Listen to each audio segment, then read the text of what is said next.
Hi, welcome back guys. This is your friend, the MHA What If with another fanfiction. This is the move of what if Deku found love and friendship in the shadows? All credits for this video go to their respective authors, so please support the real author. Check out the link in the description for more details. Please give this video a like and subscribe to the channel if you want more videos like this. Now let's get into the fanfic. Darkness. All she could see was darkness. It was everywhere, surrounding her, covering her like a blanket. She whipped her head around, glancing over her shoulder, only to be met with nothing but an endless abyss of shadows. She blindly swiped her hand in front of her, reaching for something, anything. "Hello," she called out into the deafening silence, her voice the only sign of life in the emptiness. "Is anybody there?" Suddenly, the darkness that had wrapped around her began to part, falling away as if someone had just pushed it apart. Where the darkness once lay was a world of bright, blinding white. She looked all around, her eyes searching for anything that they could recognize. "What is this place?" she said to no one in particular, turning around. "Where am I?" Within mere seconds, the blank, empty spaces of white began to change, fading into something darker, something that looked more familiar. She recognized the mahogany walls that snapped up beside her, and she recognized the dining room table that had been knocked onto its side. She knew exactly where she was. But she wished she didn't. Behind her, she heard the soft hiss of pain and the sound of a choked-back curse. "It can't be!" Slowly, she turned around, her hands trembling at her sides as she prepared herself for what she was going to see. On the floor lay a man. He lay on his side, his left arm clutching at the right side of his face as he contorted in pain. Crimson blood matted his cerulean blue hair, seeping into the bright hue and making it look dusty and burnt. She felt her dinner rising up within her throat as she stared, memories flooding her mind like a tidal wave. "No, no, no, no, no." He shook violently, tears seeping out of his stormy gray eyes as he raised his gaze to meet hers. "You," he growled, his hand falling away from his face to reveal the charred and burnt skin of his body. "You did this to me." The wooden floorboards creaked beneath her feet as she backed away. "I'm sorry," she whispered, her voice cracking. I didn't mean to." With a loud crack of his leg, he rose to his feet, revealing the rest of his scorched body. "Look at what you've done," he said, taking a step forward. "And no," she screamed, falling backwards onto the ground as she panicked. She wanted to tear her eyes away from that menacing gaze, but she could not bring herself to look away. Her heartbeat pounded inside her ears, the blood in her veins rushing faster and faster. "Please." She wanted to crawl away, to escape this house, but the invisible chains that tied her down would not let her leave. All she could do was watch as he limped towards her. "This is all your fault," he said, getting closer and closer with each passing second. "Everything would have turned out fine if it weren't for you." She could feel the tears welling up in her eyes. He was only 8 steps away from her now. Please forgive me," she begged, edging as far back as she could. "I'll do anything. Anything. There's nothing that you could possibly give me that would help me." He laughed, trudging even closer. The tears were now flowing down her cheeks in rivers as her breathing grew more ragged. He was now only 2 steps away. All of a sudden, he stopped in front of her. "Look at me," he said again. She did, and she felt her heart stop inside her chest. "Please," she whispered, her voice sounding almost as broken as her heart felt. "I'm sorry." He leaned down, his face only a few inches away from hers. She could clearly see the charred skin of his face and where the explosion had burned him. With a voice like death, he said, "This is all your fault?" And then his hands were around her throat and she was screaming and the world grew blurry as she started to cry even harder and she stopped breathing and her eyes flew open and she lurched forward, her hands abruptly flying to her throat as she gasped for breath. "Please," she wheezed, her fingers running over her neck. "I'm sorry." She wasn't sure how long she stayed like that, half in her body, half back in that godforsaken house, her hands reaching for her throat as she watched as he. Suddenly, she tumbled off the bed, pulling the array of sheets off with her onto the floor. With a sound that could have been a choked-back sob or plea escaping her mouth, She scrambled to her feet and towards the bathroom, her lungs heaving with every breath she took. Breathe, she told herself as she slid the wooden door open and lunged for the toilet. Breathe. As she clamped down on the toilet seat, she could feel her bones become brittle and her stomach churning into a roiling mess. She closed her eyes, fighting the nausea with all the strength she could muster. She could still see it, the way he looked at her with those eyes. The way his skin simply fell apart, as if it was disintegrating right before her very eyes. Something churned inside her body, and it immediately began to heave all of its contents up into the toilet. As she convulsed over and over again, she could feel the wet tears begin to stain her cheeks. Everything she had eaten the night before soon spilled out of her throat and into the bowl without any restraint. A shiver ran down her spine as she finally stopped, breathing in through her nostrils and exhaling through her mouth as she shook, her knuckles turning white at how hard she was gripping the edges. She counted. 1, 2, 3, 4, 5. With one big sigh, she let go and leaned against the wall, her arms falling slack beside her. "You are safe," she whispered to herself as she let her eyelids fall shut and pulled her legs to her chest. "You are free." Like a mantra, she said those words over and over again. She would not stop until her breathing returned to normal and her heartbeat had slowed. "You are safe. You are free. You are safe. You are free." Free. She clung onto those words like a lifeline. "You are safe," she said again, opening her eyes once more. "You are free." She had not had that nightmare in months, but it just had to come today of all days. Another moment passed in silence as she hung her head between her knees, the only sound in the bathroom being the small drip of water from the faucet. Never again, she had vowed all those years ago. Never again would she hurt someone close to her with her quirk. Never again would she have laid her eyes upon a sight like that. That's what she told herself as she grabbed the bathroom sink and slowly lifted herself from the ground. That's what she told herself as she raised her head and stared at her reflection in the mirror. Never again. "My name is Morikawa Akari," she said to her reflection, watching her lips move in the mirror as she spoke. "I am safe and I am free." For 10 years she had upheld that vow of hers. And as she prepared herself to face whatever the day was going to throw at her, she made that vow again. There was just something about seeing the world lying so far below him that left him absolutely breathless. Beneath him, the once tall and looming skyscrapers of the city shrunk down to the size of pebbles littering the sidewalk. And the people that inhabited those buildings had simply become humble ants making their way across the earth. He had seen this sight hundreds of thousands of times before, but it still managed to leave him gasping for air every time. A content sigh escaped his lips as he soared through the sky, his wings flapping behind him as he stretched his arms out to embrace the exhilarating feeling that came along with flying. He couldn't think of anything that was better than flying. Well, yeah, there was food and the internet and his family and his friends, but none of it truly compared to what he felt when he was flying. Flying was something special. With one more glance down at the city below, he shook his head and closed his eyes, letting the world disappear from his view. Right then, all he knew was wind and sky and air, and he felt alive. The adrenaline pumping through his veins, the stretching of his muscles as he beat his wings, all of it just made life seem like it was so much more than good grades and bad grades, life and death, heroes and villains. Like there were other things that actually mattered. Flicking his eyes open, he smiled, baring his shiny teeth to the world. Suddenly, his wings folded flat against him and he floated there for just a split second, his arm dangling above him as he reached for the sun. And then he was plummeting towards the earth like a bullet train. "Woohoo!" he shouted, the sunlight reflecting off his bright amber eyes as he twisted and turned through the air, cutting through it like a blade. Falling was a part of flying too, he realized at one point. It gave him the same rush and it made him feel that same surge of energy as when he was flying, but somehow it was different. It was more daring, per se. Whereas anyone could fly and swim amongst the clouds if they really wished, falling required courage and faith in yourself to know that you would not crash into ground and shatter your bones.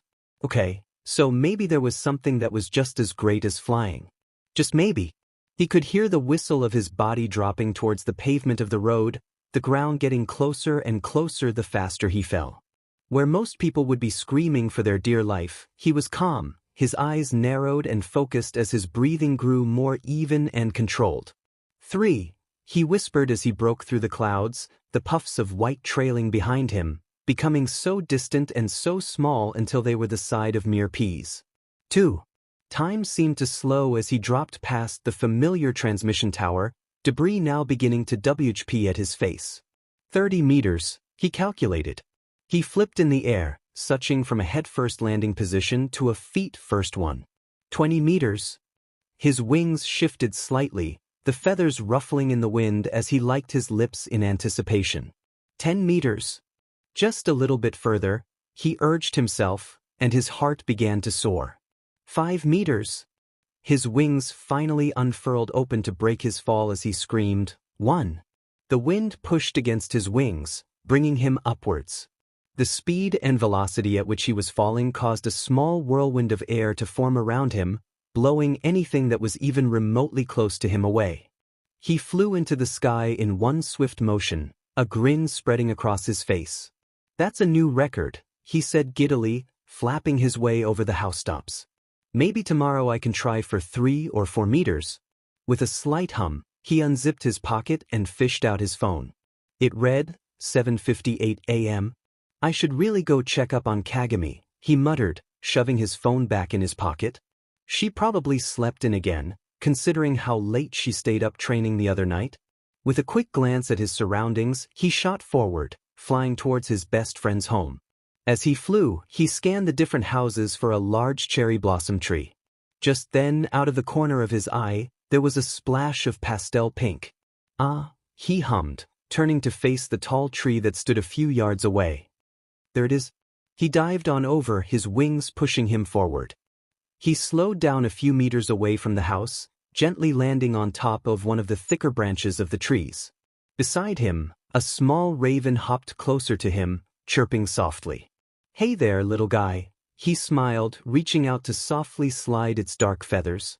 It let out a little twitter, leaning into his touch.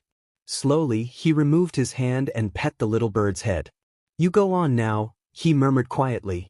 The bird's head bobbed in some kind of sign of confirmation before raising its wings and flapping away. He watched it glide away until it was but a mere silhouette in the sky. He turned to face the window in front of him, the curtains drawn close behind the glass. Stretching forward, he tapped on the glass a few times, making sure it was loud enough to be heard from the other side, but soft enough to not be considered obnoxious. Leaning back against the trunk once more, he waited in silence for a few seconds before he saw the creamy white curtains being parted by a slender hand. A girl with messy, black hair that reached her upper chest emerged as the curtains were drawn back, her cocoa-brown eyes meeting his amber ones. She waved at him as she slid the window open, leaning over to rest her head on her arm as it dangled off the ledge. Good morning, Sora, she greeted, her voice soft and laced with drowsiness as she smiled at him. He smiled warmly in return. Good morning to you too, he said, stifling a laugh. When she sent him a quizzical look, he gestured towards her head before giggling, Nice bed head you got there. She let out a soft oh, her hands quickly flying to her head to find the dark locks of her bangs all tangled up. Well, she huffed, crossing her arms in front of her chest, I'll have you know that I look rather cute with bed head. He snorted. Whatever you say. She smiled in return. Whatever I say. Suddenly, a yawn escaped her lips, causing her to rub at her eyes. It's too early for this, she mumbled before gesturing towards her room. Come in, you loser, she teased, stepping aside. I wouldn't want you breaking my precious tree with your weight. Hey, he shouted, sliding off the tree branch and climbing towards her window. I'm not that heavy. Sure you aren't. I'm being serious. The moment he slipped inside her room, his hands were immediately on her head, attempting to smooth out and unable the mess that was her bed head. Geez, she muttered, glaring at him. You're like my mother. As cute as you might be with your bed head, he said, you have to at least look slightly presentable today.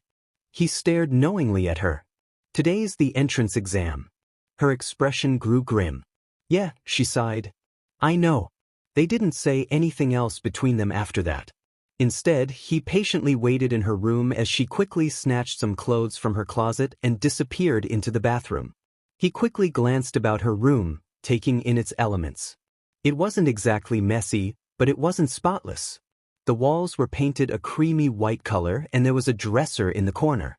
She had a queen-sized bed that had a few stuffed animals lying strewn about next to her pillows. The room held a certain charm to it, chaotic good, one could say. Or perhaps it was lawful evil. From out of the corner of his eye, he noticed that the bed was unmade as she had just woken up. He thought it would be nice to save her the trouble of making it herself, and thus promptly began to even out the blanket. A few minutes later, she emerged from the bathroom wearing a simple white t-shirt with black leggings, a dark gray jacket hanging off her arm. "We're going to an entrance exam," he pointed out, raising an eyebrow at her, "not a funeral." She rolled her eyes at him and tugged on her coat. "The less attention I draw to myself, the better."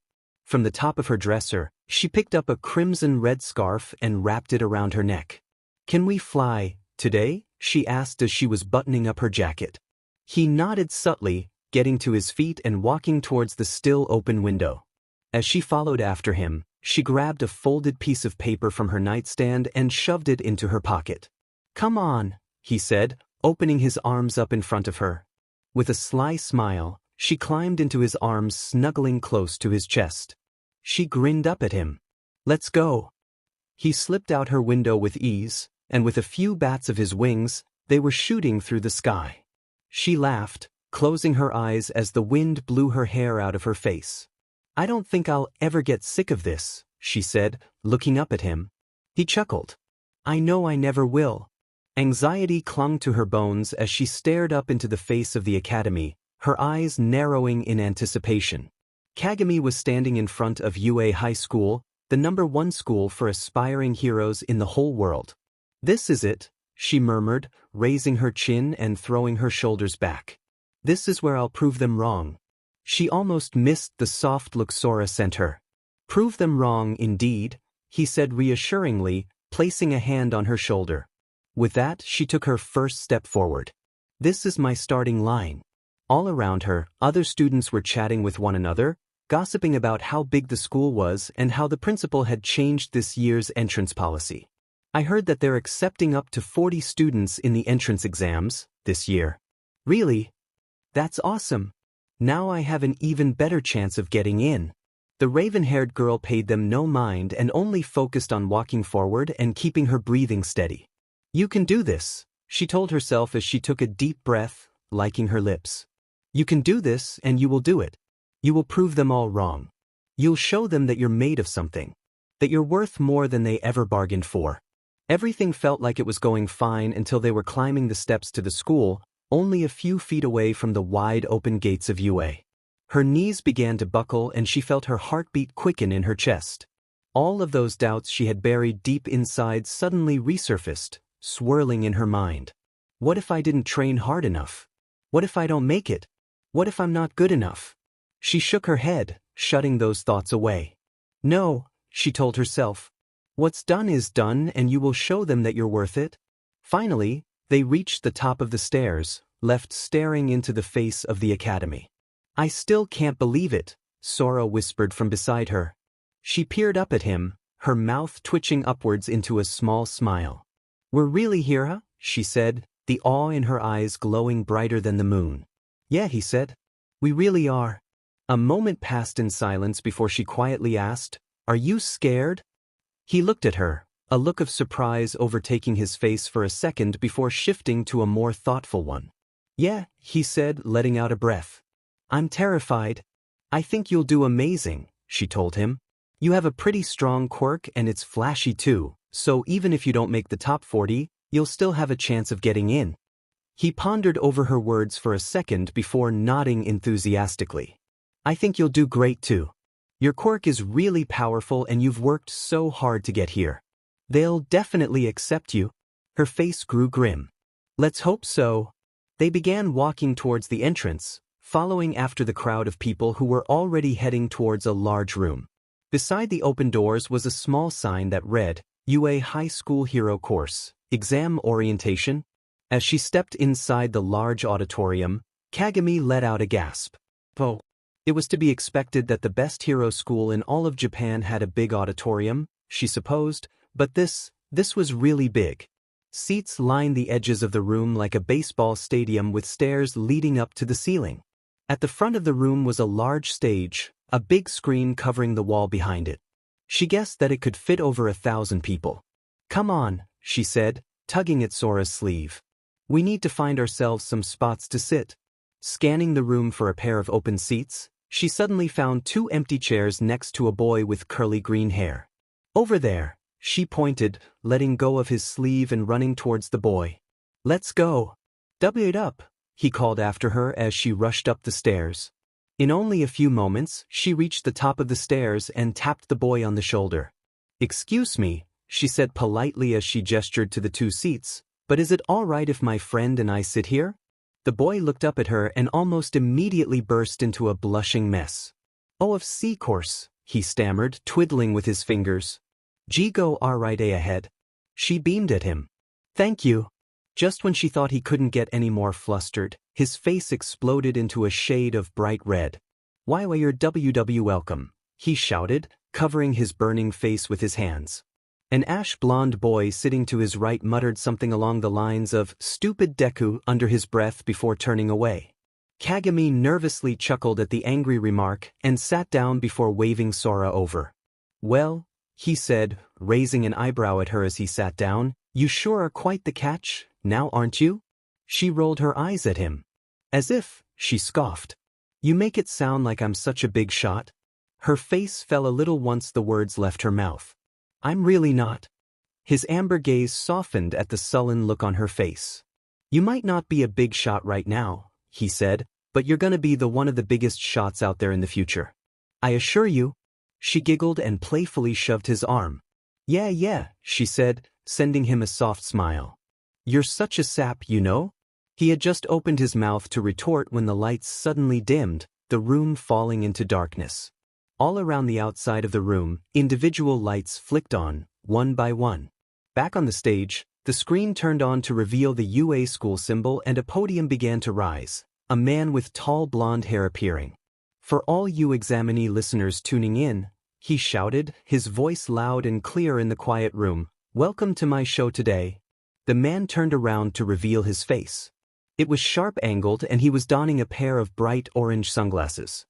He screamed in English, everybody say che. He cupped a hand to his ear, waiting for the crowd to roar, but was met with only silence. With a shrug, he remarked, what a refined response.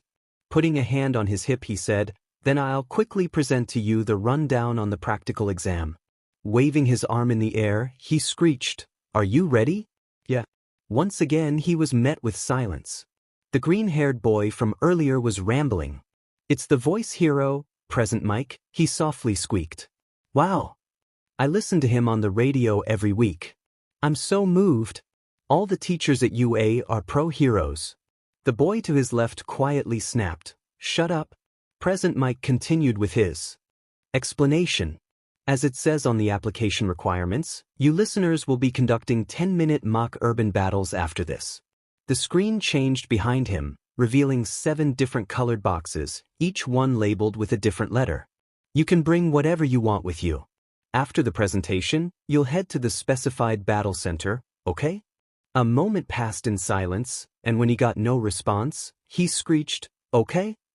In other words, the angry boy from before said, they won't let you work with your friends, huh? The boy with curly hair nodded. Why, you're right. Even though our examinee numbers are consecutive, we're assigned to different battle centers. The blonde boy growled. Don't look.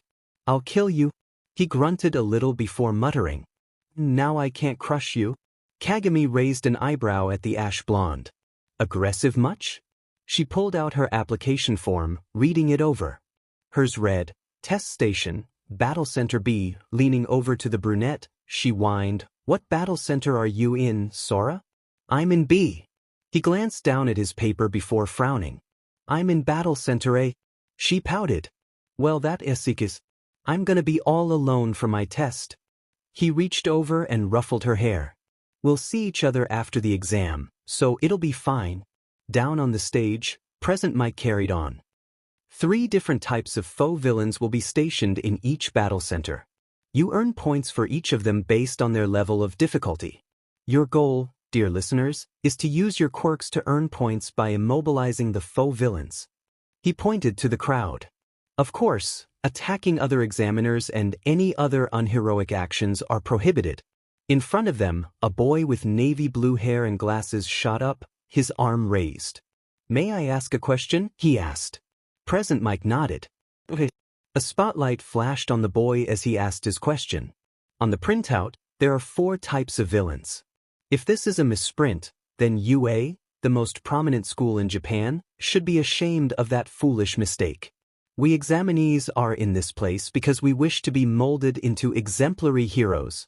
He turned around, pointing to the green-haired boy. In addition, he said, "You over there with the curly hair," said boy pointed to himself in shock. "You've been mumbling this whole time. It's distracting." He narrowed his eyes. "If you're here on a pleasure trip, then you should leave immediately." The boy covered his mouth in shame, mumbling a soft, "I'm sorry," as laughter arose amongst the students. Sora winced. "That's harsh. Calling him out like that in front of everybody's gotta be humiliating." Present Mike waved his arms. Okay. Examinee number, thanks for the great message." He held up a thumbs up. The 4th type of villain is worth 0 points. It's an obstacle, so to speak. There's one in every battle center, an obstacle that will go crazy in narrow spaces. It's not impossible to defeat, but there's no reason to defeat it either. I recommend that you listeners try to avoid it. The boy with glasses bowed and sat down, the spotlight shining on him turning off. "Thank you very much. Please excuse the interruption." "A 0-point faux villain, huh?" the raven-haired girl murmured softly. "I wonder, why did they put it in if it isn't worth any points?" With a wave of his arms, Present Mike said, "That's all from me. Finally, I'll give you listeners a present, our school motto." He cleared his throat. The hero Napoleon Bonaparte once said, "A true hero is someone who overcomes life's misfortunes." He sent one last wink to the crowd before saying rather softly, "Go beyond." Suddenly, the screen behind him burst with colors as he shouted, "Plus Ultra." With a wave and a smile, he said, "Now, everyone, good luck suffering." And just like that, the orientation was over and the practical entrance exam was about to begin. This is not happening. Those were Akari's thoughts as she ran towards UA Academy, her lungs gasping for breath as her footsteps rang in her ears. "There is no way that I am late to the entrance exam." She continued to internally berate herself as she stared down at her feet in an attempt to keep her head from spinning out of control. "The one day that I sleep in just had to be today," she muttered under her breath, shaking her head. Stupid. When she woke up that morning, she did not expect to be vomiting in her bathroom, and she definitely did not expect to check the time only to see that the practical exam was about to start in 16 minutes. And being the responsible girl that she was, she ran out the front door without breakfast in her stomach, despite how hungry she was after throwing up everything she had eaten the night before, and decided that running would be faster than trying to take the train. She regretted that decision now. If she had taken the train, her legs wouldn't be aching and she would have had time to eat something while she was there. But of course, waiting for the train was too big of a problem to face when she was already late. Taking the train would have been so much faster, she thought, looking down at her feet. Why didn't I wait for the train? Sure, I'd spend about 5 minutes waiting for it, but I would have gotten here so much faster. She bit the inside of her cheek, holding back a string of curses. Oh, who am I kidding? I still would have been late. I might as well try to make it to the written exam and the practical exam on time. She never got to finish that thought, because before she knew it, she was lying flat on the ground and there was a boy leaning over her, asking, "Are you all right?"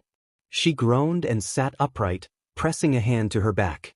Then, she thought, wincing at the small jolt of pain that sprung up. That's gonna leave a bruise. Her back was a little sore and her head ached a bit, but it wasn't anything that she couldn't handle. Besides, she had been through much worse. "I'm okay," she said reassuringly, looking up at the boy with a small smile. "Thank you for asking." The moment she looked up, She felt her cheeks flush and the dull stinging at the back of her head swell. The boy was taller than her by a couple of centimeters, she noted, and he had jagged blonde hair that ended just around the nape of his neck, a zigzag streak of black cutting through his bangs. It kind of looks like a lightning bolt, she thought. Just from those two facts alone, she could tell he was handsome. But his eyes were what really caught her attention. They were a golden yellow hue and they shined brighter than the sun. She could feel the warmth radiating off them, like an electric flare. There was no denying it. He was absolutely stunning.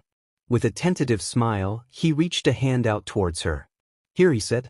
"I'll help you up." Shyly, she placed her hand in his and he pulled her to her feet. "I'm really sorry about that," he chuckled nervously, scratching the back of his head. "I shouldn't have stopped so suddenly." She shook her head. It's my fault. I was the one who wasn't paying attention and ran into you." "Let's not worry about that too much," he said, grinning broadly at her, making her heart jump a little. He held his gaze with hers, not breaking it even once. "Are you here for the hero course entrance exam too?" he asked slowly, fidgeting slightly. She nodded. "Yeah, I'm hoping to become a H-hero." Suddenly, her smile faltered as realization hit her like a truck. "Right?" she gasped, frantically pulling her phone out of her pocket. "I'm late." Glancing down at the screen, it read, 9:34 a.m. "Ah man," the boy groaned. "I almost forgot about that." He shot her a glowing smirk. "I was too distracted by your appealing face." If anyone else had said that cheesy pickup line to her, she probably would have just rolled her eyes and walked away. But for some reason, she couldn't help but snort at the small glimmer he held in his eyes. "Well," she giggled and turned away, hiding her blushing face as she played along, "this appealing face here just happens to be late as well, so we better get a move on." He laughed at her remark and stuck out his hand. "I'm Kaminari Denki," he said. "And what might your name be, gorgeous?" She stifled a laugh as she took her hand in his for the second time that morning. "Emorikawa Akari." He smiled dreamily. "How fitting," he hummed, shaking her hand. A very appealing name for a very appealing girl. She felt the blush on her face deepen as she shook his hand. Now, Romeo," she said, finally letting go. "We've already missed the orientation, so let's at least try to get to the written exam and the practical exam on time." He nodded and pulled a folded-up piece of paper out of his pocket. "Looks like I'm in Battle Center C," he noted, peeking up at her. She pulled a paper out of her pocket before saying, "I'm in Battle Center B." He pouted, and she couldn't help but think he looked adorable. "Here I was, looking forward to spending more time with such a cute girl," he sighed. She gently placed a hand on his shoulder. "Hopefully we'll meet again in the hero course." He flashed her a toothy grin. "So, I'll see you around?" She smiled. "Yeah." He began walking towards the entrance of Battle Center C, and she had to admit, she was kind of sad to see him go. As he turned to wave goodbye, he made some finger guns at her, sending a wink her way. "Don't worry," he said. "I won't ever forget your stunning face." She couldn't stop the smile from spreading across her face as she replied, "Dream on, Romeo." With one last glance over her shoulder at the boy, she began to run towards Battle Center B, her feet taking her as quick as they could. "Kaminari Denki, huh?" she murmured quietly to herself. "It's a nice name." She plowed towards her battle center, the entrance finally coming into view. She let out a gasp. Calling it huge was an understatement. It was absolutely humongous. It was practically the size of a small town. Her pale eyes quickly scanned over the crowd, searching for any familiar faces. Come on," she whispered, walking through the crowd. Just one person. Out of the corner of her eye, there was a flash of dark hair. She whipped around, looking over the group of students before her gaze finally landed on one person. "Kagami," she shouted, rushing forward. The raven-haired girl turned, her eyes landing on Akari. She smiled and ran up to her. "Hey, I didn't see you at the orientation." She quirked an eyebrow. "Where were you?" She chuckled nervously, awkwardly fidgeting on the spot. "Would you believe me if I told you that I slept in?" Kagami's jaw dropped. "No way," she said melodramatically. "And hell must have frozen over, because that is impossible. You're always on time." She dropped her gaze to the ground, her face falling a little. I had a nightmare and I slept through my alarms, she said quietly, so I kind of missed the orientation. The raven-haired girl's expression softened. Hey, she murmured softly, placing a comforting hand on her shoulder. Don't worry about it. I'll fill you in on what you missed. In a rushed voice with a few hastily spoken words, Kagami described the practical exam, running over each part, from the time limit to the points, in as much detail as she could. That's about the main idea of it, she explained, her voice a little raspy from speaking so quickly. The raven-haired girl flashed her a bright smile. Just earn as many points as you can, and do your best. As if on cue, an alarm blared from above them. She whipped her head upwards to see who she could only assume to be present Mike standing on top of a large viewing tower. Start, he screamed. The group of examinees stared up at him silently, bewildered at his sudden command. He waved his arms at them frantically. What are you doing? He yelled. There are no countdowns in real fights. Moving his arms in a sprinting motion, he screeched, Run, run. The die has been cast, you know. Immediately, Akari bolted forwards, pushing up against the crowd of students. You can do this, she whispered to herself as the buildings of the battle center came into view. You can become a hero. Kagami's eyes glowed as the robot in front of her floated up higher in the air, an aura of white surrounding it. Shatter. All of a sudden, the giant mechanic creature seemed to simply burst out of its shell, sparks flying out of its center as it fell back to the earth with a loud crash, its form no longer what it used to be. Now, it was only a mess of broken wires and shredded steel. 3 more points, she breathed, her eyes fading from white back to deep brown again. That makes about? She racked up the numbers in her head. 58 points? Letting out a sigh, she ran forward, her eyes scanning the streets around her for any other faux villains. Keep going, she thought to herself as she took a left turn. Keep going and prove them wrong. A sharp sting ran through her head at the thought, sending a cutting pain along her mind. Ignore it, she internally hissed, pressing a hand to her forehead to ease the aching. You'll make it. Her footsteps rang in her ears as she ran, and it was loud, too loud, but she ran on. A few yards in front of her, another robot walked out from an alleyway, this one marked with a prominent number 1 painted on its side. It's not much, she groaned inside her head as she dashed towards it, her eyes glowing once more, but every point counts while I'm in here. But just before she could lift it up into the air, a bright ray of light shot right through the robot, burning a hole through the base. It fell to the side, revealing Akari standing behind it, leaning against the wall of a building. She spotted the raven-haired girl running towards her and waved at her weakly before coughing a bit. Kagami jogged up to her, breathing heavily. How many points do you have so far? She asked. She smiled meekly. I'm pretty sure I have 52, she shrugged, pushing off the wall and standing up straight. But who knows? I haven't really been keeping count. I've only got 6 more than you, she replied, so we're probably not too far behind everybody else. A moment passed in silence before the raven-haired girl said, I'll be off, now. Good luck for the rest of the exam. Akari sent her a slight nod before taking off in the opposite direction from which she came. Taking a deep breath, Kagami sprinted towards the main road, the narrower street making way for a wider paved road. She could see a large number of people gathered in the middle of the street, fighting off a few faux villains that they had drawn out from hidden crevices. From all around her, shouts resounded in the air. 28 points? Don't take that one. It's mine. It's first come, first serve. 45 points. She almost laughed but was too fatigued to even bother. 28 and 45, huh? She mumbled under her breath as a small smirk overtook her features. It looks like Akari and I are just a little bit ahead of everyone. A small bundle of green. Standing in front of her caught her attention. Wait a second, she thought. Is that? She squinted at the blur of green. It's the boy from the orientation, she realized. Peering over at his face, she furrowed her eyebrows together. He looked so stricken, as if someone had dumped a bucket of ice-cold water over him and he was just coming back to his senses. She about halfway through wondering, how many points does he have, when a loud explosion sounded behind her. Well, she remarked dryly, slowly turning around, that definitely can't be good.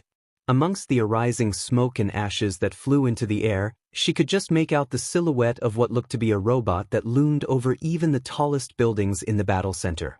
Her eyes widened as President Mick's voice echoed through her ears. The fourth type of villain is worth 0 points, an obstacle that will go crazy in narrow spaces. It's not impossible to defeat, but there's no reason to defeat it either. I recommend that you listeners try to avoid it. Suddenly, the giant faux villain emerged from the cloud of dust, raising its right arm forward as its large metallic fist colliding with the side of a building. The structure simply broke apart from the force, debris flying left and right as even more dust flew towards the examinees. Her eyes began to glow white as a force field suddenly formed around her, shielding her from the flying particles. "This is a little excessive, don't you think?" she hissed. Another wave of stinging pain blurred her head, her force field faltering for a split second around her as a pebble blew towards her before landing beside her shoe. As the whirlwind of debris vanished and the air cleared, she dropped her shield and looked up towards the faux villain. Yeah. Kagami had to admit, that thing was pretty FNG terrifying. The giant mechanical robot was probably around 20 to 30 stories tall at the very least, and it could pack quite a punch, as it had demonstrated earlier by completely destroying a building. For an obstacle that's worth 0 points, she chuckled, they sure went over the top. President Mick's voice blared over the mock urban area. 2 minutes left. She turned around, prepared to dash from the scene. She could rack up some more points in the last couple of minutes. Besides, there was no point in fighting the faux villain, so why even bother? A cry of pain interrupted her thoughts. She froze, glancing over her shoulder to see a girl lying only a few yards away from the 0-point villain, her face contorted in pain. On closer inspection, she noticed that her leg had been trapped underneath a large chunk of fallen rubble from the demolished building. She attempted to pull her leg out from under the rock, but to no avail. Kagami's breath hitched as the girl's gaze met her own.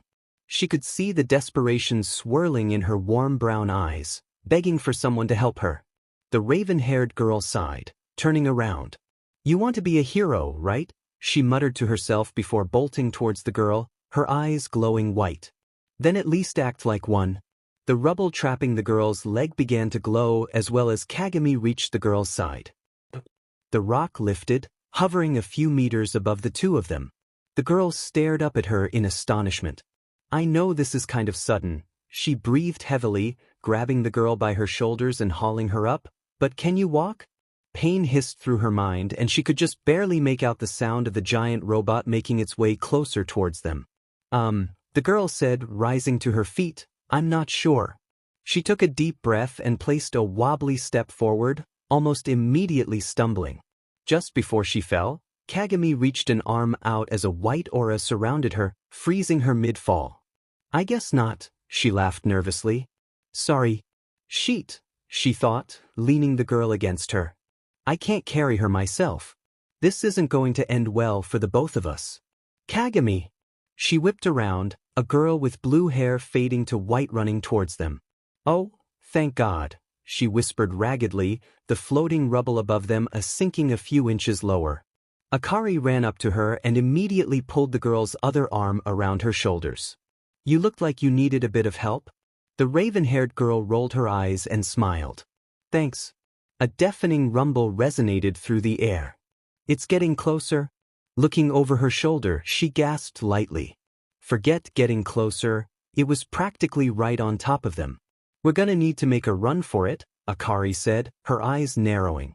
Kagami opened her mouth to reply, but before she could say anything, a loud shout interrupted her.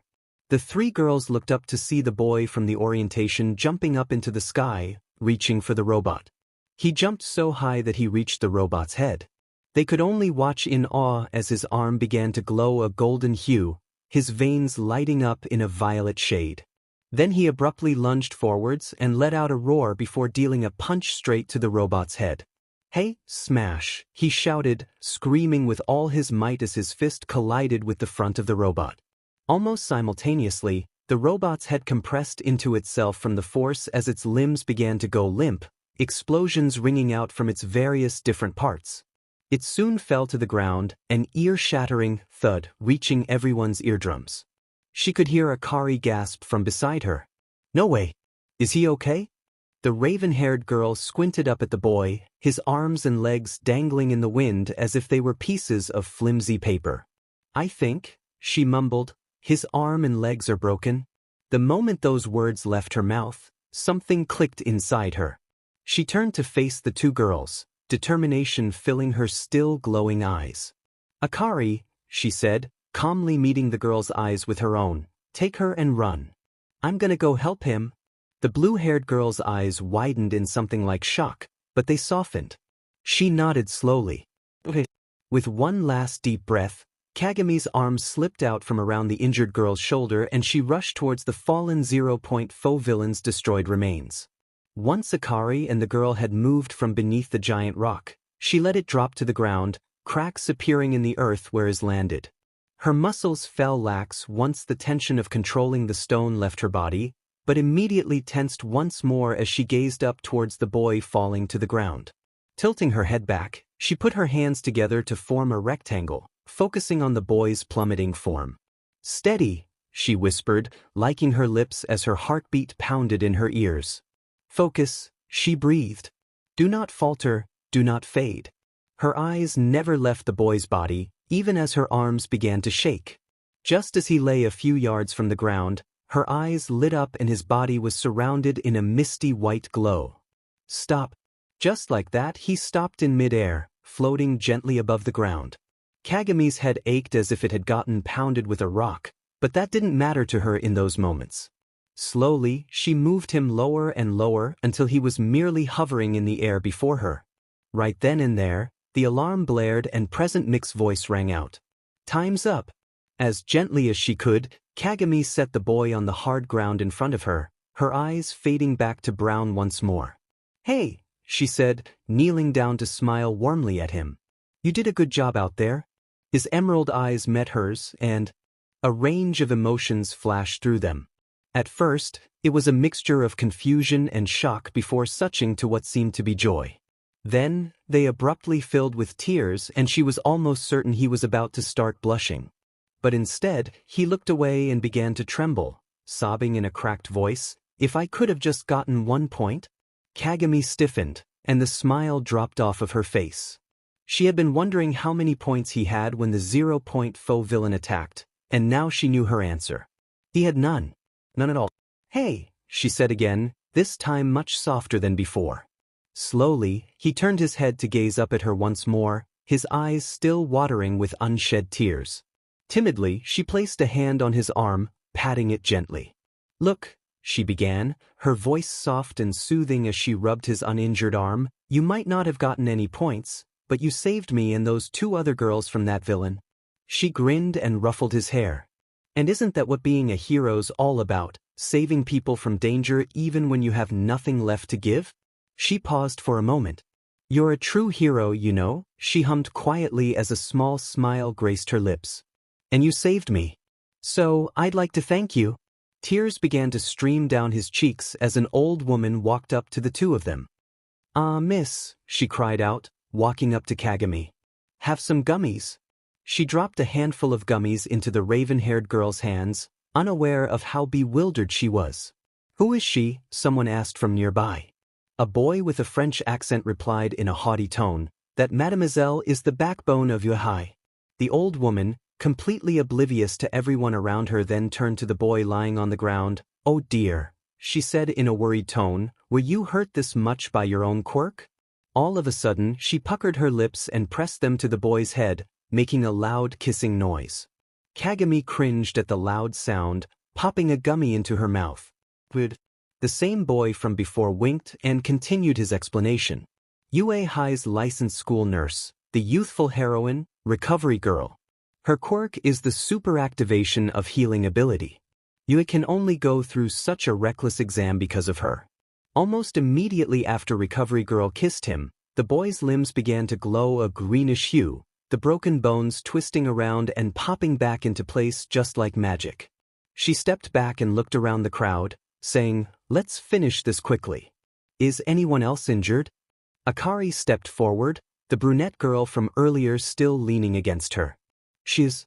Sooner or later, everybody was attended to and people began to leave the school, heading home to tell their family how they did. Together, Kagami and Akari stepped out of the school, standing on the steps. I wonder how Sora did, the latter mused aloud, stretching out her arms. Hopefully he didn't have to go up against the 0-point villain, too. A winged figure appeared out of the corner of the raven-haired girl's eye, stepping out of the school. Well, she hummed, speak of the devil, there he is. The two girls bound up to him, immediately showering him in questions before he could even get out at hello. How did you do? How many points did you get? Did you see the 0-point villain? It was scary. He smiled meekly. Slow down, he cried, overwhelmed by all the questions. He let out a breath as the girls finally stopped, looking up at him expectantly. I did pretty well, I think, he said, his wings flaring a little. I got about 60 points. He chuckled nervously at the exasperated expression Kagami sent him. Not very good at math, okay? You got more points than both of us, Akari sighed. In the last 3 minutes, Kagami and I saved a girl from being crushed by the 0-point villain. She raised an eyebrow. Wait, so did you even see the 0-point villain? I was on the other side of the battle center when the 0-point villain was supposedly unleashed, he replied, twiddling his fingers. Apparently it was really big and really scary. He shivered at the thought. I'm honestly kind of glad that I didn't get to see it. It was really big, the raven-haired girl confirmed. You remember the boy from the orientation? The guy with curly green hair? He nodded. Yeah, well he took down the 0-point villain in one punch, and he saved both of us and the girl we were helping. Isn't that neat? Wait, how big was this thing again? He asked, his eyebrows scrunching together. Like, she paused for a second, lifting a few fingers as she counted in her head. Maybe 35 stories tall? He gaped at her. That tall? Seriously? That's crazy. Akari nodded enthusiastically. It was that tall. And he took it down in only one punch. But she hesitated for a brief moment. He broke his arm and legs after he beat it? Kagami's face fell. That reminds me, she coughed, I need to talk to Present Mike for a bit. Akari's and Sora's face filled with confusion. But, did you want to know what your score was? He asked. No, she smiled. That doesn't concern me. Her face grew serious. But what does is that boy who saved us didn't have any points at the end of the exam. Akari's face lit up in recognition before falling slack again. So that's what he meant when he said, if I can just get 1 point, she murmured. She looked back up again, looking even more confused than before. Then, what are you going to do about it? The raven-haired girl looked at her friends in the eye. I'm going to see if I can give him some of my points. The two were stunned into silence for a second before Akari said, if you're going to give him some of your points, then I will as well. She smiled. I mean, he saved me too. When the two girls turned to Sora for his approval, he sent them a look that was a mixture of both pity and sympathy. If that's what you guys think is best, he sighed, smiling, then go for it. He offered to wait outside for them while they searched the school for Present Mike. Finding him was a lot easier than expected. Not because he was incredibly loud, but because he was simply standing in the main corridor while talking to a familiar-looking girl. That's the girl we helped. Akari gasped. But why is she talking to Present Mike? The two girls ran up to the blonde man, stepping behind the brunette. Ah, it's you too, she smiled gratefully. Thank you for helping me earlier. What are you doing here? We're here to ask Present Mike a question, Kagami chirped. You go first? The girl nodded and turned back to face the pro hero. Do you remember the boy with curly hair and freckles? Kind of plain looking, she asked. Akari and Kagami exchanged a quick glance, the surprise evident in their eyes. Is it possible to give him some of my points? We're here to ask the same question, Akari blurted all of a sudden, immediately recollecting herself. We heard him say, if I can just get 1 point, Kagami explained, much calmer than her companion, so we thought he might still be at 0 points. We'd like to give him the points he lost because of us, at the very least. Akari stepped forward and looked up at him pleadingly with determination in her face. Please, sir. He saved us. Present Mike looked almost apologetic when he said, "Even if you asked to, you cannot give him any of your points?" He reached out a hand and patted each of their heads. "Anyways, there's no reason to give him any female listeners." It sent them a sly smile. Here's a little secret. The practical exam was not graded on villain points. It was also graded on rescue points. Their eyes widened as he continued. "That boy who saved you didn't really have 0 points. He has much, much more than that." He grinned. "But before you ask me, how many is that? I'll tell you now." He raised a finger to his lips. "It's a secret." He laughed, shooing the 3 girls away. "Now, go on," he said, turning away from them. "You'll find out if you've passed next week." As Present Mike walked out of sight, the girl let out a sigh of relief and pressed a hand to her chest. "I'm so glad he doesn't have 0 points," she said. "Now I can rest easy." She looked up at the 2 girls. "Thank you again." She trailed off, not knowing their names. "I'm Morikawa Akari," the blue-haired girl smiled. "Kawarita Kagami," the other girl hummed. "Uraraka Achako," the brunette said cheerfully, waving them goodbye. "I wish you 2 the best of luck with your letters. Hopefully we'll see each other in the hero course." Akari nodded and waved to her. "Good luck to you too." The pair walked out the front gates, meeting up with Sora once more. "How did it go?" he asked, poking at their sides. "Did you give him some of your points?" Kagami laughed.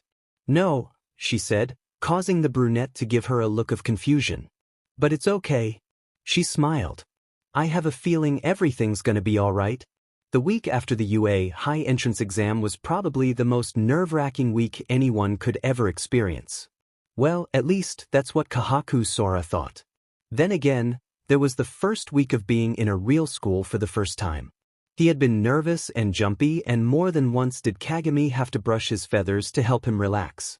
Maybe that was the most nerve-wracking week anyone could ever experience. He grimaced. Probably not. Not many people have been homeschooled their whole life until the halfway through middle school. Being moved into a completely new lifestyle was all so new and scary but fun at the same time. There were so many people, and having to take classes with all of them was pretty hard to get used to, but meeting new people was interesting, like solving a puzzle. It only took him a few weeks, okay, maybe 2 months, to get more comfortable with his classmates, but it wasn't the worst thing. But having to wait for a solid week just to find out if you can fulfill your lifelong dream? That was probably the worst thing. Doubts flew through his head like a tornado. It was usually nothing worse than the occasional breeze brushing up against his mind, but sometimes it would be gusts after gusts of what-ifs that slammed into his core, each one worse than the last. A cold shiver ran down his back at the thought, and he sat up, unfolding his wings from his back and letting them hang in front of him. He let his hands run over them, the prickling sensation of his fingertips brushing up against him familiar and soothing on his feathers. Kagami would always sit directly behind him whenever they had classes together, so she could always help him when she could. Over the years, she had been able to tell when he was feeling stressed or scared or anything of the sort. "Your wings will let me know," she would always say. They always do. In a way, they did.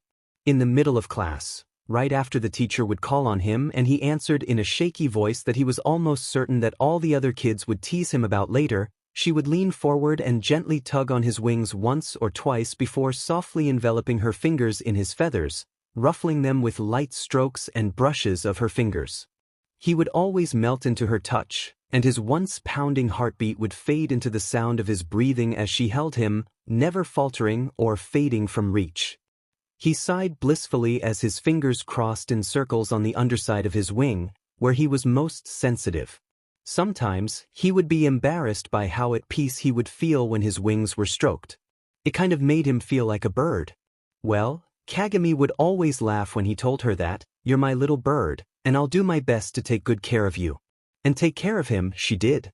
Well, that was until 3 years ago when the incident occurred and her soul cracked right down the middle.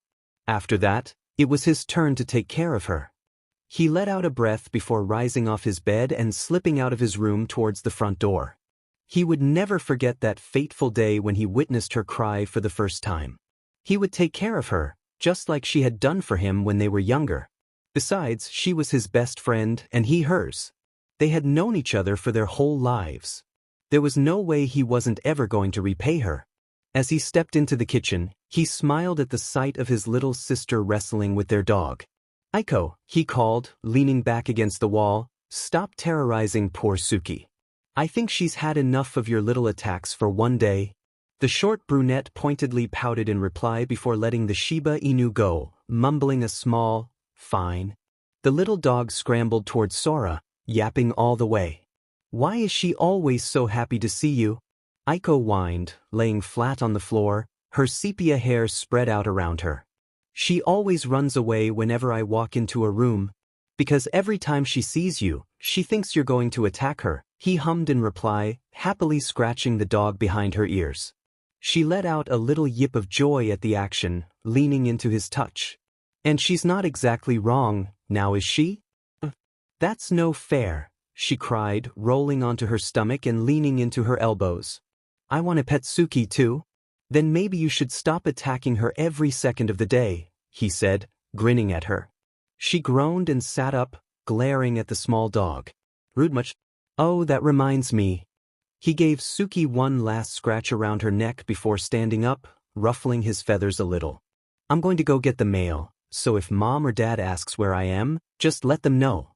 She nodded and tentatively reached a hand out towards the dog, her eyes narrowed. "Please," she whispered. "I promise I won't attack you anymore." The Shiba Inu abruptly jumped up, staring at her hand for a few seconds before scurrying away. Aiko let out a sound that was in between a groan and a sigh, looking up at him pleadingly. "I guess she still hasn't forgiven you just yet," he chuckled, walking towards the front door. With a huff, she stood up and marched towards her bedroom. "I'll take Suki back from you," she declared as she stood in her doorway, holding back a smile. "And it's gonna be soon." And with that, she slammed the door closed. Sora smiled and pulled on his shoes before opening the front door. The sun was just going down and the sky had been painted an appealing hue of lavender and rose, the colors all blending together in perfect harmony. He walked down the steps from his house to the small mailbox that stood next to the road, flipping it open.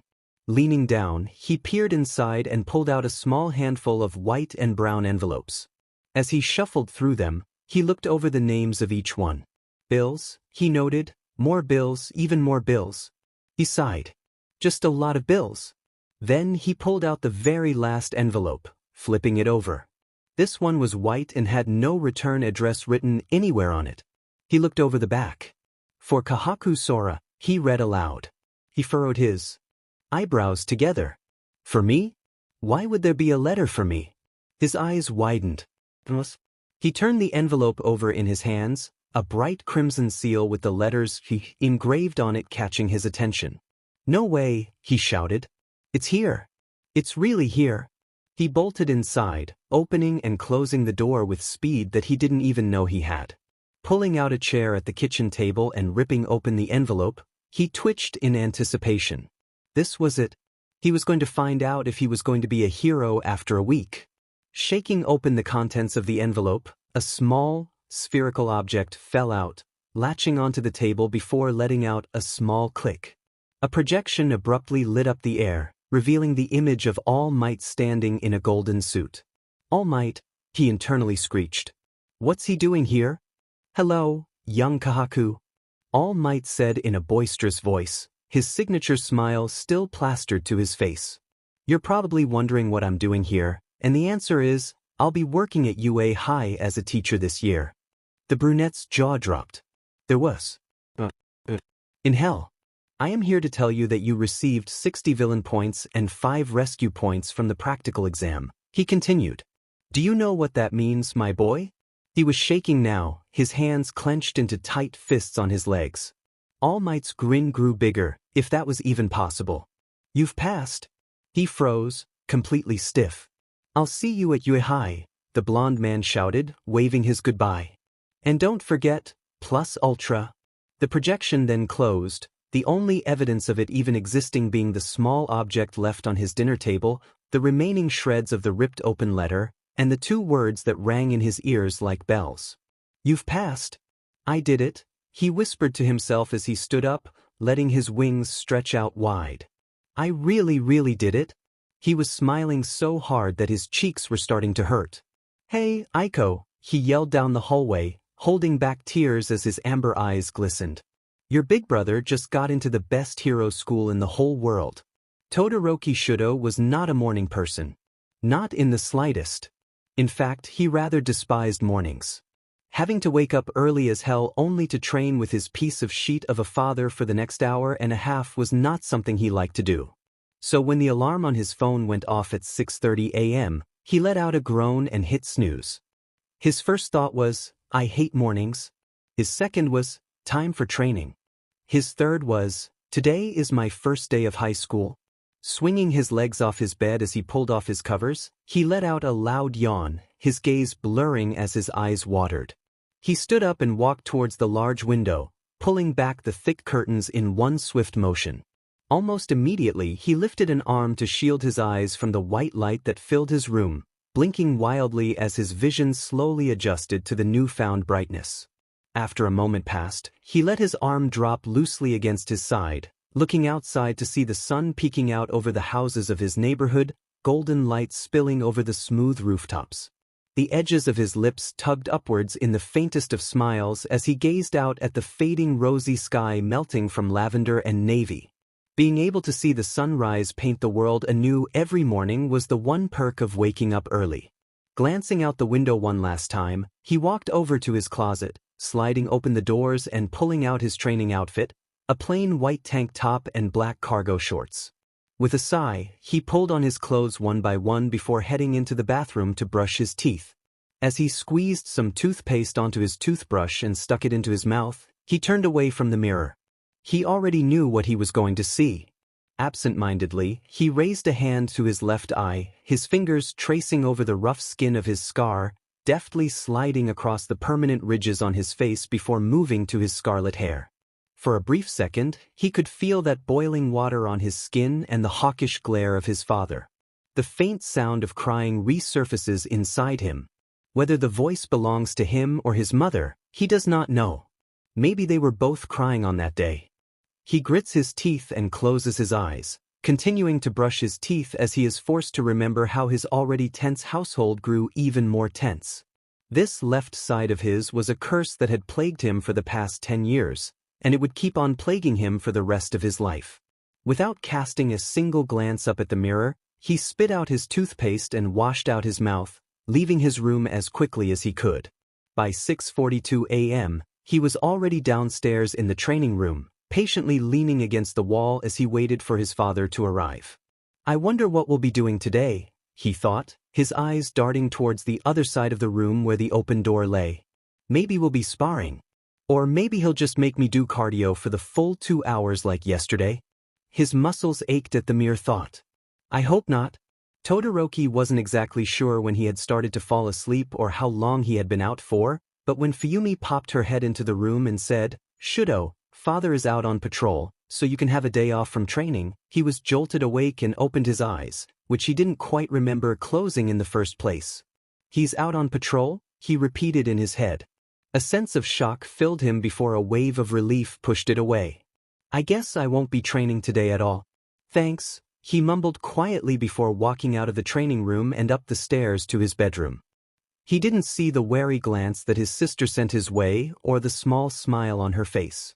Upon entering his room, Todoroki opened his closet for a second time that morning and this time reached for his new uniform. The UA High uniform consisted of a white button-up shirt with a crimson tie, covered by a gray blazer with a few streaks of dark teal on the shoulder and lapel, along with a pair of dark teal briefs. He tugged at his collar, sighing as it dug slightly into his neck. When he passed the bathroom to reach for his school bag, he could not resist the urge to look at himself in the large mirror that covered the wall. He looked put together and mature than he would have preferred, but at least he looked nice. Slowly, his eyes rose to his face, landing on his scar. Biting back a growl, he looked away again. As he walked out of his room, he stole a glance down at his phone screen. 7:13 a.m. He walked down the stairs to the kitchen, hanging his bag off the staircase as he slid into his regular seat. "Good morning, Shuto," Fuyumi hummed, placing a bowl in front of him. "You look nice today. I think your new uniform really suits you." He nodded in response, bringing the bowl towards him and peered inside. When he looked up at her again, surprise was written all over his face. "Cold soba?" he asked. She smiled warmly, sitting down in front of him and resting her chin against her hand. "I made your favorite this morning, since it's your first day of high school and all," she said. He swallowed harshly and looked down at his bowl. "Thank you, Fuyumi," he said. "I appreciate it." Lifting his chopsticks to his mouth, he began to eat. Todoroki was grateful for his sister, the one beacon of hope he had inside his house. She always tried her best to cheer him up when she could and helped him out every moment. Even if their father had never paid her any mind since she was considered one his many failures, she had always managed to stay strong through the countless days and nights of his training and their mother's cries. Some time later, Todoroki stood up with the finished bowl in his hands and walked towards the dishwasher. I can load the dishwasher," his sister shouted, pushing her chair back abruptly. "I'll do it," he said firmly, turning on the tap. "You made breakfast, so I'll load the dishwasher." His eyes flickered towards the clock on the wall as he opened the door to the dishwasher. 7:34 a.m., it read. "Besides, it's the first day of school and you need to get there early to set up for your new class, right?" He jutted his head towards the front door. "Go." She stared at him in silence for a moment, something along the lines of shock filling her eyes before melting into pride. "Thank you, Shudo," she said, pushing her chair in and grabbing her bag from the counter, racing to the front door. "Have a good day," she called out, "and try to make some friends, would you?" He could hear the smile in her voice as she opened the door, closing it shut behind her. As he placed another dish in the dishwasher before pushing it closed, he sighed. "Make some friends, huh?" he murmured, leaning down to change a few settings on the machine before pressing start, crossing his arms over his chest as he began to think. "Class starts in about an hour," he noted. "I might as well get going now. I'd rather get there early than get there late." Walking out of the kitchen, he grabbed his school bag from the staircase and slipped on his shoes before walking out the door, locking it behind him. The air was crisp and fresh on his face as he walked down the side of the road towards the train station, a soft breeze caressing his cheeks with each step that he took. "This is nice," he thought as he took a left turn down the street. "This is a particularly nice morning." He looked up, the train station coming into view. A few people were waiting for the train to arrive, but not so many that it would unnerve him. As he stepped onto the platform, he let his mind wander. Todoroki thought about what kind of quirks his new classmates had. He kind of wished that he had taken the entrance exam now, rather than have gotten in through recommendation. He'd probably be able to defeat most of his classmates anyways, so it didn't matter that much. Which brought him to wondering what they were like. Hopefully there wasn't anybody too loud or brash or obnoxious. That was the last thing he wanted to experience at his new school. He had to deal with enough of that at home. The halting screech of the train stopping in front of him startled him, but he quickly composed himself once more as he stepped inside, taking a standing position next to the doors. "Have a good day, and try to make some friends, would you?" He sighed, letting his eyes close. Fuyumi had said to try to make some friends. He never really had any friends before in his life. He was always too busy training or studying or doing whatever his old man would tell him, so there was never time for him to outside and play with the other neighborhood kids or hang out with kids from his school. He ran a hand through his hair, suppressing a groan. It didn't help that he wasn't good at talking to people or that he just looked kind of cold. Nobody ever tried to approach him and people would whisper about him, calling him mysterious or cool, when in reality, he was just kind of lonely. A beep from the train intercom pulled him out of his thoughts, announcing that his stop would be next. He tuned back into reality again, focusing on the opening doors before stepping outside once more. He walked a few blocks before making it to the front of UA High School, standing there in all its glory. No one else was standing in front of the school, the walkway completely devoid of anyone whatsoever. He fished his phone out of his pocket, checking the screen. 7:45 a.m. He was almost an entire hour early. The only people that would actually be inside the school at this hour would be the principal and the staff. No other student would even dream of getting to school this early. He walked inside the large school and unlocked his phone, opening up a small map of the school. "I'm in Class 1A, he thought, walking towards the stairs. So I'm on the second floor. Walking up the first flight of stairs, he walked forward 8 meters before stopping in front of a large doorway with 1A engraved on the front. I guess this is it, he murmured softly, sliding the door open. The room was large, he noticed, with desks arranged in rows of 4 by 5, excluding the 3 extra desks in the back of the room. At the front of the class, there was a large chalkboard and what he assumed to be the teacher's desk placed in front of it. On the chalkboard, a list of names and their seating locations were written down. He quickly scanned the chart and was glad to see that he would be sitting in the farther back area of the class rather than the front. As he stepped inside, he did not see a girl sitting at one of the desks, her head resting on her arms as she laid silently on her desk. The girl had long hair that was as dark as night and bangs that cut straight across her forehead. Her face was gentle and looked young. She must be a student in his class. He wondered what color her eyes were, but they were closed shut, as if she was asleep. Sliding the door shut behind him, he stepped forward, heading towards his seat, which was located diagonally behind hers. As he walked forward, he noticed how peaceful she looked and how the morning light spilled across her features so delicately that he was almost scared to get even close to her. Todoroki tried to be as quiet as he could, not wanting to disturb her. His footsteps were nearly silent as he walked closer and closer towards her. Just as he was about to pass by her, her eyes opened. She sat up, blearily looking around for a moment before her gaze met his. His breath caught in his throat as he froze. His first thought was, her eyes are brown. His second was, she's pretty. His third was, I woke her up. For a minute, or perhaps 2, they stared at each other in complete and utter silence, caught up in each other's gaze. She must be staring at my scar, he realized after a few seconds, a tight, squeezing feeling entering his chest. She must be thinking that it's ugly and weird. She must be wondering how I got it. He could feel his breaths becoming shorter, more ragged. She must be wondering what I did to deserve it. He broke his gaze with hers and looked away. She must think I'm disgusting. Suddenly, her mouth opened. You have really pretty eyes.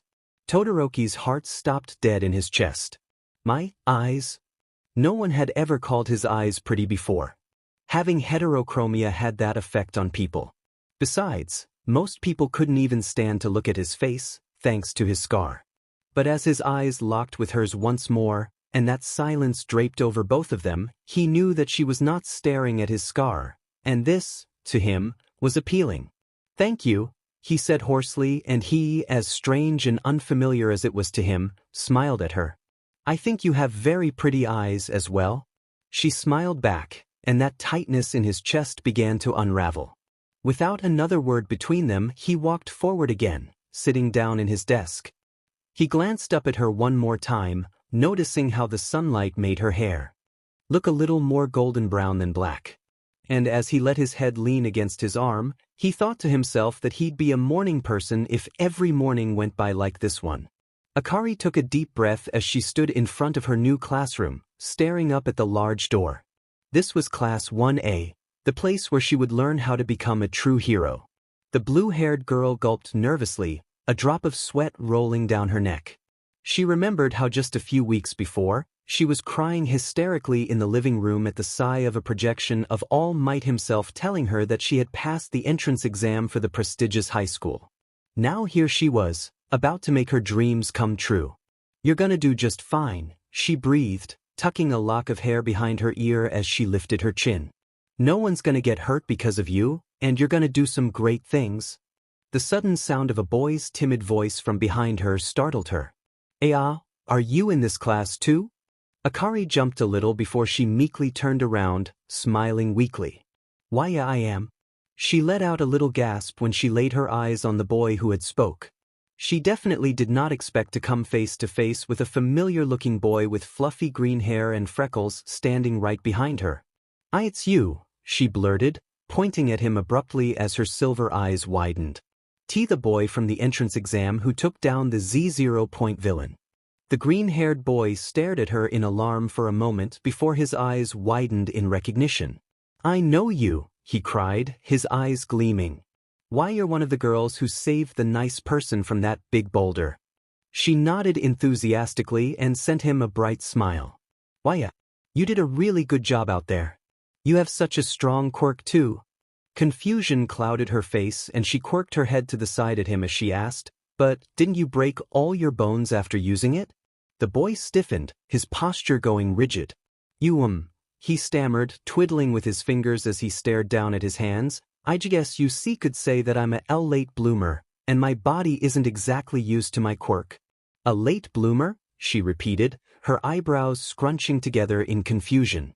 All of a sudden, she clapped her hands together. Oh, I get it. Your quirk manifested fairly recently then, right? When he nodded, she smiled in glee. That makes so much more sense now. Realization suddenly hit her. I'm so sorry, she cried, bowing and sticking out her hand. My name is Morikawa Akari. It's nice to meet you. The boy sheepishly smiled at her and returned the handshake. I'm Midoriya Izuku. I think we're gonna have a great year together. Once they let go of each other's hands, they stood awkwardly for a moment before she chuckled nervously. I guess we have to go inside now. He looked down at his feet and stuttered in return. Why, Turning around, she took a deep breath and grabbed the handle of the door and pushed it to the side, sliding it open. Almost immediately, shouting filled her ears. Don't put your feet on the desk, a tall boy with navy hair and glasses said to an ash-blonde boy, who only replied with a smirk. Huh, he remarked slyly. The boy with glasses frowned at his response. Don't you think that's rude to the UA upperclassmen and the people who made the desk? The blonde boy's smirk only grew wider. Nope, he laughed menacingly. What junior high did you go to, you side character? Akari grimaced. Oh God, she muttered under her breath. Side character? Who does he think he is? The bespectacled boy put a hand to his chest. I attended semi-private academy. My name is Ida Tenya. The other boy snorted in response. Semi? So you're a DMN elite, huh? His crimson eyes glinted devilishly. Looks like I'll have fun crushing you. Ida gasped at his words. Crushing? That's cruel. Do you truly aim to be a hero? The blonde boy only let out a low tsch before looking towards the classroom door, realizing that it was open. His dark red eyes met with Akari's silvery gray ones for a split second before landing right on Midoriya, who was hunched over a few inches behind her. The blue-haired boy's gaze followed after his, also landing on the freckled boy. He mumbled. All of a sudden, all the eyes in the room shifted to the two teens standing in the doorway. Akari felt herself blush from all the attention while Midoriya began to flail his arms and stutter loudly. This is not exactly how I imagined my first day to go, she internally cried as her hands tightened on her bag strap. Her eyes quickly swept over the room. An array of different people were sitting in their respective seats. There was a girl with bright pink skin, a boy with crimson red hair, and a familiar-looking boy with shining golden eyes. The pieces clicked into place inside her head and her eyes grew as wide as saucers. Kaminari-kun? He made it in too? His eyes abruptly made contact hers and she could feel her already deep blush grew ever deeper. Does he even remember me? She wondered. He might have just forgotten all about me in the last few weeks. But before she knew it, he was flashing her that same stunning smile he gave her the day they first met, and her heart began flopping around wildly in her chest. He most definitely remembered her. Ida was suddenly walking up towards the two of them, his footsteps loud and heavy against the tiled floor. Good morning, he said politely. I am from Semi Academy. My name is... Midoriya quickly cut him off. I heard. He let out a tight breath. I'm Midoriya. Nice to meet you, Ida-kun. Ida abruptly turned to face the blue-haired girl, startling her. And what might your name be? She smiled shyly. My name is Morikawa Akari. I look forward to being in your class. He nodded. As am I. He immediately turned back to Midoriya. Midoriya-kun, he said, you realize there was something more to that practical exam, didn't you? Akari raised her eyebrows. Is he talking about when he saved that girl even though he didn't have any points himself? When the green-haired boy stared at him quizzically, he continued. I had no idea. A shadow of shame fell over Ida's face. I misjudged you. I hate to admit it, But you are actually better than me. Midoriya swallowed and laughed nervously, taking a small step back. Sorry. I actually didn't realize anything. Suddenly, a new voice piped up from behind them. Oh, that curly hair. You're the plain-looking one. And that ombre hair. You're one of the girls who saved me. Turning around, Akari came face to face with a girl with warm brown hair that reached down to her shoulders and bright, sparkling eyes. It's that girl, she thought. Her name, what was her name again? Alright. Uraraka Achako. Uraraka smiled gleefully. You passed, just like Present Mike said. She began waving her arms up and down in a punching motion. Of course you did. Your punch was amazing. Break.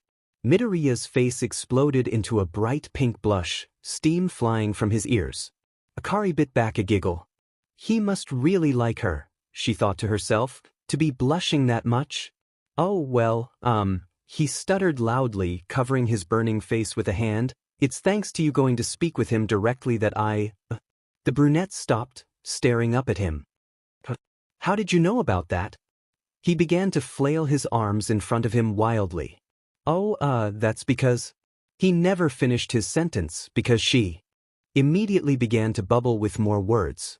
I wonder if today's just the entrance ceremony and the orientation? I wonder what our teacher's like? Aren't you nervous? Yet another voice sounded behind them, this one much deeper and quieter than all the others. Go somewhere else if you want to play at being friends, it said in a deathly low tone. Uraraka's mouth stopped moving mid-sentence and Akari stiffened, slowly looking over her shoulder to see a mustard-yellow sleeping bag lying on the floor, a shaggy man's face poking out at the top, his bloodshot eyes staring at the class with disdain. Who is that? She internally screeched, her mouth dropping open in a mix of both shock and horror. This is the hero course, the man said, zipping the top of the sleeping bag open to take a sip from a squeezable pouch. Everybody's face in the room reflected the same thought. As something's here? Slowly, the man stood up in his sleeping bag and zipped it open, stepping out into the hallway and revealing his lanky and scruffy physique. But it took 8 seconds before you were quiet. Pulling the bag off from around his shoulders, he continued. Time is limited. You kids are not rational enough. A teacher, someone whispered from the back of the class. Which means, that person's a pro-hero, too, another student added. But I've never seen a hero who looked that worn out before, someone else pointed out. The weary man took a glance around the class. I'm your homeroom teacher, Aizawa Shota, he introduced himself. Nice to meet you. One single shout arose from amongst the students inside the classroom. Homeroom teacher? I know this is kind of sudden, Aizawa said, rummaging through his sleeping bag for a moment before pulling out what seemed to be a school brand uniform of some sort, but put this on and go out onto the field. Everyone blinked at him, completely and utterly confused, and Akari could not help but feel as if something terrible was about to happen. What? A quirk assessment test? Well, this was certainly unexpected. Or at least it was for Kagami. Seriously, she internally sighed, lightly tapping her foot. What school starts off the first day with a physical fitness test, and with their quirks, too? She resisted the urge to roll her eyes and crossed her arms in front of her chest. I mean, besides this one, of course. What about the entrance ceremony? Uraraka piped up, her big brown eyes wide with worry. The orientation? Aizawa only replied in a tired voice. If you're going to become a hero, you don't have time for such leisurely events. A few students murmured quietly amongst themselves at his words, sending each other confused looks. UA's selling point is how unrestricted its school traditions are. Their homeroom teacher turned his head to look over his shoulder and back at the class. That's also how the teachers run their classes. With a sigh, he pushed his hands into his pockets. You kids have been doing these since junior high, too, right? He pulled a phone from his pocket and showed the screen to the students. Physical fitness tests where you weren't allowed to use your quirks. The country still uses averages taken from results from students not using their quirks. He scoffed. It's not rational. Well, the Ministry of Education is procrastinating. He turned back to face the field again, his eyes scanning the crowd before stopping on one student. Bakugu, he said, you finished at the top of the practical exam, right? A boy looked up, his crimson eyes flashing in recognition. Kagami recognized him from the orientation. That's the kid who was sitting next to Midoriya-kun, she realized. She quirked an eyebrow at him. Top of the practical exam, huh? I wonder what quirk he has to have gotten first place. In junior high, what was your best result for the softball throw? Aizawa continued, asking the ash blonde. 67 meters, Bakugo replied without a beat. Then, try doing it with your quirk, their teacher commanded. Without any hesitation holding him back, Bakugo walked onto the field, standing inside a white circle painted onto the ground. You can do whatever you want so long as you stay inside the circle, Aizawa instructed, handing him a softball. Hurry up. Give it all you've got. The blonde boy stretched his right arm in front of his chest for a few seconds. Then what? He muttered. I'll add a blast to the pitch. A blast, she thought. Does he have an explosion quirk or something? Her train of thought was cut off when Bakugo suddenly lunged forward, his hands lighting up beneath his fingertips as he propelled the ball towards the sky, screaming, "Die!" The softball flew towards the sky with immense speed. Rings of smoke were left behind after it while a trail of fire trailed after it. From the front of the crowd, Kagami could hear Midoriya whisper in a frightened and confused voice, "Die?" Soon, the ball flew out of sight before falling to the ground, only a mere speck of white in the blue sky. Know your own maximum first, Aizawa said. Some distance away, the ball hit the ground and a beep sounded from their teacher's phone. That is the most rational way to form the foundation of a hero, he continued, raising his phone screen to show the class. The number on the screen read, 705.2M. Shouts of surprise began to fill the air. Kagami raised her eyebrows. Impressive, she hummed. It looks like I was right, she noted. He does have an explosion quirk. 700 meters? A boy with electric blonde hair remarked. Seriously? What's this? A girl with pink skin hummed, her dark eyes going wide with excitement. It looks fun. A dark-haired boy shouted in glee, we can use our quirks as much as we want. As expected from the hero course. Aizawa's expression went dark. It looks fun, huh? He looked back up at the group. You have 3 years to become a hero. Will you have an attitude like that the whole time? He smiled grimly at the students. All right, he said. Whoever comes in last place in all 8 tests will be judged to have no potential and will be punished with expulsion. The class gasped loudly. Huh. Kagami winced at the last word. Harsh, she whispered to no one in particular. We're free to do what we want about the circumstances of our students, Aizawa carried on, as if he hadn't just told the class life-threatening news. While most of the other students were panicking to no doubt, Kagami was staring blankly at their teacher. He's a teacher, not the principal, she pondered.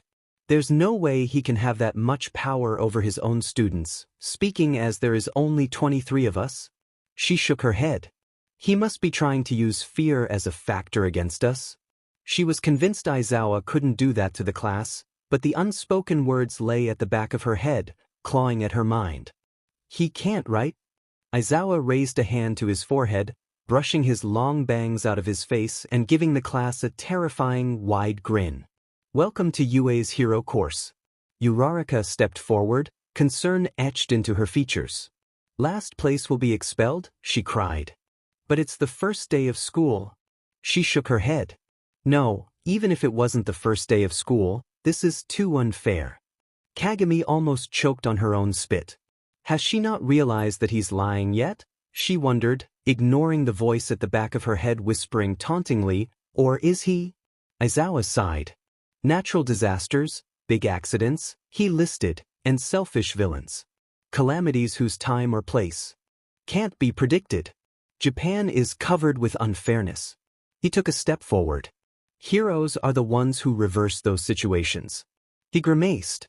If you want to go talk with your friends at Mickey D's after school, too bad. For the next 3 years, UA will do all it can to give you one hardship after another. He paused. Go beyond. Plus ultra. He beckoned the students forward. Overcome it with all you've got. Students in the class began to smile at one another, flashing each other looks of both determination and smugness. Kagami breathed out sharply through her nose. Bring it on. With another sigh, he said, "All right, demonstration's over. The real thing starts now. Test 1, 50-meter dash." The robot on the end on the track beeped once. "On your mark." It said. Ida and a girl with dark green hair and large eyes leaned forward from the posts. "Get set." A bullet suddenly fired, and the two students sprang forward.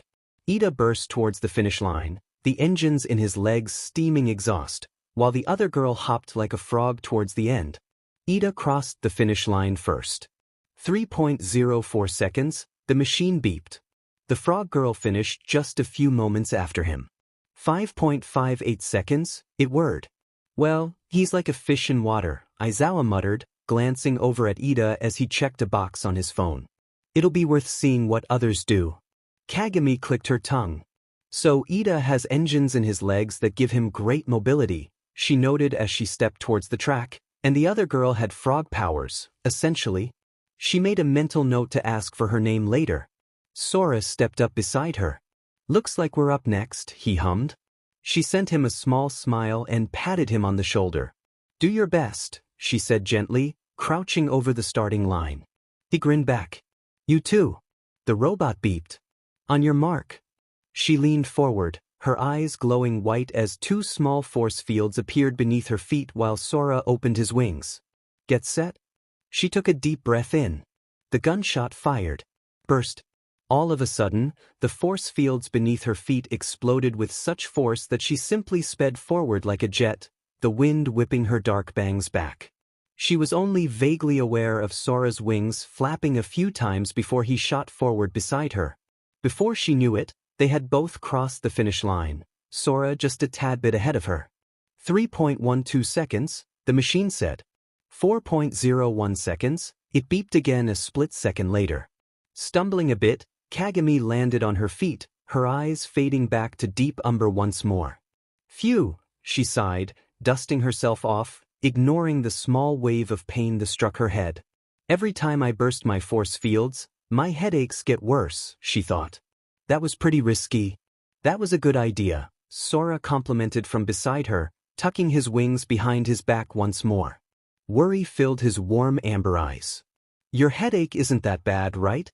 She straightened, sending him a reassuring smile. "I'll live," she said. "I always do." Test 2, grip strength. Kagami stared at the measuring device in her hands, her eyebrows furrowed together in deep thought. Technically, she wondered, if I use my quirk to squeeze it, but not all the way, then it'll still count, right? She shivered at the thought. So long as I don't break the actual machine. Taking a deep breath, her eyes began to glow again. "Here goes nothing," she whispered, squeezing as hard as she could. Squeeze. The handle on the device in her hands began to glow and fold in on itself, little by little, as if it was filling a gauge. "Steady now," she told herself. "Keep going." The bar kept raising higher and higher for almost a full minute, just until it was just about to overflow. And stop. The device let out a loud beep, its handle severely crushed, but still functional. Her eyes faded back to brown and she pressed a hand to her temple as a faint aching pain racked her mind. Biting back a curse, she leaned over to see the number. 3,067.8 kilograms, she read aloud softly. Someone gasped from behind her. "How many kilograms, now?" The raven-haired girl whipped around to come face to face with a boy with spiky red hair. She quickly looked down at the device again. 3,067.8? "That's so manly," the boy cried, grinning to reveal his sharp teeth. "I mean womanly, phew. Not that being strong is just a guy thing." She sent the redhead a crooked smile. Thank you." He hummed and put his arms behind his head. "Man, your quirk is so flashy," he said. He flashed her a smile and raised his arm. "My quirk is hardening, so I can make my skin rock solid." The skin on his arms suddenly seemed to snap together, the once smooth surface becoming rocky and taut. Kagami clapped her hands together, her eyes wide in curiosity. "That's such a cool quirk. It must be super helpful." He nodded, his arm returning to its natural state. "Yeah, but it doesn't bring me any attention at all, which totally sucks." He raised an eyebrow at her. What's your quirk called? She scratched the back of her neck, averaging her gaze from his. It's called control, she said. I can manipulate the matter of physical objects as well as force fields. She shrugged. I know there are certain limits to it and I haven't figured it out completely, but I'm working on it. The boy's eyes widened. So that's what you did during the 50-meter dash when you used your force fields? He pumped his fist into the air. That's so cool. He lowered his arms again. By the way, I'm Kirishima Idru. Kawarita Kagami, she said politely, smiling at him kindly. It's a pleasure to meet you, Kirishima-kun. Suddenly, a shout interrupted them. 540 kilograms? What are you, a gorilla? The two turned around to see a tall boy with 6 arms, 3 of which were squeezing the grip strength device, and 2 other boys, one with black hair and the other with strange, grape-like ball on his head, staring up at him in awe. The dark-haired boy shouted, "Oh, an octopus?" The shorter boy laughed pervertedly, his cheeks flushing red. Octopuses are secretary. Kagami glanced over at Kirishima, disgust written all over her face. The crimson-haired boy only laughed. Test 3, standing long jump. Kagami watched in amusement as Akari burst forward, light flying out of her palms like a beam pushing her forward, while Sora simply flew over the pit like it was no big deal. I guess I could just do another burst again, she mused aloud. Or maybe, she grinned. I could always do that. The raven-haired girl stepped up to the pit, her eyes glowing white again. Start, the robot standing along the side of the pit called. She leapt forward, a white aura surrounding her body as she made herself hover her way over the pit to the other side, as if she had just made one massive jump. She landed on the other side with ease, the aura surrounding her disappearing as her feet touched the ground. Another headache rang through her head, but it wasn't quite as bad as the first 2 were. You're doing just fine, she told herself as she dusted off her legs. Pull through and you'll make it? Test 4, repeated side steps. Kagami held a hand over her mouth as bile began to rise up in her throat. Oh God, she muttered to herself as she squeezed at her head. Are you okay there? Sora asked, looking over at her in concern. You look like you're feeling a little sick. I admit, she groaned, her migraine ramming into her head, that using my quirk to make myself fly back and forth repeatedly at an accelerated pace did not exactly take the best toll on my body. Are you talking about your headache or your nausea? He asked, alarm evident on his face. She sent him a queasy smile and chuckled, her eyes falling shut. Both. Test 5, ball throw. How many seconds had it been since Uraraka-san chucked her softball into the air, she wondered. Kagami had no clue, but she was pretty sure it had been well over 5 minutes at this point. A beep resounded from Aizawa's phone and his eyes widened when he saw the screen before showing it to the rest of the class. Infinity, he read. Infinity, the class screamed. So, Uraraka-san can manipulate the gravity of different objects, Kagami thought, glancing over at the brunette walking out of the circle. Fascinating.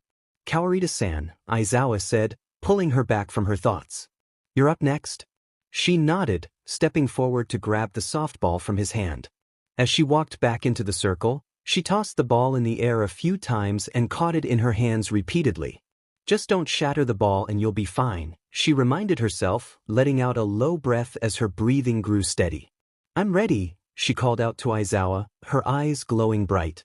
A white aura surrounded the ball and lifted it so it levitated in the air. A few students gasped from behind her. That's her quirk? It's so cool. Is it telekinesis or what? I thought she could only control force fields. I wonder what she's going to do. She raised her right hand next to the ball, almost as if she was cupping it. Suddenly, she flicked her wrist forward as far as it could go. Forward. The softball followed the silent command and shot forward like a bullet from a gun, eventually flying out of sight. A few seconds passed, and eventually, her eyes faded back again. A beep sounded from Aizawa's phone. He turned the screen to show the class and read aloud, 1,467 meters.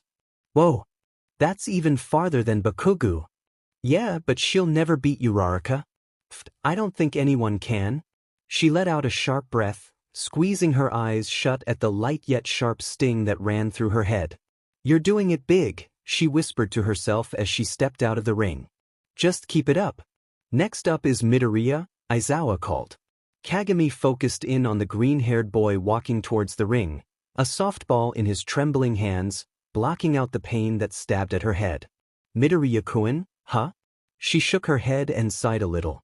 He didn't do very well in the previous tests, and it looks like every time he uses his quirk, he'll break a bone in his body. It doesn't look good for Midoriya-kun if he continues like this, Ida said softly from beside her. Huh. Bakugo scoffed smugly, a hand on his hip. Of course not. He's a quirkless small fry, you know? Kagami quirked an eyebrow at the blonde's words as Ida stared at him in shock. Quirkless, he cried. Are you not aware of what he did during the entrance exam? The explosive boy only snarled in response. Huh. Kagami clicked her tongue at him. You weren't there to see it, were you? She hummed. It was pretty amazing. Midoriya, still standing in the ring, abruptly raised his right arm behind his head and pulled it back, his arm glowing a golden hue as his veins lit up in a violet shine. He's really going to do it, she thought. He took a step towards the field and shot his arm forward quickly, the ball escaping his fingertips in a split second. The class held their breath in anticipation. But much to their dismay, the ball tumbled to the ground only a number of meters away. 46 meters, a robotic voice read. Kagami's eyes widened in shock. But how? She thought. He was so strong in the entrance exam. I was definitely trying to use it just now. Midoriya whispered to himself, looking down at his hand in pure shock and exasperation. Aizawa spoke up, the scarf around his neck floating above him ominously, revealing his glowing red eyes. I erased your quirk, he stated coolly. A few students gasped, everyone sharing the same thought. He erased his quirk? That entrance exam was definitely not rational enough, he said darkly, looking up at the green-haired boy. Even a kid like you was accepted. Midoriya trembled in his shoes, staring up at his teacher in fear. You erased my quirk? He gulped and his emerald eyes widened. Those goggles. I see. You can erase other people's quirk with your quirk, just be looking at them. He pointed at the scruffy man. The erasure hero. Eraser head. A boy piped up. Eraser? I've never heard of him. I've heard of him, a girl replied. He's an underground hero. Another student nodded. He doesn't like media attention because he says it hinders his work, they added. From what I can tell, Aizawa said in a taunting voice, you can't control your quirk, can you? He narrowed his eyes. Do you intend to become incapacitated again and have someone save you? Midoriya swallowed. That's not my intention. All of a sudden, Aizawa's scarf, that was floating in the air, shot forward and wrapped around Midoriya like a chain, pulling him closer to his teacher's face. Whatever your intention, he growled, I'm saying that's what those around you will be forced to do. He sighed darkly. In the past, there was an oppressively passionate hero who saved over 1,000 people by himself and created a legend. Even if you have the same reckless valor, you'll just be decked and turn into a useless doll after saving one person. He glared at the green-haired boy. Midoriya Izuku. With your power, you can't become a hero. Finally, the scarf loosened their hold on Midoriya, returning to their place around Aizawa's neck. I've returned your quirk, the dark-haired man said. You have 2 turns for the ball throw. With a dejected nod, Midoriya slowly walked back to the ring. It looks like he received some advice, Ida commented. Probably just telling him he's expelled, Bakugo replied dryly. Kagami held back a snort. Sounds like someone's feeling sour. Back in the ring again, Midoriya began to mumble. What should I do? Which should I choose? Whatever he does, Kagami sighed internally, biting her lip as she watched. It'll hurt him badly. Taking a deep breath, Midoriya lunged forward again, his arm preparing to throw the ball. He's really doing it? She thought wildly. All of a sudden she spotted it. The glowing golden shade on his index finger, his power focused solely on that one spot. Her eyes widened as she stared, her mouth parted. He can't be serious. Launching the ball towards the sky, he shouted, smash. The softball burst into the sky, rings of smoke trailing behind it as it soared away. A vortex of wind whipped debris around the ground as his arm dropped down again, and the class began to shout. He's definitely insane, she thought. With a grumble, Aizawa looked down at his phone before turning it to face the class. 705.3 meters, he read grimly. As the class began to chat, Midoriya turned to face his teacher, tears welling up in his emerald green eyes. Aizawa-san, he said breathlessly, holding onto his right hand, showcasing his purplish finger, the bone evidently snapped and broken. I can still move. The dark-haired man grinned at the boy. This kid, he murmured, his eyes wide. He got over 700 meters? Someone screamed. Finally, a hero-like record. Uraraka screeched happily, lifting her arms into the air. His fingers swollen. Ida shouted. He seemed to be deep in thought. There was the entrance exam, too. Here's a strange quirk. It's not very stylish, a boy with slicked-back blonde hair huffed. Kagami glanced over at Bakugo, a smirk on her lips. So, he's not exactly quirkless, now is he? She hummed playfully, nudging his shoulder. The ash-blonde's boy was gaping at the scene in front of him. His mouth dropped open before squeezing shut again, the muscle on his jaw tightening. What is the meaning of this? He growled, his hands making tiny explosions as he aimed them behind him. All of a sudden, he propelled forward towards Midoriya, rage seeping into his features even further. Hey! Tell me what's going on, Deku, you busy. The green-haired boy screamed in terror at the lunging teen, but before he could lay a hand on him, Aizawa's scarf lashed out and trapped him in place, tugging him back. What the? Bakugo snarled. These cloths are hard? They're weapons for capture made of carbon fiber woven together with metal wire made of a special alloy, their teacher replied nonchalantly. He let out an irritated tee, his eyes wide and bloodshot. Don't keep making me use my quirk over and over. I have dry eye. It's such a waste, since his quirk is so amazing, the class cried out. The man's scarf abruptly returned to him, releasing the angry boy from its hold. We're wasting time, he sighed. Whoever's next, get ready. Carefully, Midoriya sidestepped past Bakugo and returned to the rest of the class, the ash-blonde teen still seething where he was standing. Is your finger okay? Uraraka asked worriedly. Midoriya nodded. Oh yeah, he replied promptly. As she turned to walk away, Kagami sent one last glance at Bakugo over her shoulder. It looked like no one else noticed the way he was glaring so hatefully at Midoriya. Or perhaps no one else particularly cared. Test 6, sit-ups. Just as the alarm went off, she pulled her chest to her knees, her eyes fading from white to brown as the aura around her body faded. 203 sit-ups in 1 minute, Aizawa announced. Good job.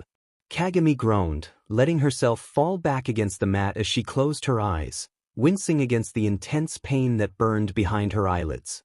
This is awful, she sighed. You should really stop using your quirk so much, a voice said from above her. She didn't need to open her eyes to tell who it was. Yeah, she hissed, slapping a hand lightly at his leg. Thanks, Mum. She lifted a hand into the air as she opened her eyes, coming face to face with a familiar pair of amber eyes. Now, help me up, you big bird. I'm telling you, Sora cried, grabbing her hand and pulling her to her feet. I'm not your mom and I'm not a bird. Your wings say otherwise, she huffed, ruffling his feathers. Kagami. Test 7, long distance run. She breathed heavily, bending over to lean on her legs. I hate long distance running, Kagami grumbled, standing up straight again and cracking her neck. 5 kilometers is too much for this early in the morning. Everything is too early for you in the morning, Akari laughed from beside her, taking a drink from her water bottle. Because it's the morning. Test 8, seated toe touch. This is it, she internally groaned as she sat down on the ground, her feet pressed against the wood backing of the wall. The one test that I can't use my quirk on? Start whenever you're ready, Aizawa commanded in that monotone voice of his. With one last glare at the ruler strapped to the wooden block, Kagami leaned forward, her arms stretching forward as far as they possibly could. It's times like this that I wish I was more flexible, she sighed. She was certain that her fingertips were reaching past her toes now, but how far they were actually reaching on the ruler was a mystery to her. Okay, stop. She leaned back again, letting out a breath of relief at the sensation of release from her muscles. That was 12.5 centimeters past your toes, Aizawa read off his phone, nodding at her. She stood up and walked back towards the class as another girl walked up, rolling her shoulder. Nice one, Akari giggled, patting her on the shoulder reassuringly. 12.5 centimeters isn't bad. I bet you could improve. The raven-haired girl sighed. I guess so. That was 27 centimeters past your toes, Ashido-san. Kagami whipped her head up to see the girl with pastel-pink skin and dark eyes grinning wildly as she stood up, crying in joy. Sweet? She turned to glare at Akari. Not bad, you say? I bet you could improve, you say? The blue-haired girl chuckled nervously. Forget what I said. Okay, I'll quickly tell you the results, Aizawa said, pulling out his phone. The total is simply the marks you got from each test. It's a waste to explain verbally, so I'll show you all at once. Aizawa pressed a button on his phone and a projection of all the scores suddenly filled the air, an organized chart showcasing the total marks. 1. Yayorozu Momo. 2. Todoroki Shudo. 3. Kawarita Kagami. 4. Bakugu Katsuki. 5. Ida Tenya. 6. Tokoyami Fumikichi. 7. Shuji Mizo. 8. Ojiro Mashireo. 9. Kirishima Aijuru. 10. Ashido Mina. 11. Morikawa Akari. 12. Kahaku Sora. 13. Uraraka Ochako. 14. Kudakoji. 15. Satu Rikido. 16. Azuitiu. 17. Aoyama Yuga. 18. Shiro Hanta. 19. Kaminari Denki. 20. Jirakyuka. 21. Hagakure 22. Mineta Minoru. 23. Midoriya Izuku. Kagami smiled to herself. Third place isn't too shabby, she thought. I could do worse. Her eyes trailed down to the bottom of the list, curiosity getting the better of her. She frowned once she reached the bottom. So Midoriya-kun really did get last place, then? She sighed. I thought he'd be able to do more with such a strong quirk, but I guess his limits are pretty low. She looked over to her right where Midoriya was standing, his shoulder shaking as he stared down at his swollen finger. She was overcome with the urge to walk up to him and tell him, I'm sorry, but she stopped herself. When bad things ever happen, nobody likes a pity party. By the way, Aizawa said as he closed the projection, slipping his phone back into his pocket, I was lying about the expulsion. A stunned silence fell over the class. Kagami felt her heart stop and start again. It was a rational deception to draw out the upper limits of your quirks, their teacher explained, a grin settling into his features. The very moment the words left his mouth, chaos ensued. What? Ida, Uraraka, and Midoriya screamed so loudly that Kagami jumped, the third of which looked like he was about to pass out. Of course that was a lie, a girl with her dark hair pulled up into a high ponytail stated, sending an apologetic look towards Kagami, who was glaring at the trio. It should have been obvious, if you had just thought it through. I didn't notice. Most of the other students murmured. That was a little nerve-wracking, huh? The boy with black hair from the grip strength test said. I'll take up the challenge anytime. Kirishima replied dutifully, raising a fist. Bakugu let out a frustrated dish and looked away, his crimson eyes flaring up with anger. He must have really been looking forward to seeing Midoriya-kun get expelled, huh? Kagami thought. Geez, just what does he have against him? With that, Aizawa said, we're done here. There are handouts with the curriculum and such in the classroom, so when you get back, look over them. Midoriya let out a sigh of relief. Midoriya, the dark-haired man added, pulling out a paper from his back pocket and handing it to him, have the old lady fix you in the nurse's office? He turned away. Tomorrow will be packed with even more rigorous tests. Prepare yourself. As Aizawa walked away, the class turned to one another, words and compliments being exchanged. I thought that I'd do worse, to be honest, Sora said, flaring out his wings a little. My wings might be great for the aesthetic, but they have their limits, you know? He shrugged and folded them up again. But I think 12th place is still pretty great, considering everyone else's quirks. Akari nodded in agreement.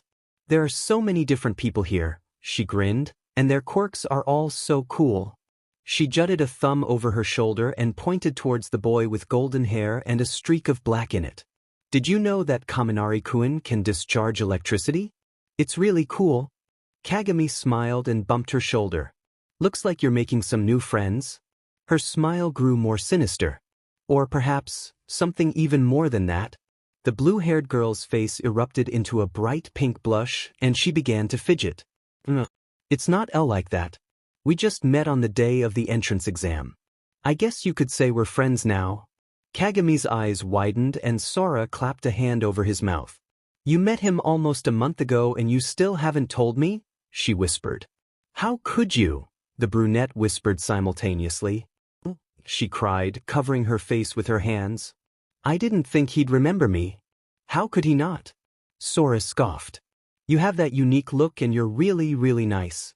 There's no way he'd be able to forget you. Akari's blush increased tenfold from his words. Cut the C, the raven-haired girl said abruptly, lifting a hand. I need to hear the details, right now. She looked at her in dismay. All right in now? Kagami's eyes narrowed. Yes, right now. Spill. Akari sighed and was about to explain when she suddenly stopped. Wait, she said, her silver eyes narrowing with intensity. Before I tell you how I met Kaminari-kun, I need you to tell me what the deal is with that guy who keeps looking at you. The trio fell silent. What? Kagami thought. Yeah, Akari said. There's a guy who keeps looking at you. The raven-haired girl blinked. She didn't remember saying the word out loud, but apparently she did. Sora whispered a very quiet, a guy was doing what now? Kagami opened her mouth to protest but froze. Hold on, she said. There was a guy who kept looking at me? Akari nodded. And he's in our class? She nodded again. And he kept looking at me? Yes, okay, the blue-haired girl groaned. He was looking at you a lot and I kept seeing him doing it, but I don't think you noticed him at all right? Now, cut to the chase. The raven-haired girl simply stared at her, her face full of bewilderment. There was a guy looking at me, she whispered quietly. Akari rolled her eyes.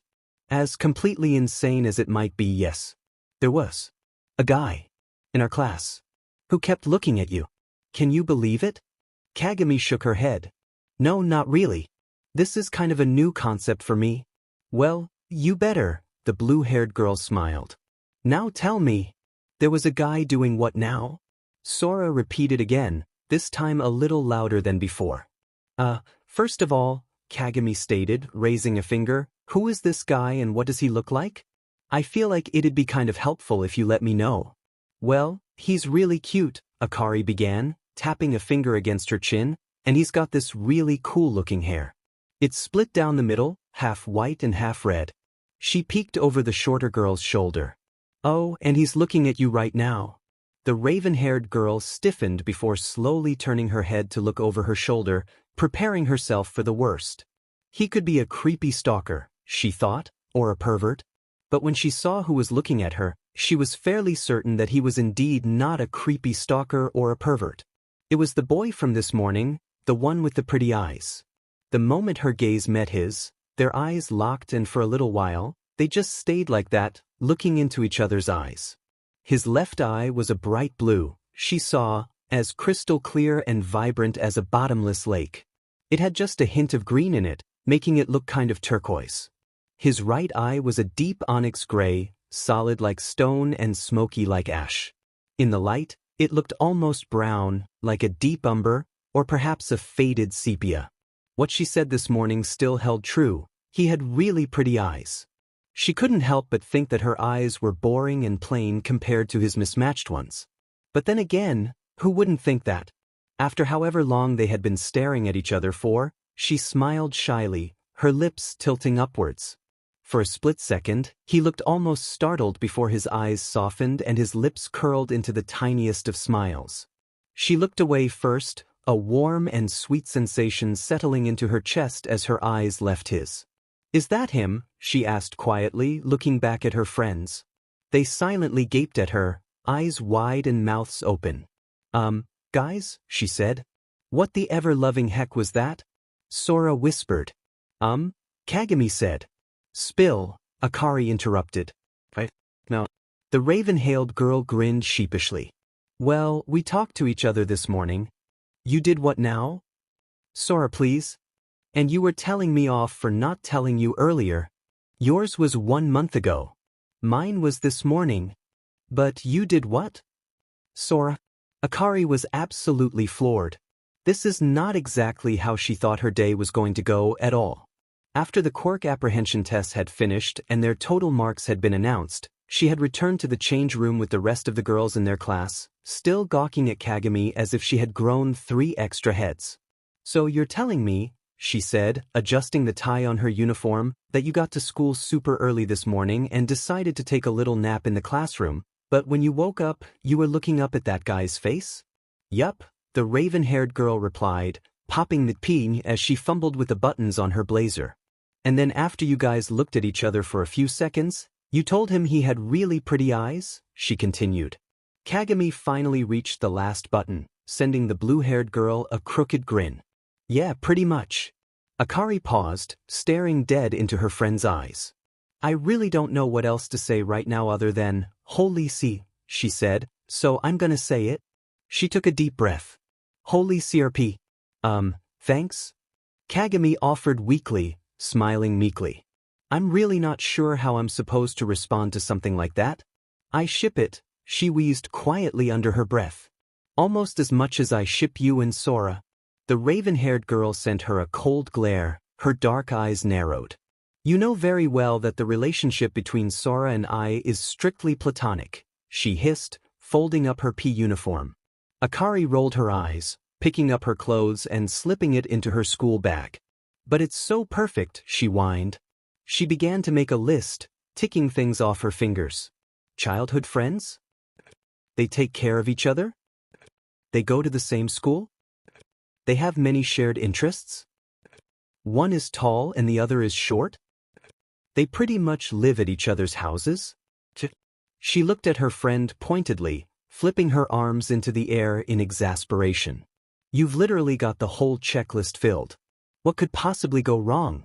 Kagami muttered something quietly under her breath before shaking her head. I'm telling you, she sighed. We're friends and friends only. The blue-haired girl pouted and pulled open the door to the change room. All right. I'll accept your title of friends only. She smiled slyly as they walked down the hallway. But that won't stop me from shipping it. The raven-haired girl only sighed and raised an eyebrow at the girl. Whatever floats your boat. She paused. Or ship, I guess. Class 1A then proceeded towards their classroom, in which Aizawa directed them to the auditorium where the entrance ceremony and orientation would be held. All of the students were introduced to all of their teachers and were given a full tour of the school, as well as multiple maps of the school layout, including all 5 floors and storage closets. There is no way that I'm going to memorize any of this, Akari groaned as she turned the sheet upside down. I don't know how I'm going to get through the next 3 years at this rate. I've already got the main first-year floor memorized, Kagami chirped, casually flipping one of her sheets over. I'm working on the library and cafeteria floor, now. Akari deadpanned. You're insane. The raven-haired girl merely shrugged in response. Probably. It's nice knowing that UA is more prepared for their students to not get lost than I am for my own classes, Sora remarked with a frown, flipping through all of the sheets of paper. They even gave us 2 copies of the complete layout of the entire school. They have a bodybuilding room, too, Kagami noted, twisting a sheet sideways, and a mini convenience store, and an arts and crafts room, and her face lit up. A music room. She hummed happily as she continued reading. This is amazing. Sounds really extra, if you ask me, Sora sighed. The raven-haired girl pressed a finger against his lips, effectively shushing him. Hush, child, she murmured. Let me enjoy this moment. I'm older than you. Only by 13 days. That's like 13 times 24 hours. Let me dream, you owl. Akari giggled at the sight of her 2 friends bickering with one another. I still ship it, she whispered. The 2 childhood friends simultaneously glared at her and said in perfect unison, We're just friends. I swear, she cried out, pulling at her hair. It's so cliché and perfect that there's pretty much no way that this could be ruined. Kagami and Sora exchanged a look of what could have either been discomfort or exhaustion. Akari settled for both. Once all of the new students had been dismissed from the very loud orientation and entrance ceremony, directed by Present Mike, of course, they were to return to their classes to have a quick discussion with their homeroom teachers about their curriculum or any possible questions they might have for them.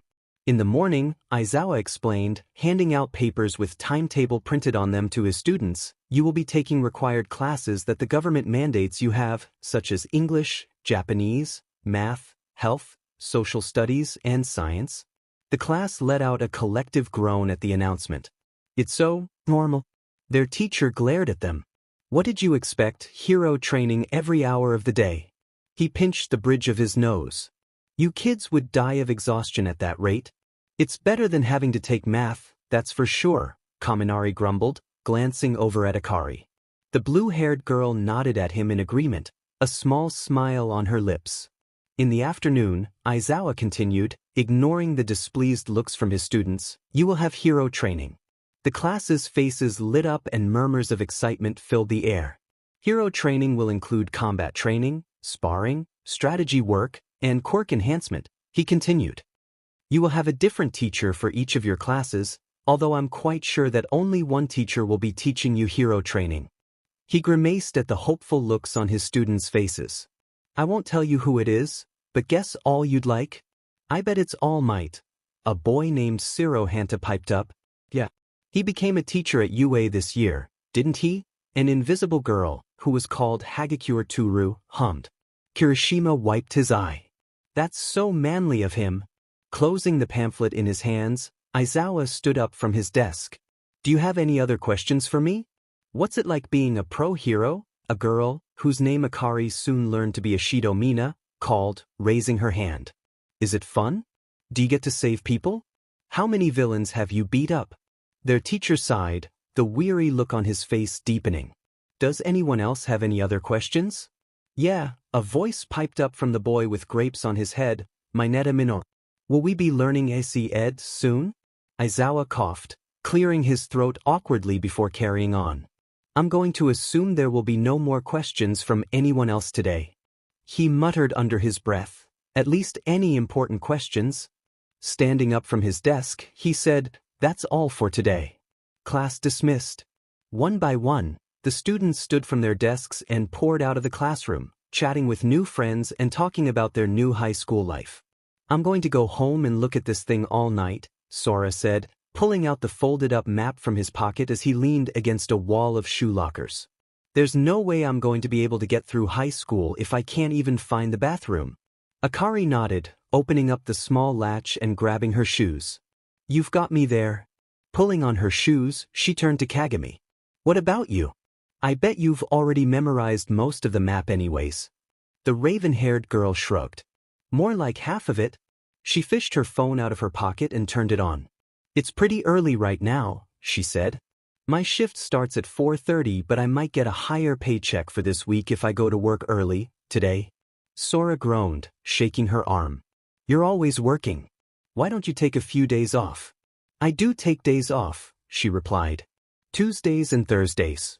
I have to take 2 days off a week, or else my boss will yell at me again." The blue-haired girl shook her head.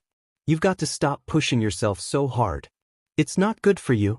"I could say the same for you," Kagami retorted. "You don't exactly live an easy life either." Akari stiffened then slumped over a little, closing the door to her shoe locker. "Yeah," she said quietly. "I know." The raven-haired girl rubbed her shoulder gently. "Take it easy on yourself. It's not your fault." She snorted. "It sure feels like it is." "I'd yell at you for saying that," her friend said, "but I'm about to miss my train." She gave Sora a serious look. "So I'm leaving the yelling up to you." Smiling pridefully, she reached up and patted his shoulder, completely ignoring the completely overwhelmed look on the boy's face. "Do me proud." With one last look at her friends, she turned and ran off, waving at them. "See you tomorrow." "You're not actually yell at me," the blue-haired girl whispered once the raven-haired girl was out of earshot. "Are you?" The brunette flashed her a bright grin. "How could I? You're too precious." "Well, you're too sweet." Akari whined, playfully poking at his arm. Well, let's head home now. The two of them began to walk out of the school and past the entrance, talking about the day's events and what tomorrow had in store for them. I'm so tired, Sora yawned, wiping a tear from his eye as they walked towards the train station where they would part ways. I didn't expect the first day to be so hectic. He shrugged and ran a hand through his hair. But then again, this is UA and we're in the hero course. The blue-haired girl nodded and sighed. Today wasn't even a full day. It's just like what Aizawa-sensei said, the real thing really does start tomorrow. The brunette nodded and the two fell into a companionable silence, simply enjoying each other's presence. Ever since the first day they met, they would just fall into comfortable and simple silences now and then. It was never awkward or uncomfortable or anything like that. It was just nice and quiet after a long day, almost as if they had an unspoken pact of space between them. As they reached the train station, Sora spoke first. So, he said, I guess we just wait? He chuckled nervously, stepping onto the platform. I'm still pretty bad at this whole socializing thing. Akari giggled and stepped on after him. You're still the same as you were in junior high, huh? His eyes glazed over for an instant, and it was so quick that she almost didn't see it. Yeah, he said quietly. I don't really change much over the years, do I? In front of them, the train began rolling into the station and he turned his head at the sound. That's our cue to leave, he stated, abruptly grabbing her by the arm and pulling her past the train's opening doors. Come on. Okay, she stammered, a little startled at the shock of suddenly standing in the train. I'm right here, you know? It's not like I'm not coming with you. Just making sure you didn't space out and miss the train again. He grinned slyly, taking hold of an overhanging handle, like that one time. She stuck her tongue out at him and grabbed onto the pole. It was one time. He laughed. Doesn't mean it can't, and won't, happen to you. The rest of the trip passed in a comfortable silence, with the occasional comment about the day or question about their new schedules. I can't wait to start hero training, Sora sighed dreamily. He gestured to his wings, which were still folded behind his back, and possibly hitting a woman in the face. Maybe now I can finally figure out a way to use my quirk to save people from danger. Akari opened her mouth to respond. In a way that's not just flying them away from the problem, he quickly added. She quickly closed her mouth, a small smile creeping onto her face. Less than 10 minutes later, the two of them were stepping off the train and back onto a new platform. I'll see you tomorrow, Sora said, waving at her one last time as he unfurled his wings from behind him. And stay safe. With one big flap of his wings, he was shooting up into the sky and away from her. Don't worry about me so much, she called out after him, cupping her hands around her mouth like a megaphone. It's not like I'm going to die. Not even 3.5 minutes later, she began to regret those words. Hey, Marcusin. She had just begun walking away from the train station when she turned her head at the sound of her name. Golden eyes bore into hers and her heart stuttered in her chest.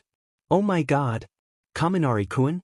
He smiled that brilliant smile of his, and she could feel her cheeks blaze. Okay, so maybe she might die. Just maybe. Do you live around here, too? The blonde boy asked, walking off the station platform towards her, still grinning.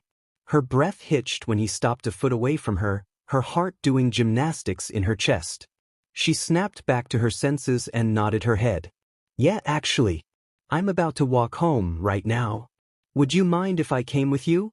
He asked with a pleading smile. I could drop you off at your house. For a moment, she was frozen stiff. Walk me home, she thought. Kaminari wants to walk me home? Am I hallucinating?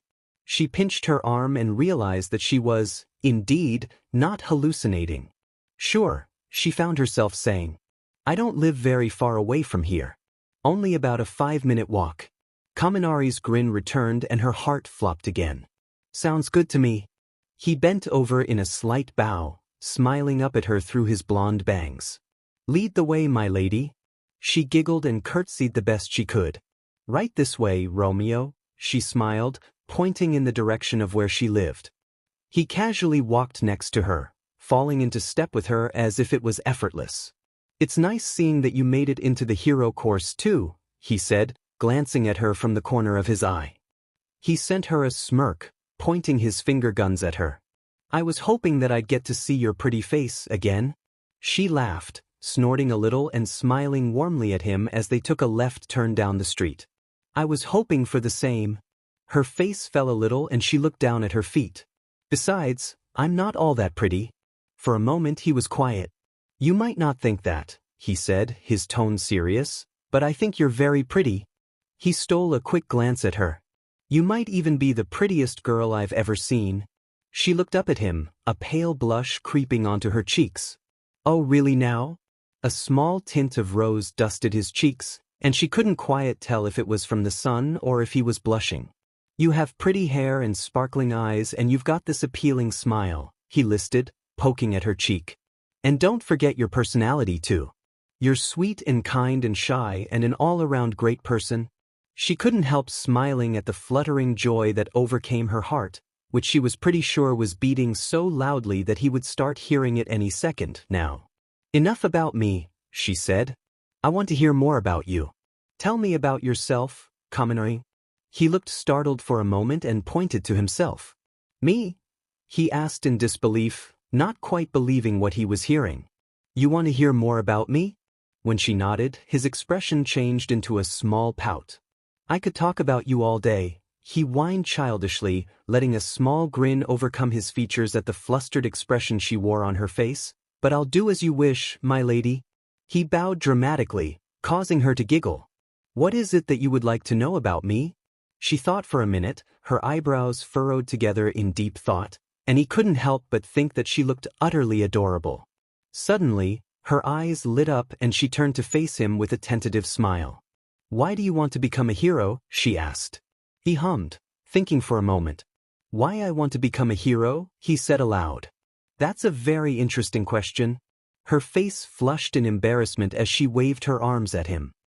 Why you don't have to answer the question if it makes you feel uncomfortable, she cried. He chuckled, reaching over to lightly pat her head. It doesn't make me feel uncomfortable, really, he said reassuringly, his expression growing somber. It's just that I don't think I've ever been asked this question before.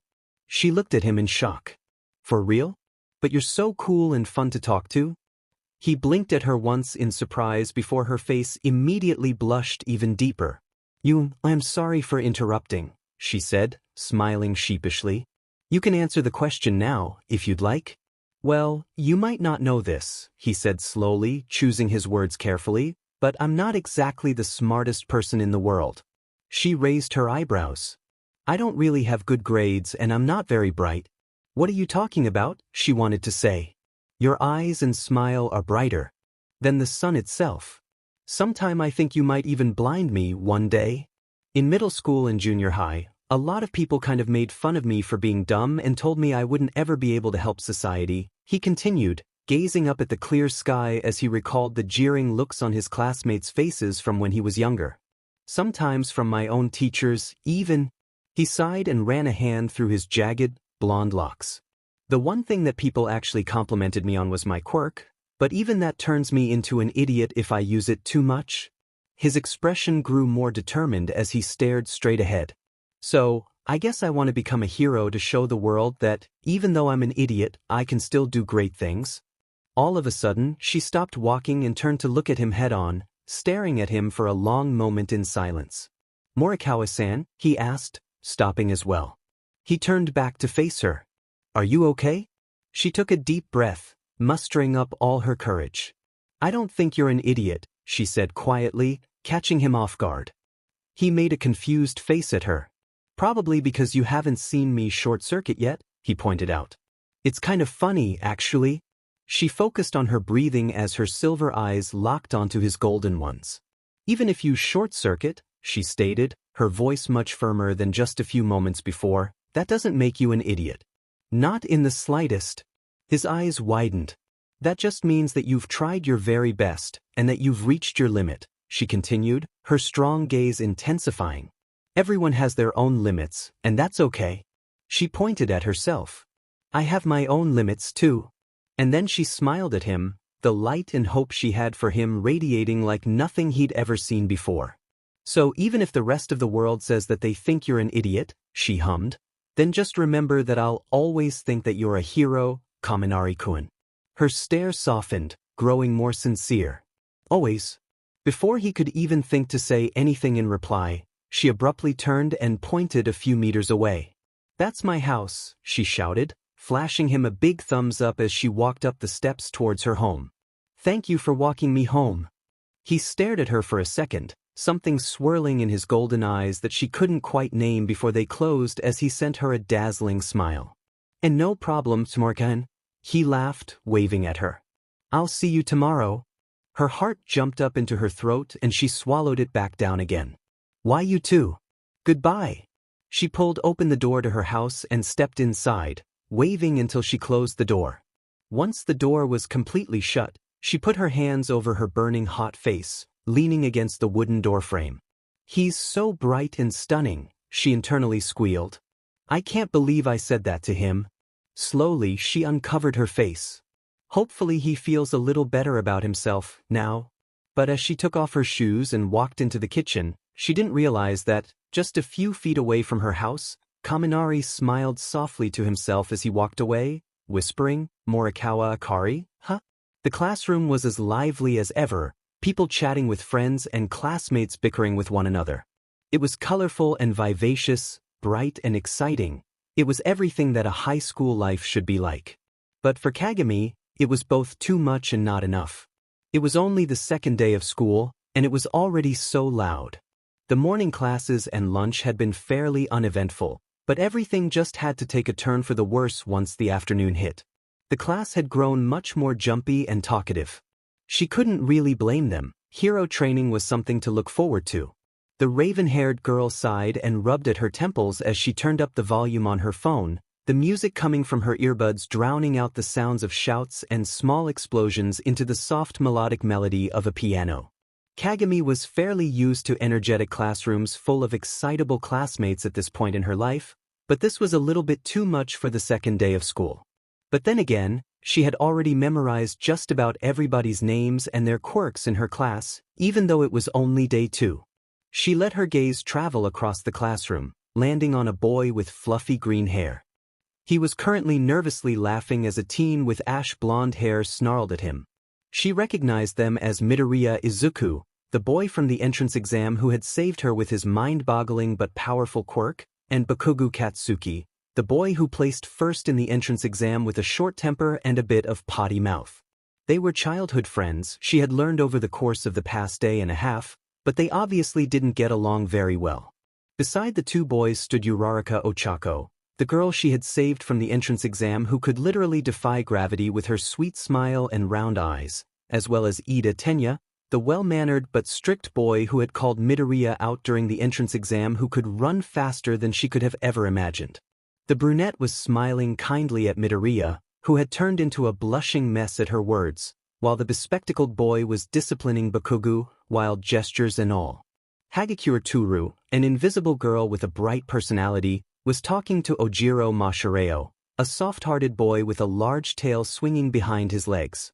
On the other side of the room, Ashido Mina, a wild alien-looking girl who could create acid, was laughing at something Shiro Hanta, a chatty boy who could dispense tape from his elbows, had said, both of them blatantly ignoring Aoyama Yuga, a stylish boy with a knack for speaking in French who could shoot a laser from his navel. Standing not too far away were Kahaku Sora, a gentle boy with wings, and Morikawa Akari, a shy girl with hidden light within literally, two of her dearest friends. They were chatting with Kirishima Idru, an outgoing boy with a love for anything manly who could harden his skin, and Kaminari Denki, a social butterfly who could shock people with not only his quirk but his idiocy as well. The latter of the aforementioned two also just happened to be dear Akari's newfound crush. The blue-haired girl sent him quick glances every now and then, a soft blush adorning her features. Kagami grinned. I can't wait to see how this turns out. Looking away from the scene, she turned to look at the rest of her class as she named all of her classmates and their quirks, one by one. She turned her head to face the back of the class, the classical music still flooding out the sounds of everything around her. Yaoyorozu Momo, an intelligent girl who could create anything she liked, and Shuji Mizo, a quiet yet kind boy with multiple arms, were casually making small talk, the former of the two being extremely uncomfortable as Mineta Minoru, a short pervert who could remove large sticky ball from off his head, attempted to get a peek up her skirt. She wrinkled her nose in disgust as her gaze flitted around until it landed on a certain boy with dual hair colors, split right down the middle. Yes. And then there was Todoroki Shuto, a total and complete mystery to her with the prettiest eyes that she had ever seen. He was simply sitting at his desk, one arm propped up on the top as he leaned against his hand, his eyes closed. She had never really noticed it before, but he was appealing. He was fairly tall and she could tell that he was muscular, even beneath all of the clothes he wore. His hair was short and an eye-catching clash of red and white that met in the middle that made her wonder if it was natural. On his left eye, there was a maroon-colored burn scar that surrounded it, and she wondered how it had gotten there. To her, it didn't deter his appearance in the slightest, despite what others might think. He was still appealing in her mind. She let out a soft sigh, turning her head away to face the front of the class once more. They had only spoken once before, but she could not help but feel as if he was just as lost and lonely as she was in this world, still looking for a purpose to keep driving himself forward. She didn't know much more than that. She did know that he had an ice quirk, but that was about it. She wanted to get to know him more. She wanted to talk to him. She wanted to see his pretty eyes again. This just wasn't enough for Kagami. Suddenly, the faint sound of the ringing bell broke past her musical barrier between the class and herself. Afternoon classes are about to start, she thought to herself, tugging out her earbuds with an irritated sigh as the voices of her classmates rushed back to her ears. But she couldn't stay frowning for too long as she remembered what came along with afternoon classes. Hero training. Everybody rushed back to their seats in a hurry, the chattering slowly reducing to hushed whispers as everyone sat on the edge of their seats in anticipation. "I wonder who our hero studies teacher is," she murmured softly, turning her gaze to face the door. The moment those words left her mouth, the loud, deep voice of a man echoed through the hallways. "I am..." The quiet conversations in the classroom abruptly fell silent, vanishing into thin air. Everybody was focused on the door. All of a sudden, the classroom door slammed open, and a tall, muscular figure stood in the doorway. Coming through the door like a normal person, Kagami could not suppress the small gasp that escaped her lips. "It's All Might!" Kaminari shouted from the front of the room. Kirishima pumped a fist to the air as he added, "Wow, he really is a teacher." As the number 1 hero walked up dramatically to the front of the classroom, Azui Tsuyu, the frog girl from the quirk apprehension test, remarked, "That's a costume from the Silver Age, isn't it? Its style is so different, it's giving me goosebumps," Ojiro commented. Kagami swallowed. "UA sure has a whole lot of surprises in store for us." "I teach hero basic training," All Might announced, his defeating voice booming like a drum. "It is a subject where you train in different ways to learn the basics of being a hero. You'll take the most units of this subject." He lunged forward in a powerful stretch. "Let's get right into it. This is what we'll do today." He whipped around, showing the class a plastic card in his hands, the word battle written on it. "Combat training." "Combat?" Bakogu roared. "Training," Midoriya weakly finished. "And to go with that," the boisterous man shouted, "are these." He turned to point at the wall to his right, 5 large, moving compartments pulling out from the wall, numbers from 1 to 23 labeled on each of the large blocks inside. "Costumes based on your quirk registrations and requests you sent in before school started." A shout arose from the class as they gasped. "Oh, costumes? After you change," All Might continued, "gather in ground beta?" "Yes, sir." Kagami stared up at her number, the lump in her throat expanding even further. "Number 19. A mischievous grin made its way onto her features, hope glimmering in her eyes. "I'll prove them wrong." The tunnel was dark, masking the faces of those walking around her in shadows. She smiled, a flicker of pride shining in her eyes as she moved forwards. Light steamed from the end of the tunnel in bright rays, almost as if it was reaching for them. "It begins now." All Might's boisterous voice reached her ears as his figure came into view. "They say the clothes make the man, young men and ladies." His grin seemed to grow even bigger, if possible. "Be fully aware, from now on, You are heroes. The bursting light of day fell over her face and filled her with warmth as she took her first step into the training ground, her heart swelling up. A hero, she thought. Am I really a hero? That's great, everyone. You all look cool. All Might shouted, his voice full of pride. Now, shall we begin, you zygotes? Cheers of agreement arose from the class. Kagami scanned her eyes across the class, examining the costumes of each of her classmates. Some people were wearing casual yet functional outfits like Kaminari, who was dressed in a white shirt and dark jacket, whereas others went all out, like Bakugu, who was wearing grenade-like gauntlets on his forearms. Her dark eyes landed on a pair of wings sticking up from above the crowd. She grinned and ran towards them, eventually coming face to face with Sora. Hey there, she chirped, ruffling his feathers in greeting. What's your costume look like? The brunette jumped a little at her sudden appearance, but softened once her fingers melded into his wings. Oh, it's nothing much, really, he said, averting his gaze from hers in embarrassment. Just something that I always wanted to wear. She looked down at his costume, her eyes sparkling in awe. He was wearing a button-up, tan coat and a pair of matching briefs. Both pieces were a little baggy, but still managed to remain form-fitting. She assumed that there was space for his wings to protrude from the back of his coat, as they were sticking up in the air. A pair of aviator goggles were resting on top of his head, the lenses surrounded by a large frame for security, and his hands were covered by a pair of thick gloves, and he wore a pair of dark, slip-on boots on his feet. A pilot, she thought, a smile tugging at her lips. He looks like a pilot. A utility belt of some sort was attached around the top of his briefs, and she noticed that there was a small SW on the side of his belt. Pointing at it, she asked, "What does that SW do?" Sora smiled. "If I flick it," he explained, gesturing to his feet, "these small spikes will come out of the bottom of my boots to help me keep my balance when I land." The raven-haired girl let out a little, "That's so cool," she hummed, bumping arms with his. "I can tell you're going for the whole airplane vibe." He laughed. "I'm like a personal pilot," he added. "I might as well be my own plane too, with the wings and all." "I think your costume looks incredible," she grinned. "You came up with such a good idea too. It's functional but eye-catching too."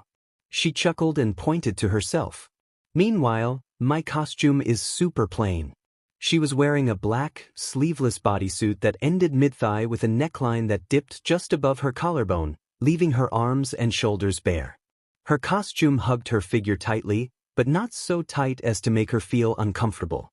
Two white stripes sliced up along the seams, adding a touch of brightness to her look. A simple black belt was wrapped around her waist, a single box hanging off of it on top of her right hip, and a pair of black, lace-up combat boots that went all the way up until under her knees were on her feet. She was wearing two long gloves that ended just below the bend of her arm, her long black hair cascading down her back freely. To complete her costume, a black mask covered the area surrounding her eyes. "Amazing," he commented, sending her a small smile. "By the way, have you seen Akari around?" He squinted his eyes as he scanned the faces of his classmates. "I haven't gotten the chance to see her costume yet, and I really want to know what she picked. Did someone say my name?" The two of them turned around, coming face to face with none other than Akari herself. "Oh, we were just looking for you," Sora said, looking down at her costume. "What's your costume?" His breath caught in his throat as Kagami let out a light gasp. "Oh my God," he whispered. "It looks amazing."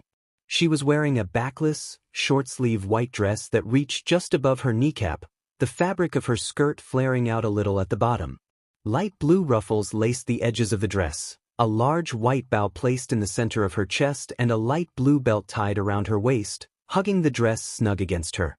A small bag was attached to her belt, hanging loosely. On her legs, she wore a pair of matching light blue leggings as well as a pair of short white boots with small light blue bows on them. Her hair fell into loose waves that lightly framed her face in an elegant look. To finish her look, she donned a pair of white gloves with a circular glass dome cut into the palms on her arms. The blue-haired girl blushed, rubbing at her arm as she smiled warmly. "Ah, thanks you guys, but don't flatter me too much." Looking over them with a few glances, her smile grew even bigger. You guys look amazing yourselves. Sora's amber eyes suddenly widened and he abruptly shoved Kagami forward. "Who, what the hell?" she cried, stumbling forward before quickly regaining her balance. She turned around, standing next to Akari with her hands on her hips. "What was that for?" The brunette's face was full of awe as he said, "You guys look like complete opposites standing next to each other." He pointed at Akari. "Day," he pointed at Kagami. "And night." The two girls looked over at each other. "Huh," Akari prompted. "He's actually right." She grinned. "We do look like opposites." Kagami raised an eyebrow and let a small smile spread across her features, turning to look at Sora. "I guess we do." All Might's voice grabbed their attention once more. "Now, it's time for combat training," he declared. A voice piped up. "Sir?" Kagami turned her head and her eyes widened at the sight of a full suit of steel armor standing in broad daylight, the smooth metal glistening in the sunlight. "This is a battle center from the entrance exam, so will we be conducting urban battles again?" The raven-haired girl recognized that voice. "Ida-kun," she wondered. Her eyes trailed over his costume once more. He sure went all out on his costume. All Might lifts his hand towards the class, 2 fingers raised. "No, we're going to move ahead 2 steps, he said. "Most of the time, fighting villains takes place outside, but if you look at the numbers, atrocious villains appear inside at a higher rate. Imprisonment, house arrests, backroom deals." His expression darkened. "In this society filled with heroes, truly intelligent villains hide in the shadows. For this class," he announced, "you'll be split into villains and heroes and fight 2-on-2 indoor battles." "Without basic training?" Azui added. Their teacher squeezed his fists together. "This is a real battle to understand those basics. However, the key this time is that there's no robot you can just beat up." Voices jumbled together as a series of questions were asked. "How will wins and losses be determined?" Yaoyorozu asked. Bakugo frowned, a look of displeasure filling his crimson eyes. "Can we beat them up anyways?" Uraraka gulped nervously. "Will the punishment be expulsion like with Aizawa-sensei? How shall we be split up?" Ida raised his hand. "Isn't this cape crazy?" Aoyama giggled, showing off the glittery cape on his costume to the class. A look of exasperation crossed Kagami's face as All Might shouted with determination, "I'll answer all your questions." He opened up a booklet from his pocket that looked tiny in his giant hands. "Now listen here." She raised an eyebrow. "A script," she wondered. Is he really that new to this? "The situation is that the villains have hidden a nuclear weapon somewhere in their hideout," All Might explained, flipping through his book. "The heroes are trying to dispose of that. The heroes need to catch the villains or get the nuclear weapon back in the allotted time. The villains need to protect the nuclear weapon for the whole time or catch the heroes." He suddenly pulled a giant box labeled lots from behind him. Where the heck did he even get that from? The raven-haired girl wondered. "Teams and opponents will be determined by drawing lots," he declared. "Since our class this year is an odd number, one of you will be a hostage of some sorts.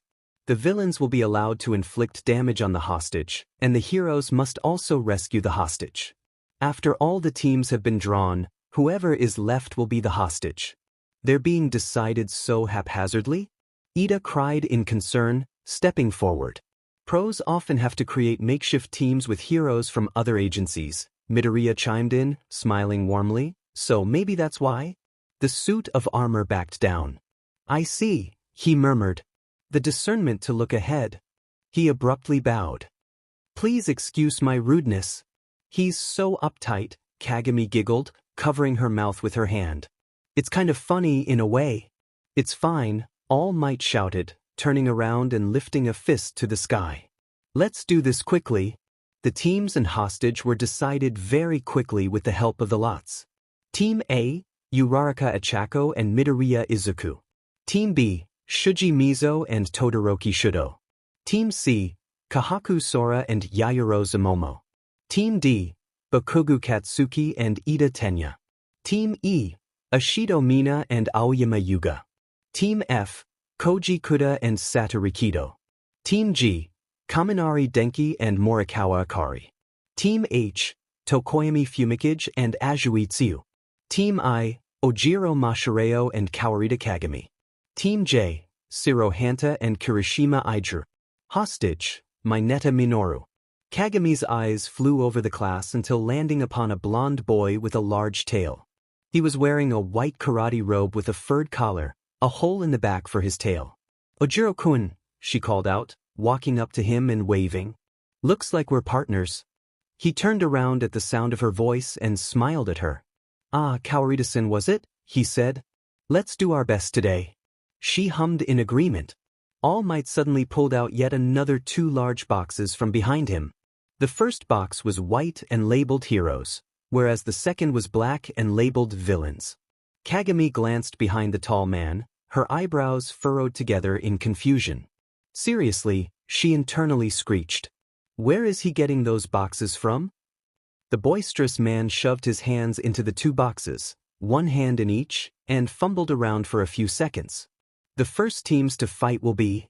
He pulled out 2 balls from the boxes and raised them to the sky, the black ball with a large letter TDEETS painted onto it while the white ball had the letter painted on it. These guys? Kagami grimaced at the sight. How ironic, she thought. The 2 students that get along with each other the absolute worst are pitted against each other for combat training. Her brown eyes flicked to Midoriya, the green-haired boy staring hard at the ground, evidently shocked by the news and even a little scared. I almost pity him. Her gaze then turned to look at Bakugo, the ash-blonde boy glaring at the aforementioned boy in what must have been pure hatred. What is it that's going on between those 2? She wondered. All Might grinned broadly at the 2 selected teams.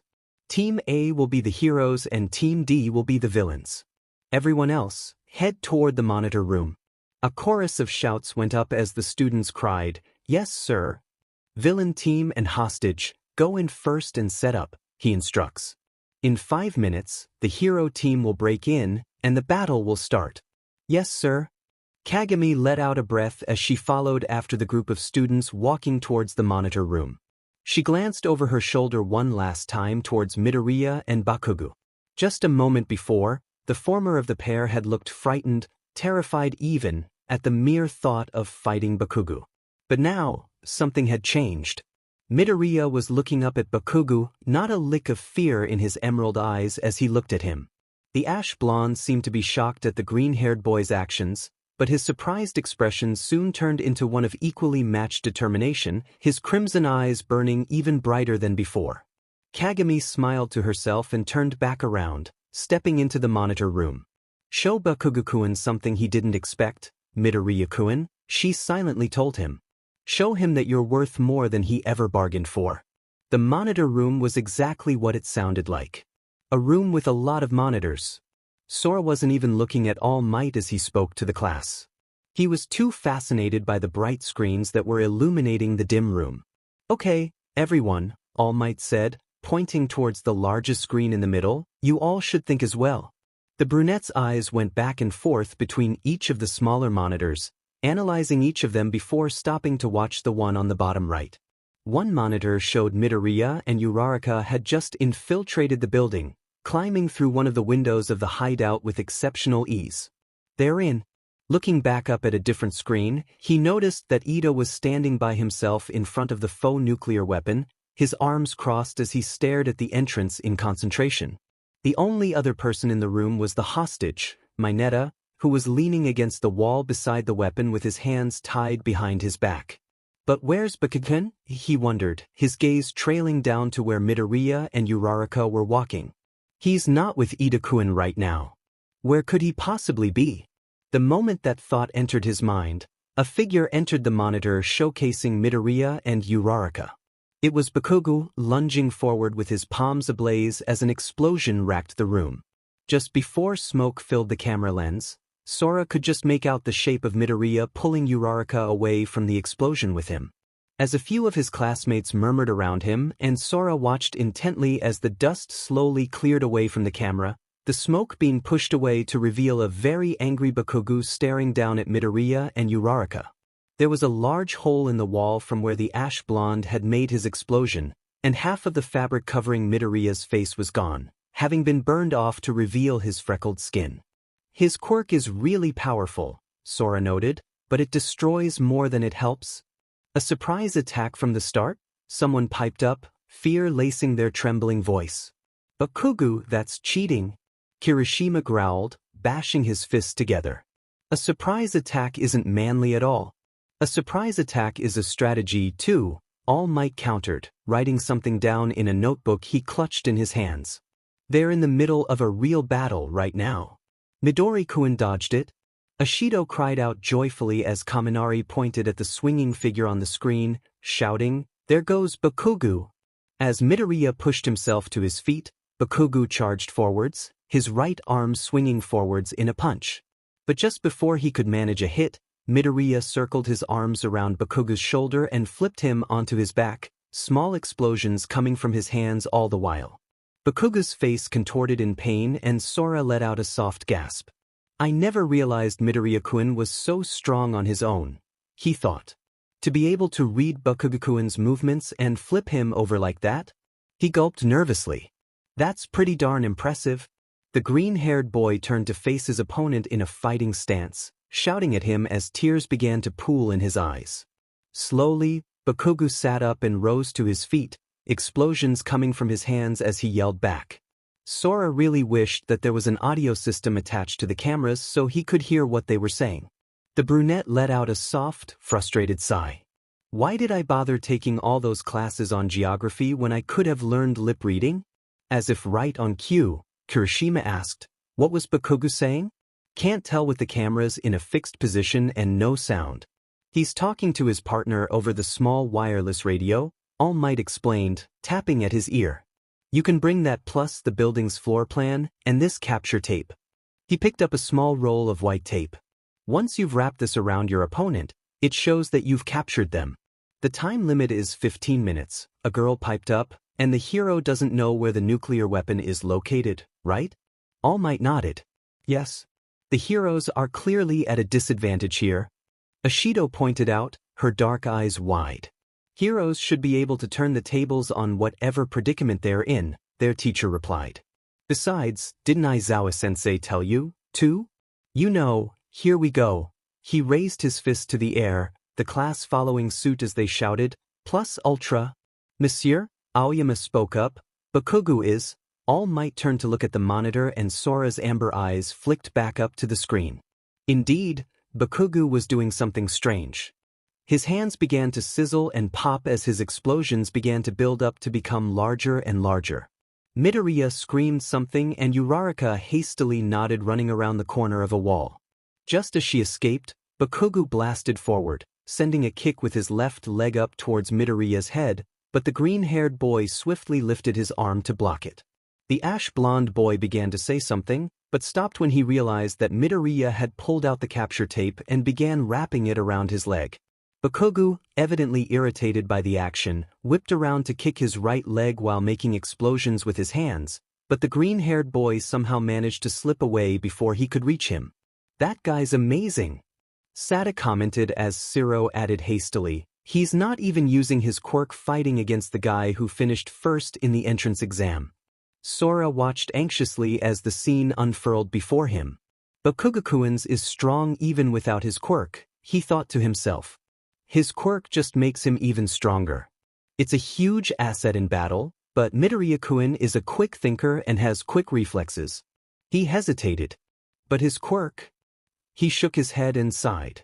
It's really not much help when all it can do is hurt him. Midoriya was crouching close to the ground, waiting for Bakugu to make the next move. The smoke from the previous explosions cleared, revealing the ash blonde leaning towards Midoriya with his arms facing behind him, preparing to propel him toward once more. In a split second, the green-haired boy ran off, disappearing around the corner of a wall as Bakugu shouted before chasing after him. Midoriya-kun can't get as close to Bakugu-kun anymore. He realized as the ash blonde's hands glowed once more. He'll be ready for it. Hallway after hallway, Bakugu ran on, still searching for Midoriya, who had long since disappeared. Suddenly, the ash blonde stopped and began to yell, his face burning with fury for his childhood friend as explosions blazed from his hands. On a different monitor, it showed Midoriya grimacing at his words, ducking his head a little. He seems real angry, a boy from the back of the crowd remarked. It's scary. Blast after blast, Bakugo began to explode doorways and walls as he went on a rampage, completely ignoring the fact that Uraraka was slowly making her way towards the nuclear weapon. Elsewhere, Midoriya was crouched next to a wall, leaning against the corner as he breathed heavily, taking a breather. He must be planning something, the brunette thought. Midoriya-kun would never go into anything without even the slightest idea of what to do. He's probably trying to distract him for as long as possible while Uraraka-san goes after the weapon. Meanwhile, as Bakugo kept his wild chase around the building, another monitor showed Uraraka in the room with the nuclear weapon, confronting Ida as Mineta stared at her, or maybe her chest, pleadingly. She made it. Sora grinned, but the smile dropped from his face as he looked up at the timer. But they only have 6 minutes left. His amber eyes flit back to the monitor showcasing Midoriya. He let out a little gasp as he realized that Bakugo had found him, and he was aiming his gauntlets towards him. Those gauntlets, he thought, squinting up at the screen, they have a trigger on them similar to a gun. Does that mean? All Might stepped forward, his hands squeezed tightly around his microphone. Young Bakugo, stop, he shouted. Are you trying to kill him? Sora's eyes widened as the realization finally hit him. No way. The ash blonde's lips pulled back in a malicious sneer, ignoring his teacher's words as his finger pulled the trigger back. His gauntlets began to glow a bright golden hue before a giant explosion burst out of the top, like a gun firing bullets. Midoriya let out a scream as the burning embers of the explosion made their way closer towards him before completely shattering half of the building. The monitor room began to shake, rumbling at its base as the aftershocks of the giant explosion passed over them. From every direction, screams rang out in the monitor room. This is supposed to be a class, Kirishima shouted. Sora leaned forward, gripping the wall beside him with wide eyes as he waited for the smoke to clear. If I didn't think Bakugo was crazy before, then he's definitely insane now. Young man. All Might yelled into his microphone. Young Midoriya. The debris finally began to dissipate, displaying a huge hole in half of the building. One of the monitor screens showed Midoriya, who was still conscious as he sat up, his eyes wide in complete and utter fear. Bakugo walked up to him, shrouded in ashy smoke. He might be playing the role of the villain right now, Sora thought, but this is really too much. His eyes looked back to the monitor with Uraraka, Ida, and Mineta. Ida looked distracted, speaking into his radio as he tried to contact Bakugo. Uraraka saw her chance and quickly ran forwards, untying Mineta with ease, the grape-headed boy running out of the room, before lunging for the weapon. Ida whipped around and rushed towards her in hopes of keeping her away, but all of a sudden, she pressed her hands together and was floating over him towards the nuclear weapon. So, she can make herself float too, the brunette realized, his eyes widening in comprehension. Pressing her hands together once more, Uraraka began to fall back to the ground again, but Ida was faster and bolted around, pushing the weapon to the other side of the room before she could touch it. In a flurry of movements, Uraraka tumbled to the ground, bumping against the wall upside down. Sora winced at the sight.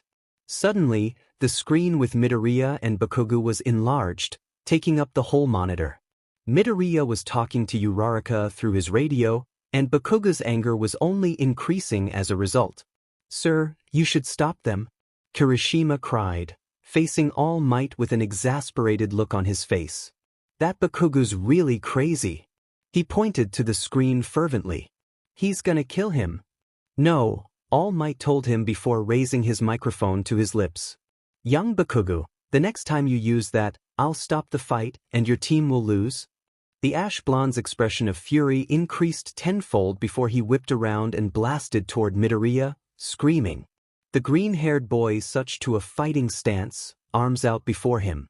Just as Bakugo was in front of him, he threw his fist forward, but Bakugo made a small explosion and flew over him, smoke filling Midoriya's vision as the ash blonde attacked him from behind with another explosion. What in the world?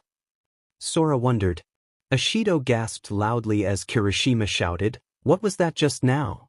A low voice from the back of the room piped up, "He doesn't look like the type to think, but he's more subtle than I expected." Todoroki narrowed his eyes as he gazed up at the screen. A few classmates turned their heads to look at him. "What do you mean?" Kirishima asked. He changed his course in a blast that doubled as a smokescreen and then did it again immediately, the dual-haired boy replied, his eyes flicking to look at his classmates for a moment before settling on someone a few feet away.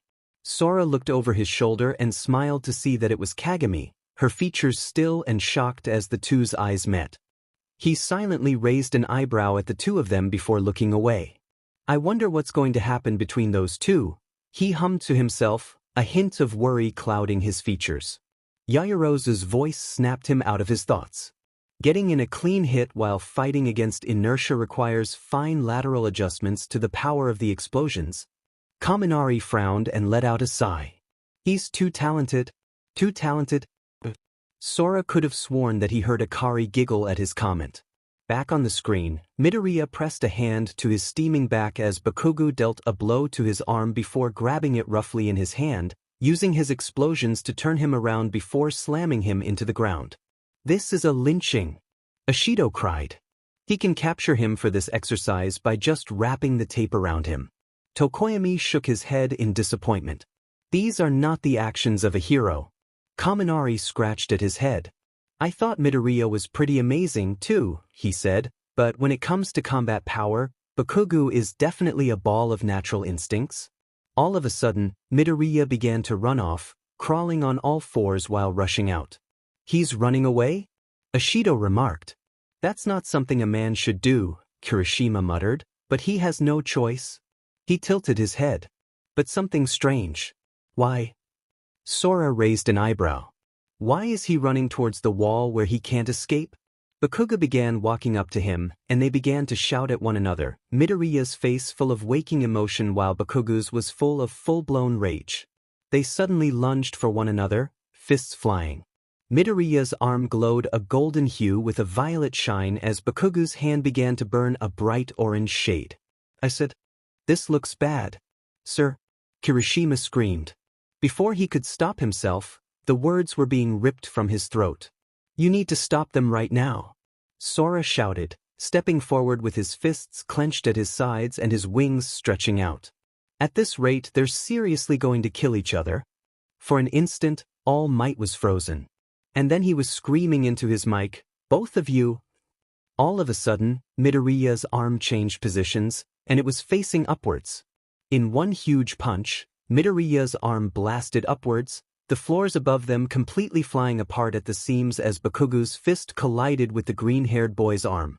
Wind and dust flew from the top of the building, a giant hole protruding through its center. Uraraka's hand glowed as she picked up one of the pillars, holding it like a baseball bat. She abruptly swung it forward, all of the debris flying towards Ida like a million baseballs. She quickly let go of the pillar and jumped over the gaping hole, making contact with the faux weapon. Down below, the smoke began to clear, revealing Midoriya's charred and broken figure, just barely standing after the immense strain on his body. In a moment he collapsed to the ground. "And I thought Bakugo was insane," Sora whispered. And as he let out a breath that he didn't even realize he was holding, All Might began to shout, "Hero! Hero team wins!" After Midoriya had been taken to the nurse's office on a stretcher and everyone else had gathered back in the monitor room, their review session for the first battle began. "Well, even if the hero team won," All Might said, "the MVP of this battle was young Ida." Sora gasped along with a few other classmates. "What?" he thought. "How in the world was he the MVP?" Ajui's voice piped up.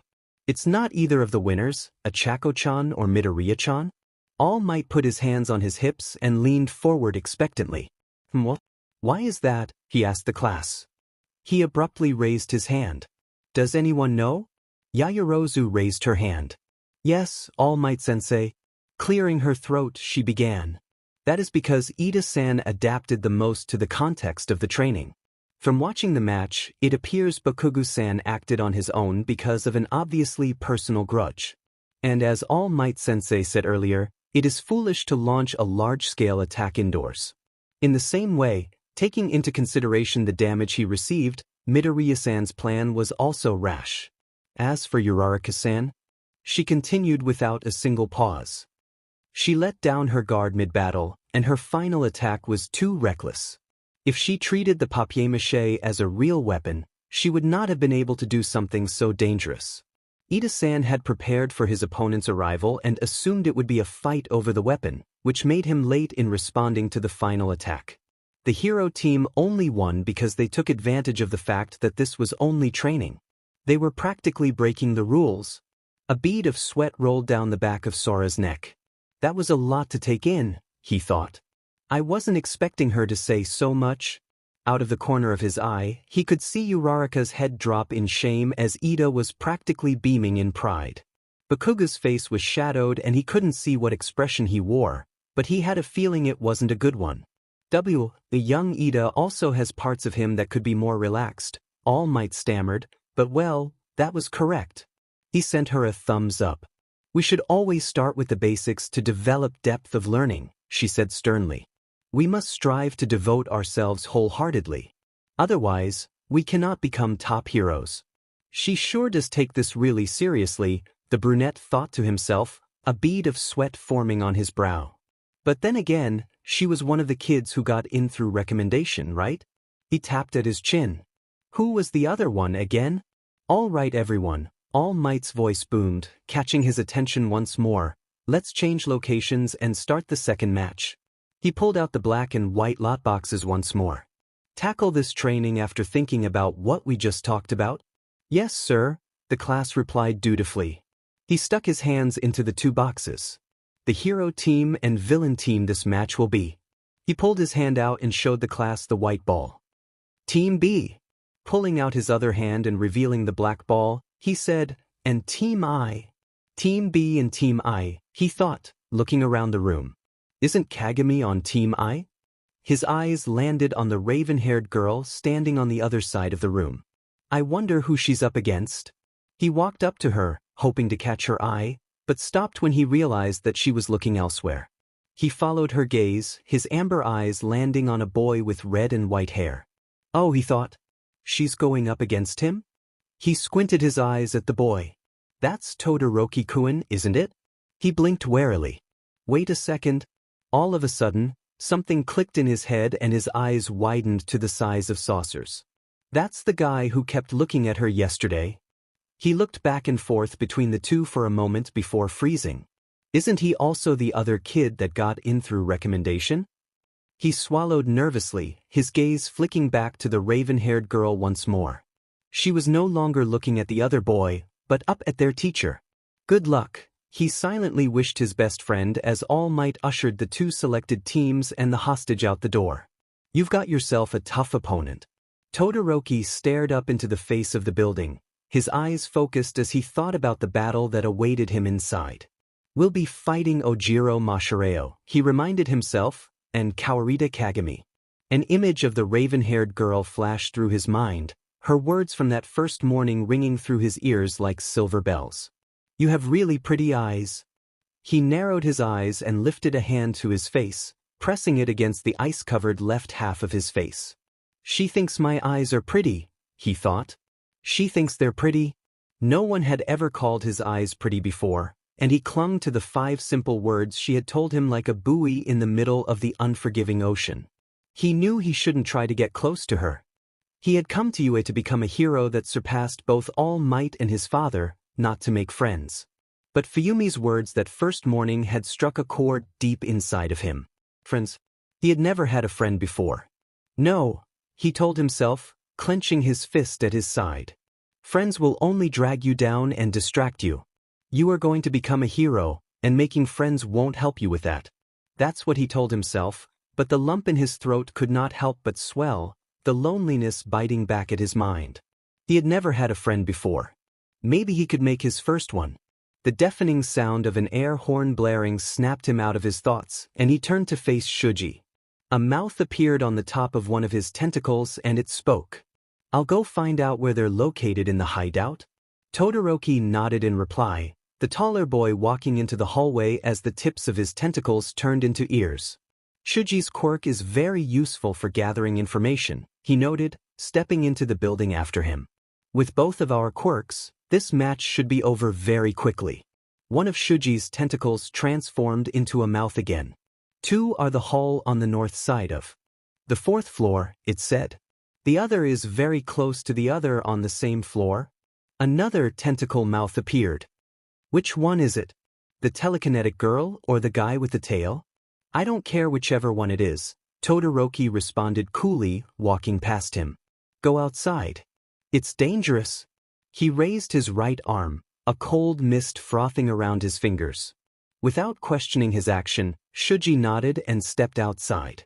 I'm sure our opponents intend to fight a defensive battle, Todoroki said softly, pressing his right hand to the wall beside him. But that does not matter to me. All of a sudden, ice burst from his fingertips and his feet, covering the entire wall before spreading to the ceiling and floor. It wasn't long before the entirety of the building was encased in ice, the temperature dropping significantly inside and around the building. On the other side of the building, Kagami knew she was in a pinch. This is rather unfortunate, she muttered to herself, staring down at her frozen feet. I bet Ojiro-kun is in a rather similar predicament. She let out a deep breath. I guess I really only have one other option. She stared down at her feet and the ice around her feet began to glow white. Shatter. The ice abruptly broke apart into tiny shards around her feet and she stepped out of the tiny hole she left behind with ease. I have to go free Ojiro-kun, she thought to herself as she began running back towards the room where Ojiro was guarding the weapon. Ojiro-kun, she cried out as she stepped back inside the weapon room, breathing heavily. She was right. He was frozen to the floor just like she was moments before. I'm going to get you out, okay? She told him. The moment the words left her mouth, the ice broke apart around his feet, setting him free. Thank goodness you came back, the blonde boy said gratefully and stepped out of the hole, stretching his ice-cold legs out. Now I can actually fight back. A chattering voice piped up from the corner. Hey. F free me too, w'dya? Kagami turned her head and looked over to see Mineta leaning against the wall, his entire lower half frozen to the ground as he shivered from the cold. She was glad that she had asked for temperature sensitivity as a part of her costume. Sorry, Mineta-kun. She raised her hand at him apologetically. I'm gonna keep you there to make sure the hero team can't get you out so easily. The grape-headed boy let out a dramatic sob before shouting, I thought women were supposed to be nice. The raven-haired girl rolled her eyes and muttered under her breath, not if you're a pain in the butt. She turned to face Ojiro. I'm gonna go ahead and try to keep the hero team away, she said, smiling at him. Try to hold out as long as you can, and if you need anything, radio me in. She tapped at her radio. The blonde boy nodded. Be careful out there. The team we're going up against must have really strong quirks. She sent him a thumbs up before running out of the room. I'll hold my ground.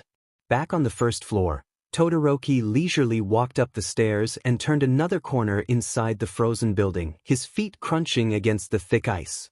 Both of them should be frozen to the ground, he thought. If any of them try to move, it'll rip the skin off of their feet. He took another step forward, but suddenly stopped. For a brief second, he heard it, the faint sound of footsteps ringing on ice. He narrowed his eyes as he glanced around him, listening for any possible noise he could detect. Had someone been able to escape his ice's hold? A few meters in front of him, a dark figure rounded the corner, walking towards him with footsteps as light as snow. Ah, the figure said, humming softly. Did you happen to hear me? They looked up, revealing their face. What a pity, Kagami sighed. I tried really hard to keep quiet so you wouldn't hear me. He really got to see what she looked like, then. Her hair was long and dark, pulled over her right shoulder in a tight braid. He noticed that she was significantly shorter than he was, but then again he was fairly tall for his age. Her costume was sleek, he supposed. It wasn't exactly revealing, but it left a decent amount of skin exposed to the air. Swallowing the lump in his throat and ignoring how rapidly his heart was beating in his chest, he entered a fighting stance. It seems like you didn't try hard enough. The raven-haired girl simply smiled at him.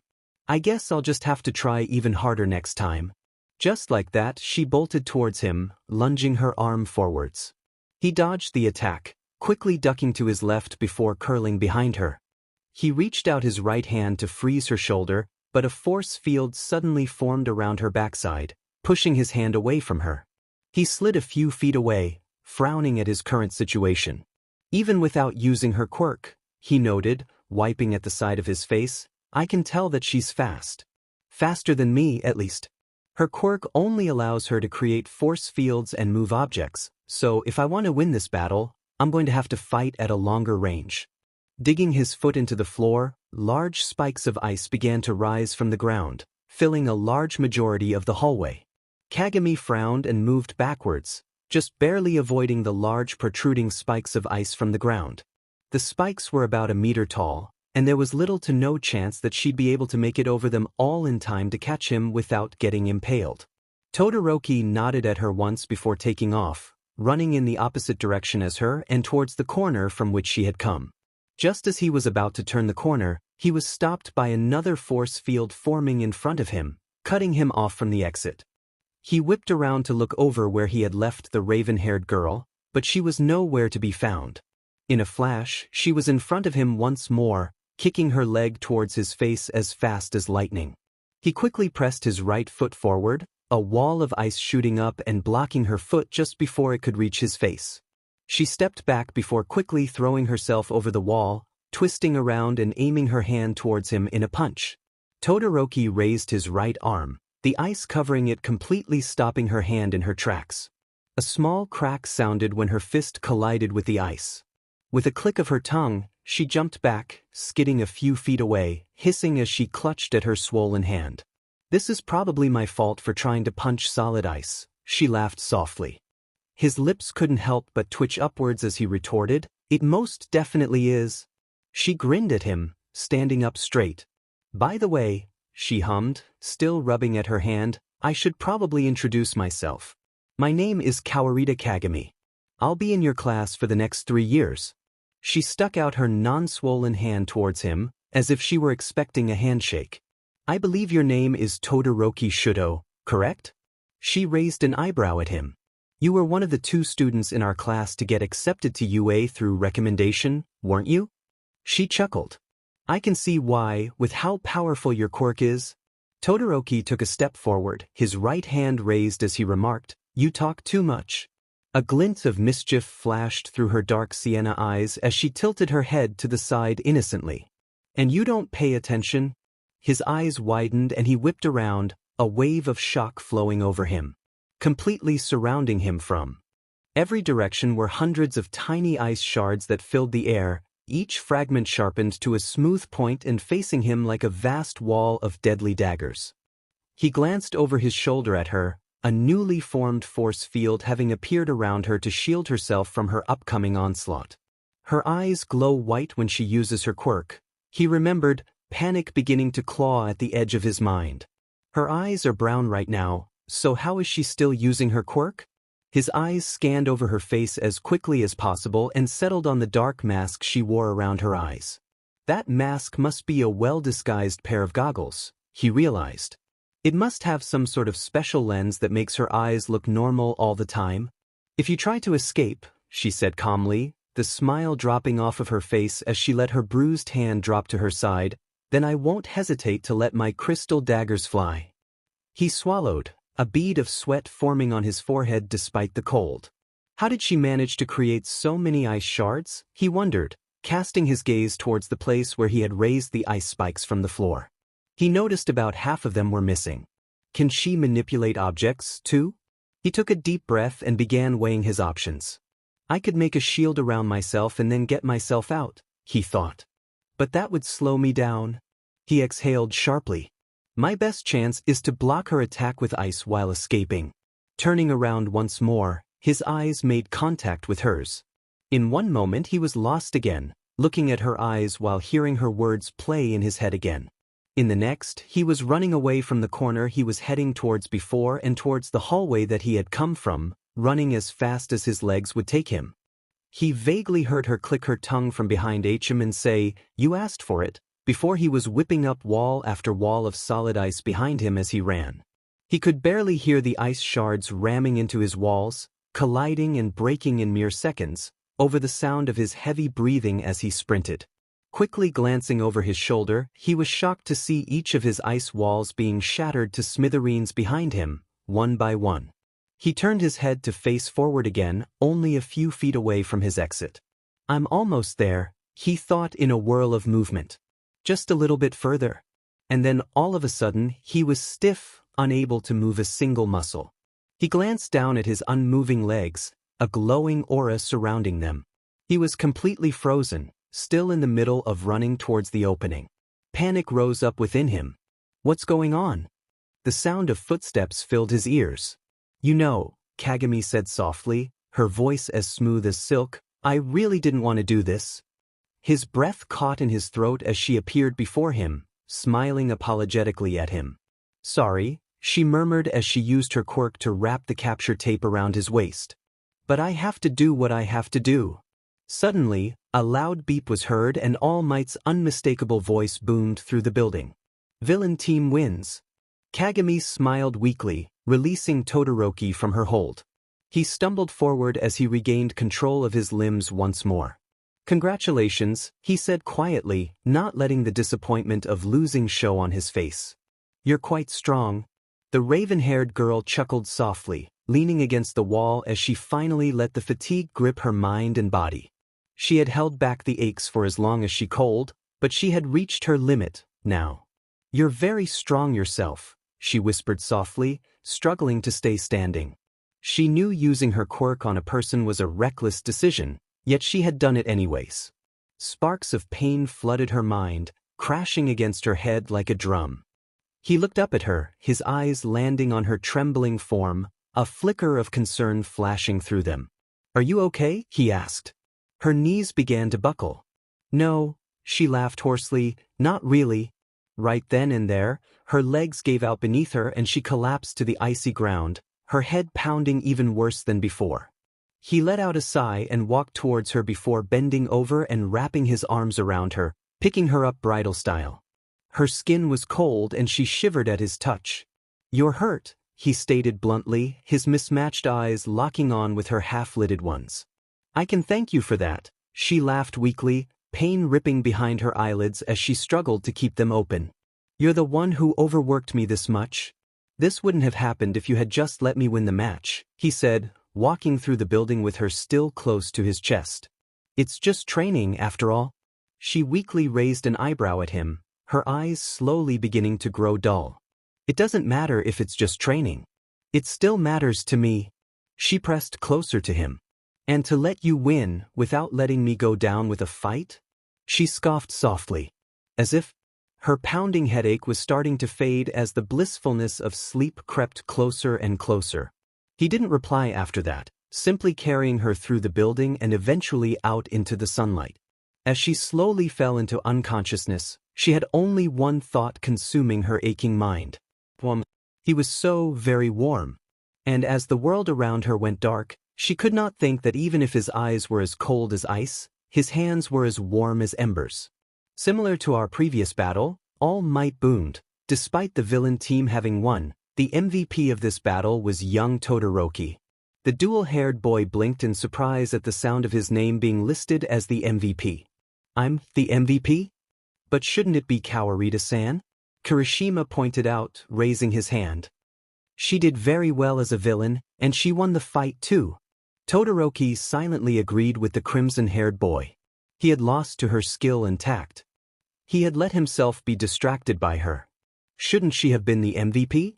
She matched up to him in a way no one else had before.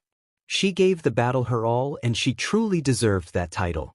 It's true that Kawarita-san had made a great villain and had used her surroundings to her advantage in this battle, All Might said, but young Todoroki remains our MVP? He laughed boisterously. Can anyone tell us why? In an instant, Yairosa's hand was up. Yes, sir, she said. It's because he easily turned the tide of the battle in his favor and managed to quickly think of a way to escape from Kawarita-san's attack despite being in a pinch. He also controlled his quirk immensely well, whereas Kawarita-san fell unconscious soon after. She made a reckless decision to exert herself that much, similar to the way Midoriya-san had. The only reason why he lost the battle was because he was unaware of the limitations of Kawarita-san's quirk and what she could do. His eyes widened as he listened to her words. But in the end, she was so much quicker and strategic than I was, he thought. I don't deserve this. All Might nodded firmly at Yaoyorozu. That's correct, he said, evidently surprised by how much she said. Kawarita-san's skill and reflexes were amazing, but in the end young Todoroki managed to fulfill his duties as a hero and hold his ground all throughout the match, even when he was at an obvious disadvantage. He pulled out the 2 boxes of lots again. Let us switch locations and teams once more. Todoroki wasn't listening to which teams were to fight in the next round. He was too busy thinking about the swift way she moved and the tact she used to capture him. Her smile flashed through his mind as the words they had briefly exchanged flooded his thoughts. You talk too much. And you don't pay attention. He didn't deserve the title of MVP. She had beat him fair and square. Even though he had trained since the age of 5, she had still managed to beat him. A muscle in his jaw tightened as he grit his teeth, turning to face the monitor as the screen lit up with the next battle's location. He would apologize to her. So, Kaminari tapped against the wall, a spark passing through his fingertips into the steel of the building before quickly dispersing into the ceiling above them. They're all on the 2nd floor, he said a moment later, removing his hand from the wall, and it doesn't seem like any of them have moved from the weapon room. Akari sent him a giddy grin, like a child in a candy store. I guess they've decided to go on the defensive, she hummed happily, walking alongside him through the hallway. He chuckled and nodded in agreement, his lips curving upwards into a small smirk. This should be an easy win. Let's not underestimate them now, she pointed out as they took a right turn. I know that Sora's quirk is more powerful than most people would expect from a guy like him, but I'm not exactly sure what I should expect from Yaoyorozu-san. The blonde boy raised an eyebrow at her, confusion reflected in his golden eyes. What exactly is Kahaku's quirk? He asked. I thought he only had his wings. Akari fumbled with the sleeve of her costume, looking rather flustered as she replied, he has really good eyesight and hearing, and a large lung capacity, so he can blow huge gusts of wind that can literally blow you away and cause tornadoes. He whistled lowly, something like admiration overtaking his features. And here I thought he was just a quiet kid who could fly, he said quietly before pointing towards a staircase that brought them to the 2nd floor. The blue-haired girl giggled as they walked up the stairs, their footsteps echoing off the metal floor. Most people overlook him and his abilities, but his quirk is actually really powerful. Pride filled her voice. Not to mention he's really agile and reasonable. Her smile faltered slightly. Going up against him will definitely be a challenge. She sent him a hopeful glance and sent him a bright thumbs up. But I have faith that we can win. His chest squeezed at the sight of her smile. Dang, she's cute, he thought as they exited the staircase and turned left, getting closer and closer to the weapon room. I wonder if she has a boyfriend? His heart reeled at the thought. God, I hope not. One left turn later, and suddenly they were there. Here we go, he heard her mumble softly as they stopped in front of the sealed doorway, the entrance completely barricaded with steel frames of some sort. She sent him a wary look and Kaminari nodded at her, signaling for her to continue. As she raised her hand, her palm began to shine as the crystal domes on her hand began to glow. Carefully aiming, a ray of light burst forth from her hand as it began to cut out an opening from the steel frames. She dropped her hand once she had finished and sent him a firm nod. He smiled and lifted his leg, swiftly kicking down the opening in the metal, a rectangular-shaped hole left behind. He could hear a series of gasps and mumbled curses erupt from inside the room as the two of them bolted inside, their fingertips shining with sparks and light. Leaping forward, he quickly bent down and discharged a burst of electricity from his hands, the bolts of power running through the floor and along the walls, creating an effect similar to that of an electric fence. He could hear Yaoyorozu let out a sharp cry at the shocking zap of his electricity as it ran through her body, effectively stunning her, although only momentarily. Behind him, Akari ran towards Mineta and let out a short burst of light from her hand, cutting him free of his bindings. The short grape-headed boy let out a cry of joy as he ran out of the room. I've been saved by a girl, a pretty girl. Kaminari half agreed with his reaction, but still couldn't help but feel a twinge of disgust at his words. The sudden sound of wings flapping from above him snapped him away from the scene, and he looked up to see Sora hovering above him, taking a deep breath of air. Akari's words rang through his head like a warning call. He has really good eyesight and hearing and a large lung capacity, so he can blow large gusts of wind that can literally blow you away and cause tornadoes. Well, shit, he thought as the brunette boy suddenly blew a huge gust of wind towards him. Kaminari raised his arms in front of him as debris flew at his face, digging his heel into the hard ground in an attempt to stay standing where he was. Unfortunately for him, the grip on his shoes wasn't strong enough to thwart the powerful wind blowing at him, and he flew backwards. Kaminari-kun! Akari cried out, turning around to face him. She rushed towards him, but was knocked over by an iron staff knocking her feet out from beneath her. Looking over her shoulder, she quickly scrambled to her feet, coming face to face with Yaoyorozu. "I won't be letting you go so easily," the taller girl huffed, her skin glittering an array of bright colors as she pulled a shield out from her arm. The blue-haired girl's eyes widened as she quickly entered a fighting stance. So that's her quirk, she thought. She can create things from her body. Without any hesitation, she forced a beam of blazing hot light from her hand, her palms shining as the light began to burn a hole through Yaoyorozu's shield. The black-haired girl let out a short gasp and jumped out of the way of the beam just in time to avoid it, swiftly bolting towards the other girl, her iron staff swinging. Akari quickly dodged and grabbed the staff with her still glowing hand, the iron melting into silver putty at her touch. At this point, Kaminari had already stood up and was narrowly avoiding Sora's wind, slowly but surely making his way towards Akari. While Yaoyorozu was pulling another staff from out of her arm, he quickly held a hand to her neck, small sparks rushing out of his fingertips and through her body.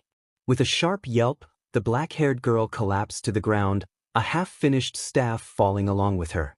Her body was completely still as she lay on the ground, paralyzed from the shock. As quickly as he could, Kaminari pulled the capture tape out from his pocket and hastily taped the fallen girl to the ground, securing her. Akari sent him a thumbs up, a bright grin dazzling her face. "Nice one, Kaminari-kun." The blonde smiled in return and opened his mouth to reply, but was interrupted by another voice. "Not so fast now." He whipped around only to get a face full of wind blowing at him, his golden hair flying into his face. Akari quickly blasted a beam of light behind her and grabbed his arm, using her light to push against the blowing air. "Sora," she shouted into the wind, her long, amber locks flying out behind her. The brunette smiled, still blowing out another whirlwind of air as he hovered in the air, flapping his large wings. "There's not too much time left now," he said in between deep breaths of air, a smirk spreading across his face. "Sooner or later, the timer will go off and the villain team will win." "See," Kaminari thought, gritting his teeth as his hand wrapped around Akari's arm, holding on tight. "He's right. We have to hurry up and secure the weapon before time runs out. How much time has passed anyways? 7 minutes? 10? He gulped. "Either way, this isn't going to end well." "Kaminari-kun," Akari whispered breathlessly, her silver eyes meeting his golden ones. "I'm going to let go of you, okay?" His eyes widened. "You're going to do what now?" he asked, his voice small and almost inaudible against the howling of the wind. She smiled reassuringly, squeezing his arm once. "Just trust me, okay?" she said. "I promise everything will be all right." After a prolonged moment of hesitance, he breathed in a deep breath and reluctantly nodded. "Okay, Morikawa-san." He took a deep breath. "I trust you." The blue-haired girl nodded. "Listen to me. Just head for the weapon, okay? Don't stop and don't look back." He nodded. She turned back to face Sora, her eyes narrowing. "Put your trust in me," she whispered before letting go of his arm.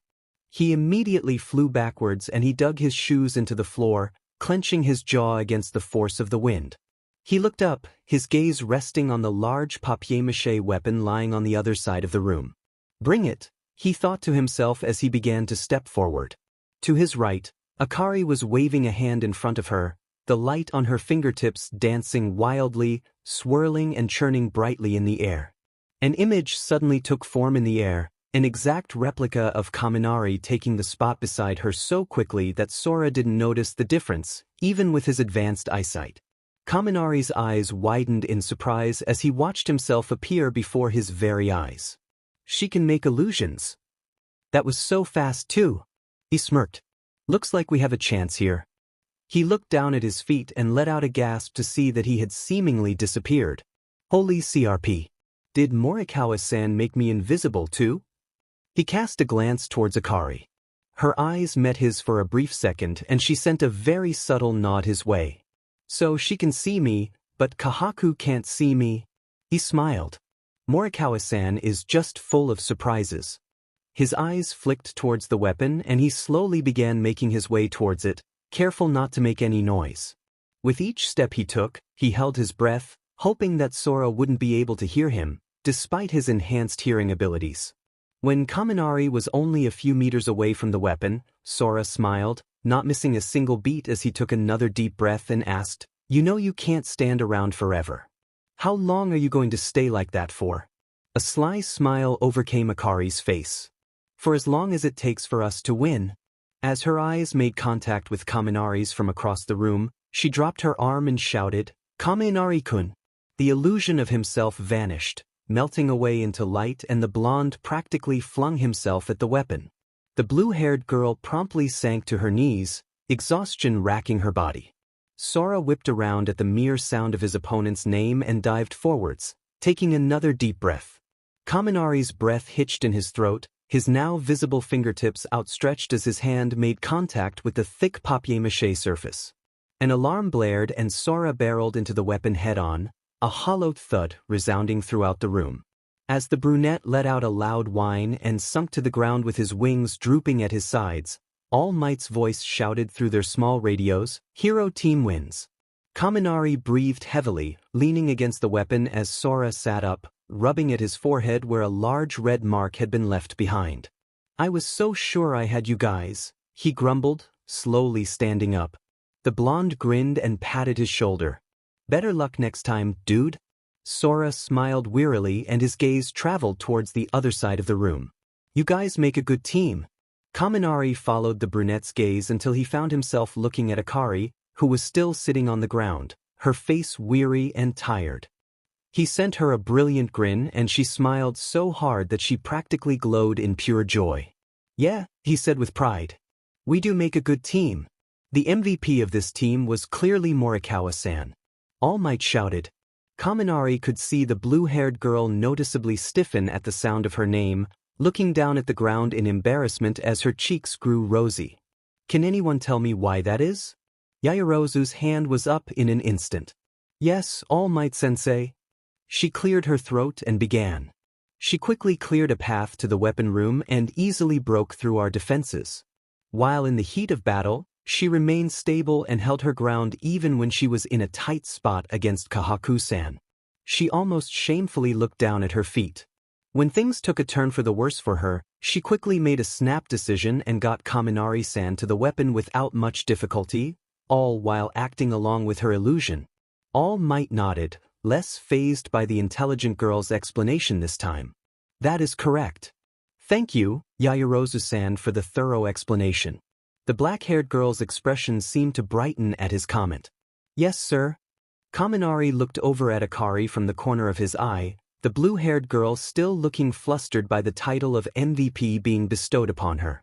She silently tucked a stray hair behind her ear as she ducked her head down in an attempt to hide her dusty pink cheeks.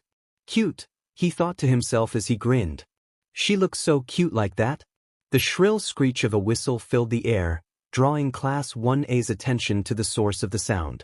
All Might smiled his signature smile and announced pridefully, "Good work everyone. We didn't have any major injuries other than young Midoriya and Kawarita-san, either. You guys took this on seriously. You all did a good job for your first training." He sent them all a big thumbs up. To have such a proper class after Aizawa-sensei's class. Azui murmured. A shiver ran down everybody's spines at the mere thought of their homeroom teacher. "It's kind of anticlimactic." The tall blonde man was not fazed by the girl's remark. Lifting his hands into the air in an attempt to lift his students' spirits, he reassured them, We're free to have proper classes as well. He placed a hand on his hip. Well then, I must go review the results with young Midoriya and Kawarita-san.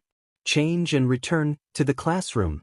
In an instant, he was bolting down the large tunnel, disappearing as the class gasped in unison. All Might's amazing. Kaminari sighed wistfully, his gold eyes glittering. Why was he in such a hurry? Ojiro wondered aloud. Mineta murmured lowly, so cool. Sora walked up to Akari, concern etched into his features. Do we have to go back to the class right now? He asked, his amber eyes wide. I'm worried about Kagami. The blue-haired girl's expression softened at his words. I'm sure she's just fine, she insisted. Besides, this isn't the first time she's blacked out.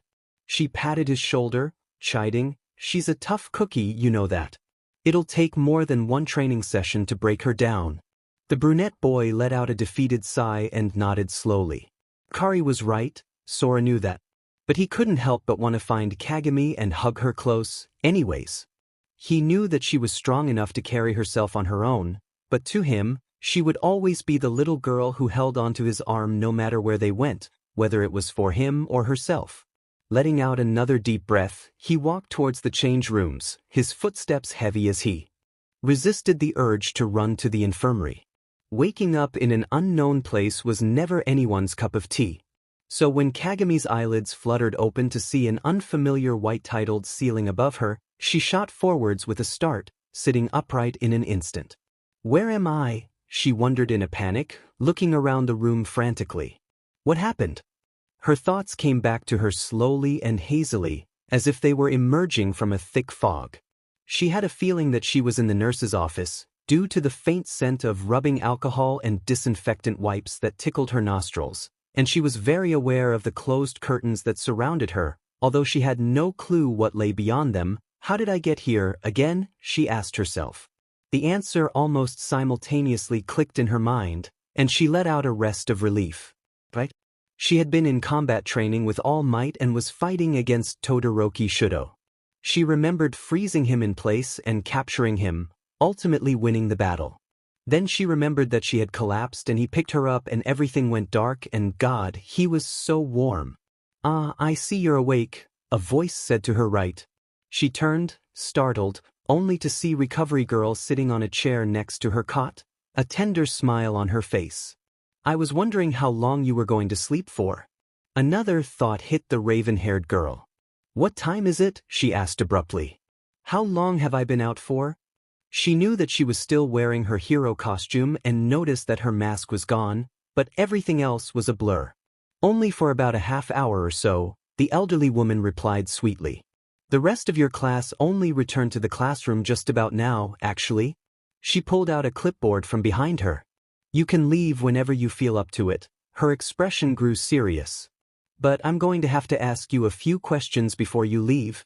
Kagami nodded slowly, not letting the anxiety she was feeling show on her face. You can ask me the questions right now, she said as calmly as she could manage. Recovery Girl nodded and looked down at her clipboard. Do you fall unconscious often from using your quirk? And if so, why? She asked. I fall unconscious as a result of overexerting myself and my quirk, Kagami replied at a moment's notice. I can use my quirk without any consequences when it comes to simple actions like moving objects from one side of the room to the other, but using it too much has its downsides. She paused for a moment, her eyebrows furrowed together in concentration before her face lit up. For example, she explained, I can shatter objects and piece things back together using my quirk, but doing it too much will give me headaches. They always start out small, but the more I go on, the worse they get. The gray-haired woman nodded and proceeded to ask, what are the limits of your quirk? Can you only move things around, break them, and fix them? This time, Kagami paused for a moment, mulling over Recovery Girl's words. Well, she began, lacing her fingers together, I don't really know the limits of my quirk. I know I can manipulate matter as a whole, so long as it's a physical object and I can see it, and that I can make force fields, but I'm not exactly sure to what extent I can go to. She swallowed. I know that it is possible for me to alter the temperature of object and to change the form of objects, but I haven't quite mastered that part just yet. I see, Recovery Girl hummed softly, making a note on her clipboard, looking up at her again. Does your quirk give your body any physical repercussions, like Midoriya-kun's does? Kagami's eyes widened for a second. Right, she thought. Midoriya-kun was injured as well? She shivered at the thought. Except he actually broke his arm. I only passed out. No, she finally said. The only consequence of me using my quirk too much is getting massive migraines and falling unconscious once I reach my limit. The elderly woman wrote something else down before standing up from her chair, tucking her clipboard under her arm, and pulling open one of the curtains. Thank you for your time, Kawarita-san, she said kindly. You're free to go. She gestured to the table go her left. I forgot to mention it earlier, but one of your classmates brought you your uniform for you. You can change in the bathroom to your left. The raven-haired girl blinked wildly at her before turning to her left. On top of the small table she spotted was her school bag and a neatly folded pile of clothes, her school uniform. I believe the girl's name was Morikawa Akari-san, Recovery Girl continued, smiling warmly. She said to tell you that a boy by the name of Kahaku Sora-kun is worried sick about you, and that you should come back as soon as possible. Kagami's lips twitched up into a small grin. Sora and Akari, she thought fondly, always looking out for me whenever I screw up. Pulling the covers off the cot, she grabbed her uniform before standing up. She was a little dizzy and a bit disoriented, but it wasn't anything she hadn't faced before.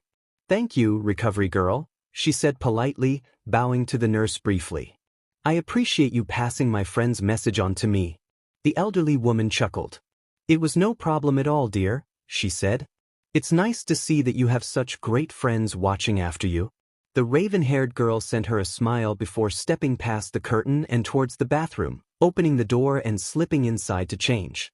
She emerged a few minutes later wearing her regular uniform, her hero costume tucked away into her school bag. She made a mental note to put it back when she got back to class. Have a good evening, Recovery Girl, she called out as she exited the room, waving at the shorter woman who waved back with a smile on her face. Kagami walked down the empty hallways of UA High, her head held heavy as she let out a deep sigh. Out of all of the times you could have blacked out, she berated herself under her breath, it had to be during your first hero training lesson. Stupid, stupid, stupid, she berated. Using your quirk on him was a bad idea and you knew it, so why in my G world did you even do it? She never got to answer her own question, since she had already reached the doorway to her classroom. Taking a deep breath and preparing herself for what she knew was about to come, she counted to 3 in her head before sliding the door open. The moment she did so, the class fell silent, staring up at her in shock. Kagami? A voice piped up softly. Sora's amber eyes met her own, and all of a sudden he was flying over the rest of the class before wrapping his arms around her in a tight hug. Thank God you're okay, he whispered, his voice trembling. You can't keep doing that to me, another voice said firmly, flicking at the raven-haired girl's forehead. It's way too reckless. The tone of the voice became softer, although not nearly as reckless as Midoriya-kun. Kagami looked up to see Akari's concerned face and mumbled, I'm fine, I swear. She flashed the blue-haired girl a crooked smile. But thank you for bringing me my uniform and my bag. Akari grinned in response. The rest of the class took this as their cue to start bombarding her with comments and questions. What was that thing you did where you stopped Todoroki right in his tracks? That was so cool. I didn't know you were this powerful. I guess I really underestimated you. Your quirk is so strong. I wish I had a flashy quirk. Like you. The raven-haired girl seemed to shrink in everyone's presence. Thank you, everyone, she spoke up, the crowd going quiet. But what did I miss while I was out? Yaoyorozu suddenly spoke, her usually stern expression looking a little softer. I can fill you in on all the things you happened to miss while you were unconscious, she said. I sit behind you, so it will be convenient for you as well. She nodded, gulping nervously. So many, she thought to herself. There are so many people, and everyone is looking at me. Thank you for your kindness, Yaoyorozu-san, she smiled, trying to mask her discomfort as she followed after the black-haired girl back to their seats. She sat down at her desk, but noticed that the spot in front of her was empty. Is Midoriya-kun still in the infirmary? she suddenly asked, her eyes darting back and forth across the classroom. I don't remember seeing him there when I woke up. A voice to her right said, Midoriya arrived a few minutes before you did, but he went looking for Bakugo, who left the school just a little while before that. She turned to her side and came face to face with Tokoyami. He went looking for Bakugo-kun? She questioned aloud. Why? She raised an eyebrow at the bird-headed boy. Just exactly how much did I miss while I was passed out? Tokoyami seemed to smile a little, but she wasn't quite sure, with his beak and all. Not much, actually, he said, but Bakugo seemed pretty quiet for the rest of the lesson, and he didn't scream at anybody to die the entire time. I think Midoriya went to go talk to him about something that happened during their battle. Kagami nodded thoughtfully, turning back to face Yaoyorozu, who had been patiently waiting behind her. But just before she could look at the black-haired girl, her eyes met Todoroki's, for just a brief moment. It was short and barely lasted even a full second, but she was almost certain that she had seen something akin to remorse flash in his icy mismatched eyes. He looked away first, and she found herself frowning slightly before turning to look at the black-haired girl. As Yaoyorozu gave a brief synopsis of each battle and their reviews, Kagami tried not to think about the boy with the stony eyes and melting hands. Kahaku Sora read over the question again, his eyebrows furrowing together as he traced over each individual letter written on the page. What do the rocks represent? He hastily flipped through the pages of the book they were instructed to read. Lord of the Flies? His amber eyes quickly scanned the book for anything that might have included something about the rocks. As he flipped through the book again and again, he could feel exasperation and frustration digging their claws into his head. At last, he let out a deep yet quiet groan, burrowing his head in between his folded arms on the table. I can't do this, he said with remorse. This is impossible. Kaminari nodded sadly in agreement from the other end of the table. I agree, he said. I can't believe Present Mike is making us write an English paper this early in the semester. You know it's been a full week and a half since school started, right? Jairo pointed out, raising an eyebrow at the blonde with a sneer. You should have expected something like this to be handed to you.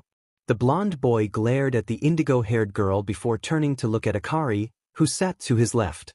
Morikawa-san, back me up on this, he said. It's way too early in the semester to have to write an English paper. The blue-haired girl looked at him pitifully for a moment before saying, well, it has been a week and a half since school started, and we do go to Utah. She trailed off, a small smile tugging at her lips. Kaminari's jaw dropped and he let out a low whine. I had faith in you, Morikawa-san. You betrayed me. Akari ducked down to hide her embarrassment. Sorry, Kaminari-kun, but Jairo-san is right. Jairo grinned slyly and stuck out her tongue at the blonde boy. DMN right I am. All of a sudden, Ida stood up and abruptly began making quick chopping motions with his hands. This is a library, he shouted.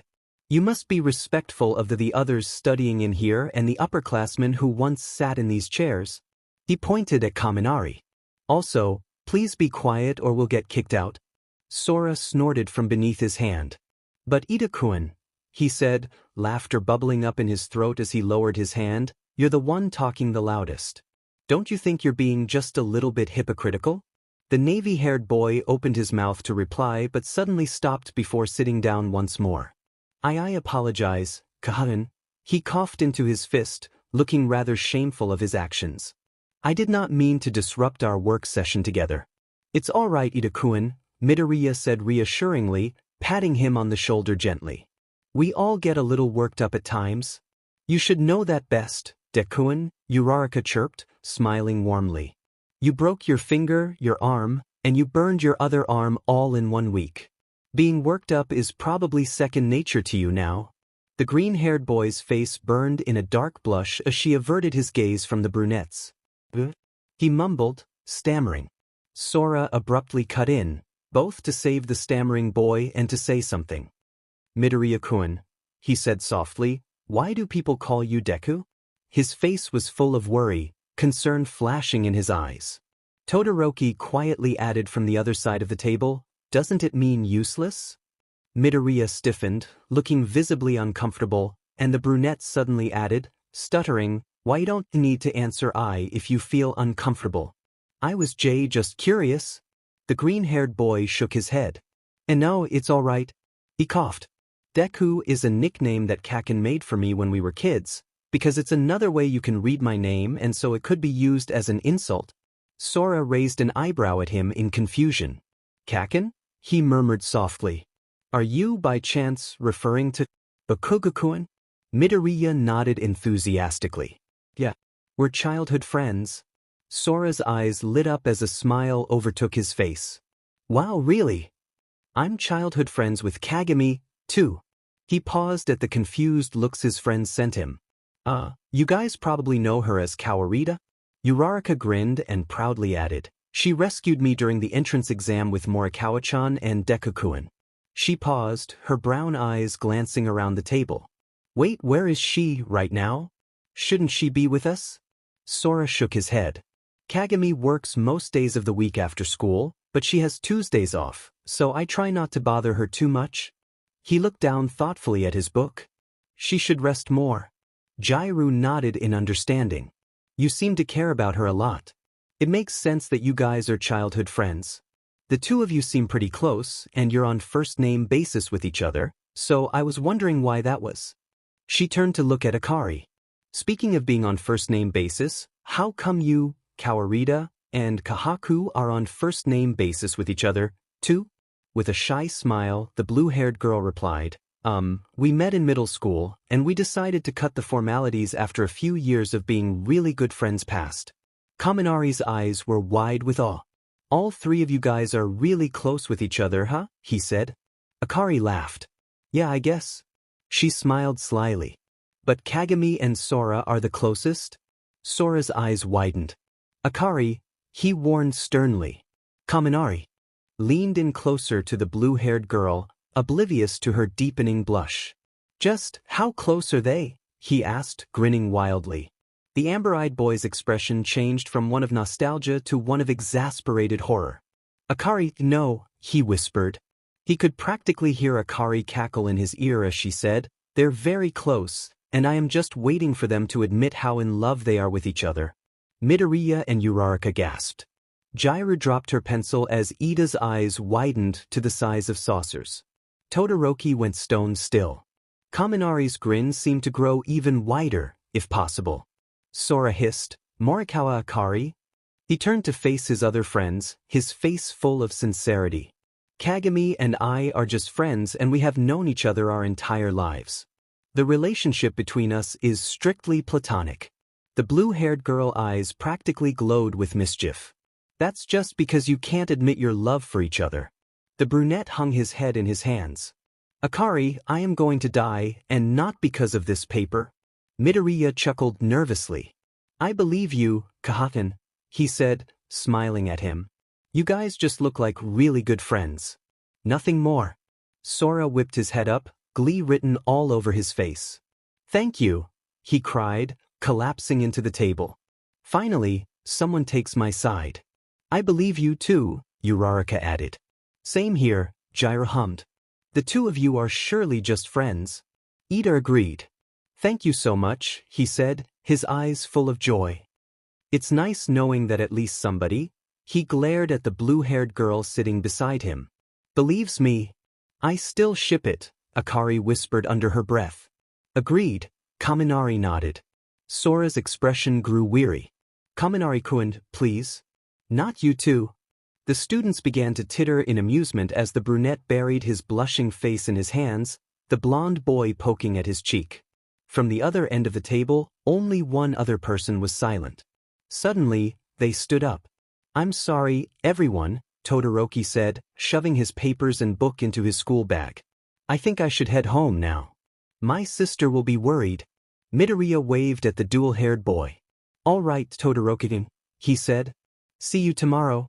He nodded nonchalantly in return. See you tomorrow. He pushed his chair and walked out of the library, pulling the door closed behind him. Sora frowned.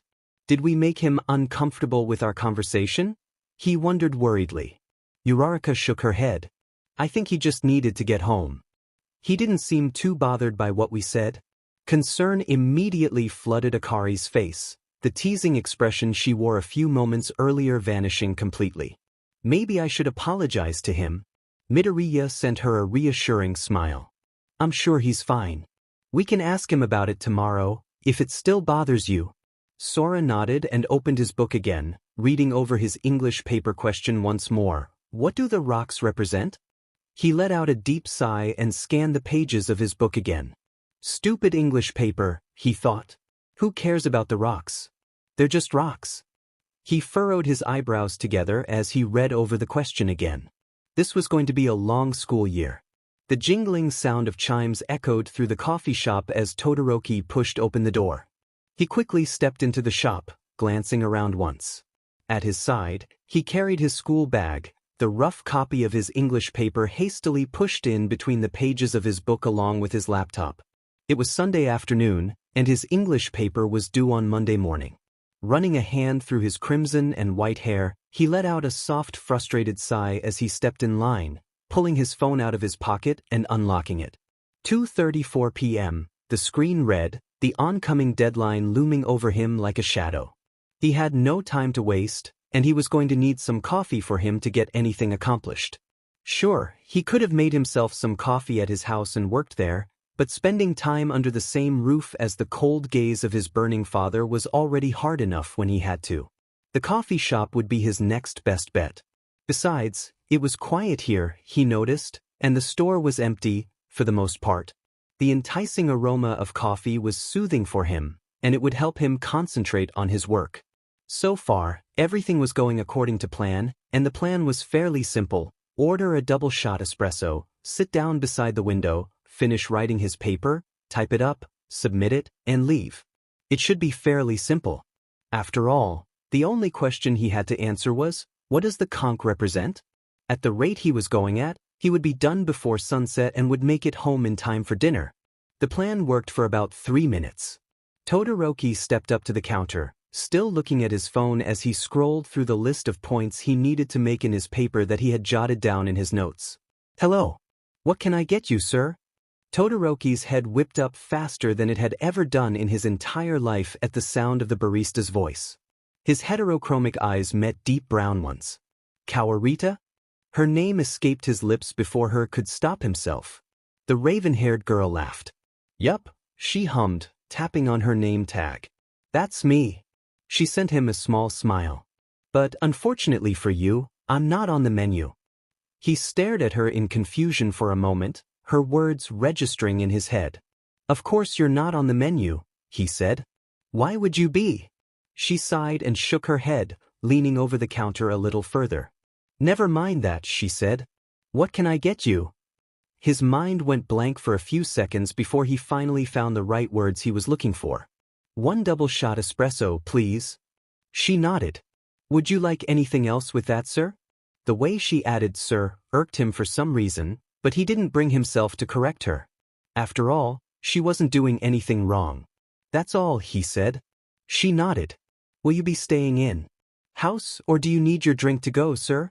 In house. She gestured towards the rest of the cafe. Have a seat, she said. Your drink will be ready shortly. He nodded and walked towards a table at front of the cafe without another thought, but not without one last glance over at her. Todoroki almost didn't recognize her for a second as she spun away to the coffee machines. She was wearing a white long-sleeve dress shirt with an apron, a few napkins shoved into the front pocket, a black knee-length skirt that swayed with her as she moved, and a pair of translucent black leggings. He had only seen her wearing the UA High uniform and her hero costume before. Not to mention the fact that her long dark hair was pulled back into a high ponytail. He sat down at a table located at the front of the cafe, next to the large, glass windows that let the warm afternoon light shine in. Setting his bag down on the table, he pulled out his book and laptop, booting it up and flipping open the pages of his English paper. He knew that the conch was a fairly important factor of the book and that it clearly represented something, but he couldn't quite put his finger on it. English wasn't his strongest subject, per se. He much preferred Japanese and history. The ever-growing sound of oncoming footsteps caused him to look up from the book and coming face to face with Kagami once more. Here is your double-shot espresso, sir, she hummed with a smile, gracefully sliding the cup off the tray and onto the table. Please. Enjoy. He almost asked her to stay then, but he knew it would be pointless because she would probably say no and think he was creepy. Also because she obviously had other things to do that clearly didn't involve him. So Todoroki murmured a brief, "Thank you," and let her go, watching in solitude as she walked back behind the counter to take another customer's order. He raised the cup of coffee to his lips, taking a sip. It was hot and bitter and it burned his tongue, but it was good. Very good, in fact. So good that he would probably order another cup of it once he was finished this one. Taking another sip of the warm beverage, Todoroki stared at the screen of his laptop and read over the words he had typed onto the document. There were about 4.5 sentences printed on the screen, taunting him with the mere thought of having to hand it in. He leaned forward and set his cup down on the table, thinking about the island and the conch and the cute barista who made him a cup of coffee. He wasn't supposed to be thinking about that last thing, about the cute barista whose name was Kawarita Kagami, who also just happened to sit diagonally from him in his class. He wasn't supposed to be thinking about how at peace he felt the day before when she played her heart out for him or about how she had won against him in combat training 1 week ago. Todoroki let out an almost inaudible groan. This was absolutely hopeless. He knew that he had deliberately chosen a spot positioned in such a way so he could face her. It was a bad idea to do so. He knew it. Even with his open laptop propped in front of him, acting as a barrier between him and her, and his word count as low as ever. Todoroki couldn't find any motivation to finish his paper, and he couldn't help but constantly glance up to look at the girl with the pretty eyes and crooked smile time and time again. The conch, he thinks to himself, maybe 15 minutes or 40 minutes or 2 hours after he's arrived. The conch represents? He stares harder at his computer screen. It represents? His eyes glided back towards the counter. Something. He knew that what he was yearning for was inexplicably and undeniably ridiculous, yet here he was. She was now chatting amicably with a fellow barista as she brewed a latte for a customer. He watched in awe as she poured some milk into the cup, a soft froth appearing on the surface as the milk plunged into the swirling dark coffee with ease, a silky white design forming. She dragged it across slowly, the milk splitting the sepia hue into a snow-white pattern. It was a heart, he realized after a moment. His own heart seemed to swell at the sight of her walking over to a customer's table with a smile on her face before gently setting the latte down with a small wink, spinning back to the counter once more. Todoroki suddenly remembered that, right, I'm supposed to be working on my English paper, and looked at his laptop once more. He hasn't typed a single sentence in the few hours he's been at the coffee shop. He could have been working on his paper in that amount of time, or even studied for the science quiz he knew was coming up in the next 2 weeks. But he much preferred studying Kawarita Kagami rather than plant cells. He looked over at the corner of his laptop screen.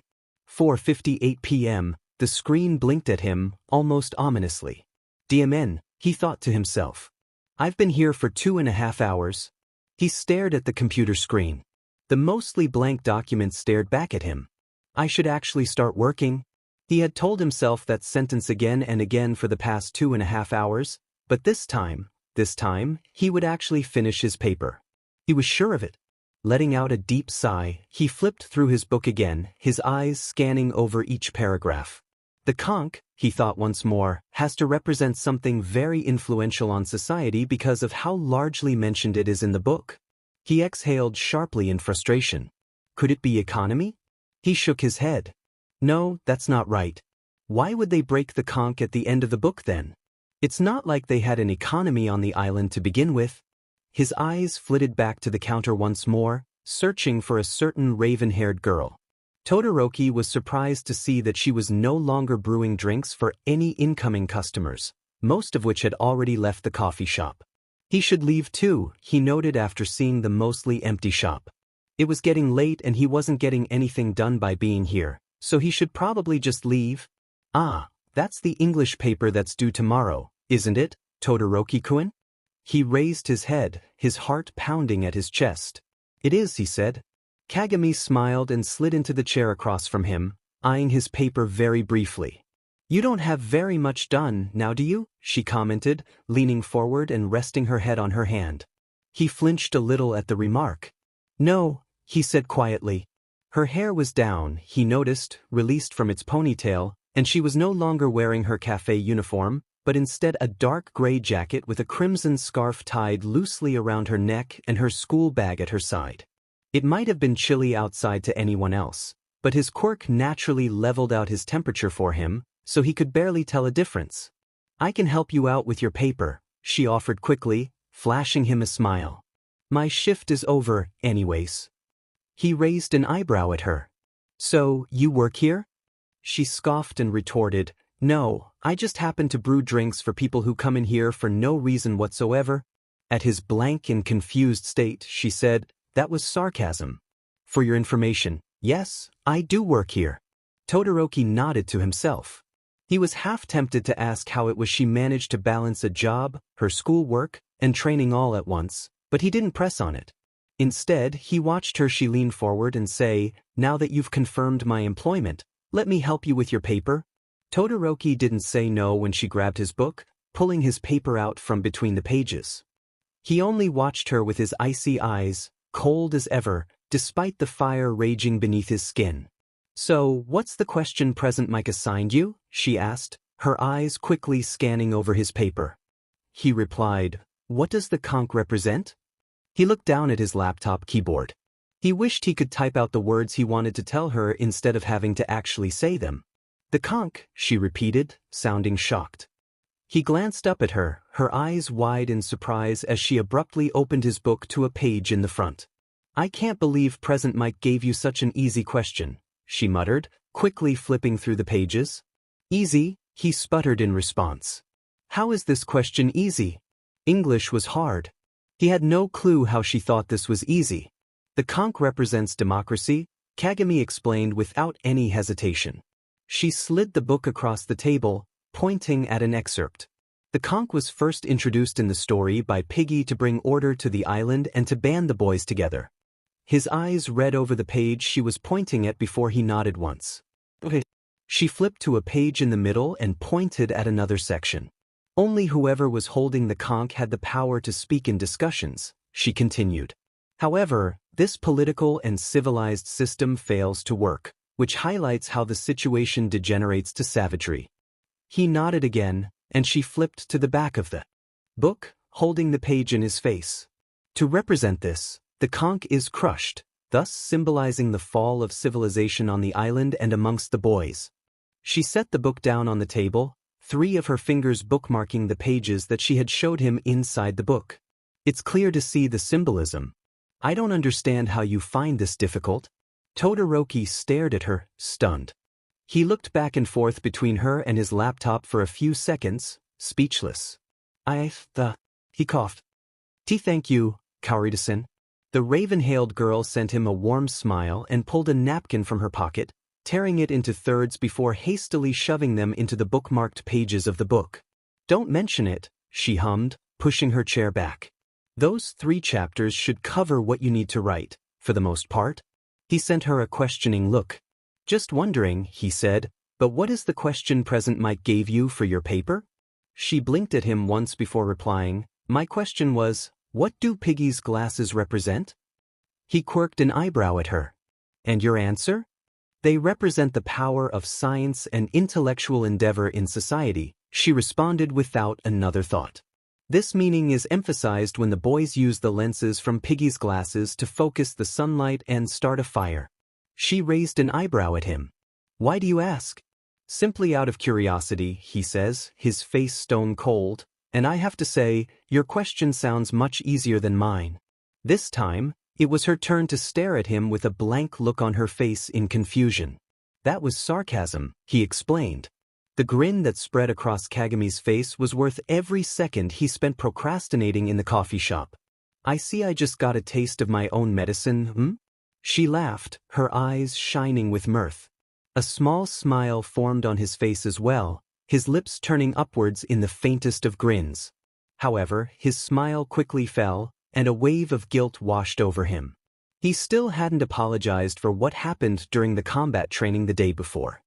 He still had yet to say a word about it, despite having promised himself dozens of times. He swallowed and met her eyes. "Kaorita," he said, "I would like to apologize." Kagami blinked, clearly bewildered by the sudden shift in his tone. For what? Last time I checked, you did nothing wrong. His gaze steeled. It was a difficult thing for him to do, to throw away his pride. But something about her made his pride seem absolutely insignificant compared to his remorse. I shouldn't have been given the title of MVP during combat training. I didn't deserve it. I still don't deserve it. You were clearly the stronger opponent in that match, and your victory proved it. You should have been the one to be MVP, and I apologize for that. For a second, she simply stared at him. Then she burst into laughter. Now it was Todoroki's turn to be bewildered. Did I say something funny? He asked. If so, that wasn't my point. Kagami shook her head and waved a hand at him. No, it's just, she giggled. It's kind of hard to take you seriously when you look so stoic. Todoroki blinked. But wouldn't looking so stoic just make my statement sound even more serious? She hummed. In most cases, yes. But the fact that you're completely wrong also makes it hard to take you so seriously. He stared at her, completely and utterly confused. I'm wrong? Her lips twitched and she nodded. Of course you are. Did you really think that you didn't deserve the title of MVP just because you lost? At his silence, she frowned. Oh, Todoroki-kun. Of course you deserved it. She began ticking things off her fingers. In our fight, you were calculating and calm. My tactics were reckless and took an extreme toll on my body afterwards. You kept your cool and you used your skills to your advantage. It was for of all of those reasons that you were named MVP. But you won the fight, he pointed out. I may have won the battle, she quickly interjected, but I certainly lost the war. Her lips curved up into a reassuring smile. Don't doubt your abilities. You've got what it takes to be a fantastic hero, and I can't wait to see how far you'll come. Todoroki felt his confusion give way to acceptance, and his gaze softened. Thank you, Kawarita. Kagami shook her head. Don't thank me. I didn't do anything. She paused. Actually, instead of thanking me, could you do me one small favor? He looked at her quizzically. What favor? She bent over the table. It's nothing big, I swear. If anything, it's a suggestion, not a favor. After a moment of hesitation, he nodded, and she said, You should smile more often. He blinked at her. What? It would probably be easier to take you seriously if you didn't look so stony all the time, you know? She grinned crookedly. Besides, you have a nice smile. Before he could react, she stood up from the table. Alrighty then. It's getting pretty late, and I should be heading home, she said, adjusting her scarf with a small tug. She flashed him a thumbs up. Don't forget to submit your paper before midnight. Still dazed from her previous comment, he sent her a brief nod, and she waked towards the exit. I'll see you tomorrow, Todoroki-kun, she called out one last time, sending him a quick wave. Todoroki raised his hand to wave back, but she was already gone, the chimes echoing behind her. He looked down at his book, the 3 shreds of tissue sticking out between the pages like a beacon of good luck. You should smile more often. His lips twitched upwards, and with one last glance at the cafe entrance, he picked up his paper and began to type. He couldn't wait to see her again tomorrow. Hey you! Kagami stopped dead in her tracks and turned around at the sound of her name being called out, confusion written across her face. Almost immediately, several microphones and cameras were shoved into her face out of the blue. The raven-haired girl stumbled back at the sudden onslaught of people surrounding her. This was not exactly how she thought her day would be going. She piped up politely, sending crowd a small smile, giving off a shy aura. Could I help you with anything? A woman with plum-colored hair pushed her way to the front of the crowd, holding a microphone towards her. What are All Might's classes like? She asked. The bewildered girl blinked at her in surprise at her question, a small "ta" escaping her lips. Another news reporter added with plain determination, Will you tell us about what the symbol of peace is like as a teacher? Kagami bit her lip nervously as the media pressed in even further on her, watching her with unwavering persistence. He is just like what you see of him in battle, she began, slowly stepping backwards. Strong, dignified, boisterous, and full of life, really. I am really grateful to have him as a teacher and to be able to attend you. The woman's eyes shined at her response, and she took a step forward. What are his teaching methods? She fired off at her. Does he teach you well? What do you do in his classes? She continued to list off questions of all sorts, and Kagami tapped her foot impatiently. I'm going to be late at the rate this is going at, she thought. I'm sorry to interrupt, she said calmly, the news reporter freezing in front of her, but I will be late for class if I stay here any longer. Have a good day. She bowed and turned on her heel, walking towards the entrance gate. The second, the woman called, the press following after her. Please. Just answer a few more questions and we'll let you go. The raven-haired girl pressed on, ignoring the sounds of voices shouting behind her. It was far too early to be answering so many questions like this on a Monday morning, especially since it didn't count for her grades. Suddenly, a hand shot out and grabbed onto Kagami's wrist, pulling her back. She stumbled and whipped around, clearly irritated. Miss, the same news reporter from before cried. Do tell us more about All Might. She narrowed her eyes, her patience wearing thinner and thinner by the minute. I apologize, miss, she said, but I've already answered 2 of your questions, and I already told you that I am about to be late. So, please let go of me. The woman did not budge. Not until you answer some more of my questions, she said firmly, tugging on the girl's arm. Kagami clenched her jaw. I said, let go of me, she commanded once more, her tone much more serious than before. The plum-haired reporter ignored her, her grip tightening. What is All Might? She said to let go of her. The raven-haired girl turned her head, Todoroki standing just a few feet away from her, his gaze cold and face stony. But, the woman began. Let go of her, he repeated, his eyes growing even colder, as if a frost had grown over them. The news reporter swallowed fearfully and slowly let go of her wrist, backing up into the crowd. Kagami looked up as Todoroki walked up to her, rubbing at her wrist. Let's go, Kawarita-san, he said, his gaze softening a little. She nodded silently and walked side by side with him past the gate and into the high school, leaving the media behind them. Thank you about that, she said first as they walked into the locker area, breaking the silence. I appreciate it. As they both placed their bags into their respective cubbies, the dual-haired boy glanced over at her, saying, It was no problem. And I think I should be the one thanking you. She sent him a questioning look, pushing her locker door shut. For helping me with my English paper, he explained as he closed his own cubby. I submitted it on time, thanks to you. She sent him a warm smile. I guess we're even then, huh? His lips twitched up. Yeah, we are. Together, they fell into a comfortable silence as they trudged up the stairs towards their classroom. Todoroki slid the door open and walked to their respective seats, waiting for class to begin. Let's get down to homeroom business, Aizawa greeted as he stepped into the class mere moments later. Sorry about the late notice, but today I'll have you. The class collectively held their breath in anticipation. Not another quirk apprehension test, Kagami prayed. Decide on a class representative, he finished dramatically. Everyone let out a sigh of relief in unison. It's actually a normal school activity. I want to be class rep, Kirishima shouted, frantically waving his arms. Pick me. Kaminari smirked, raising his hand. Me too. Jairu nodded. I want to do it too. Aoyama sparkled and lifted his hand. It's a job made for me. Ashido quickly butt in and cut him off, crying out, I'll be the leader. There's a lot of people who want to be student rep, huh? Kagami internally hummed, looking around the class nonchalantly. I guess everyone has their own motivations. Mineta abruptly stood up on top of his desk, screeching, My manifesto is for all girls' skirts to be 30 centimeters above the knee. She deadpanned. Although not all of them are very good ones. Don't you want to be class president, Kawarita-san? Midoriya piped up from in front of her. You're responsible enough to be a leader, and you're a good strategist. The raven-haired girl raised her eyebrows at him in amusement and pointed at herself. Me? She shook her head. I'm not really cut out to be a leader.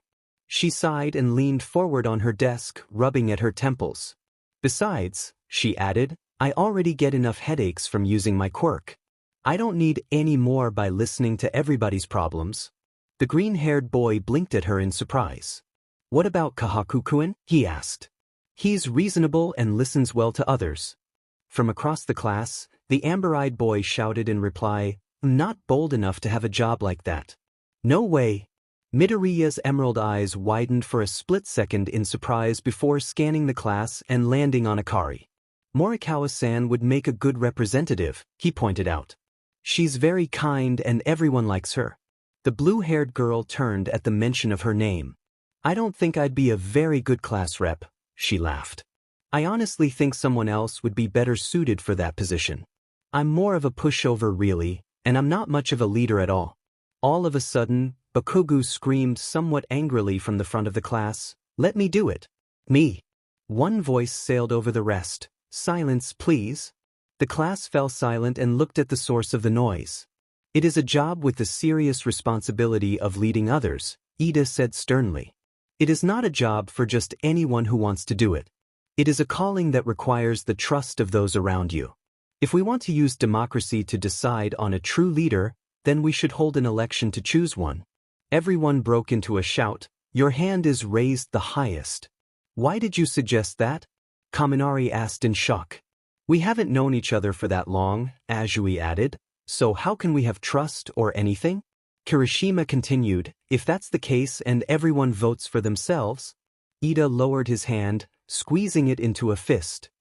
Don't you think that's why whoever receives multiple votes here can be truly considered the most suitable person? He turned around to look at their teacher. What do you think, sensei? Aizawa was zipping himself up into his yellow sleeping bag. I don't care, he replied tiredly as he fell to the ground, as long as you decide before homeroom is over. Thank you very much. About 20 minutes later, the election was over and the votes had been counted.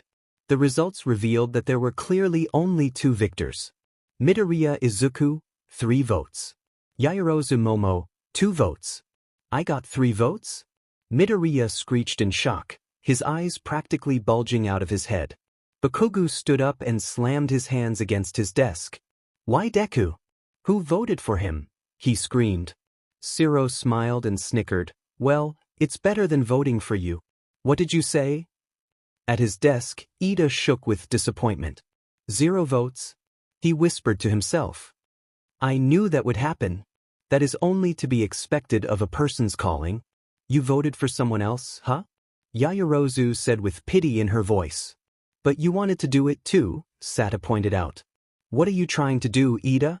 Then, the class rep is Midoriya, Aizawa called from the front of the class, grabbing everybody's attention, and the deputy class rep will be Yaoyorozu. In front of the class, Midoriya trembled quite violently. Seriously? He mumbled under his breath. Seriously? Yaoyorozu could only look away in disdain. How vexing. That might not be too bad, Azui decided after a moment. After all's said and done, Kirishima added, Midoriya can be pretty fired up, anyway. And Yaoyorozu was cool when we were going over battle results, someone else called out. Kagami stifled a sigh as she watched Midoriya shake in front of everyone. I wonder how this is going to end, she internally muttered. There's no way it's gonna go happily, that's for sure. The cafeteria was packed full with students from all 4 courses, the hero course, the business course, the support course, and the general course.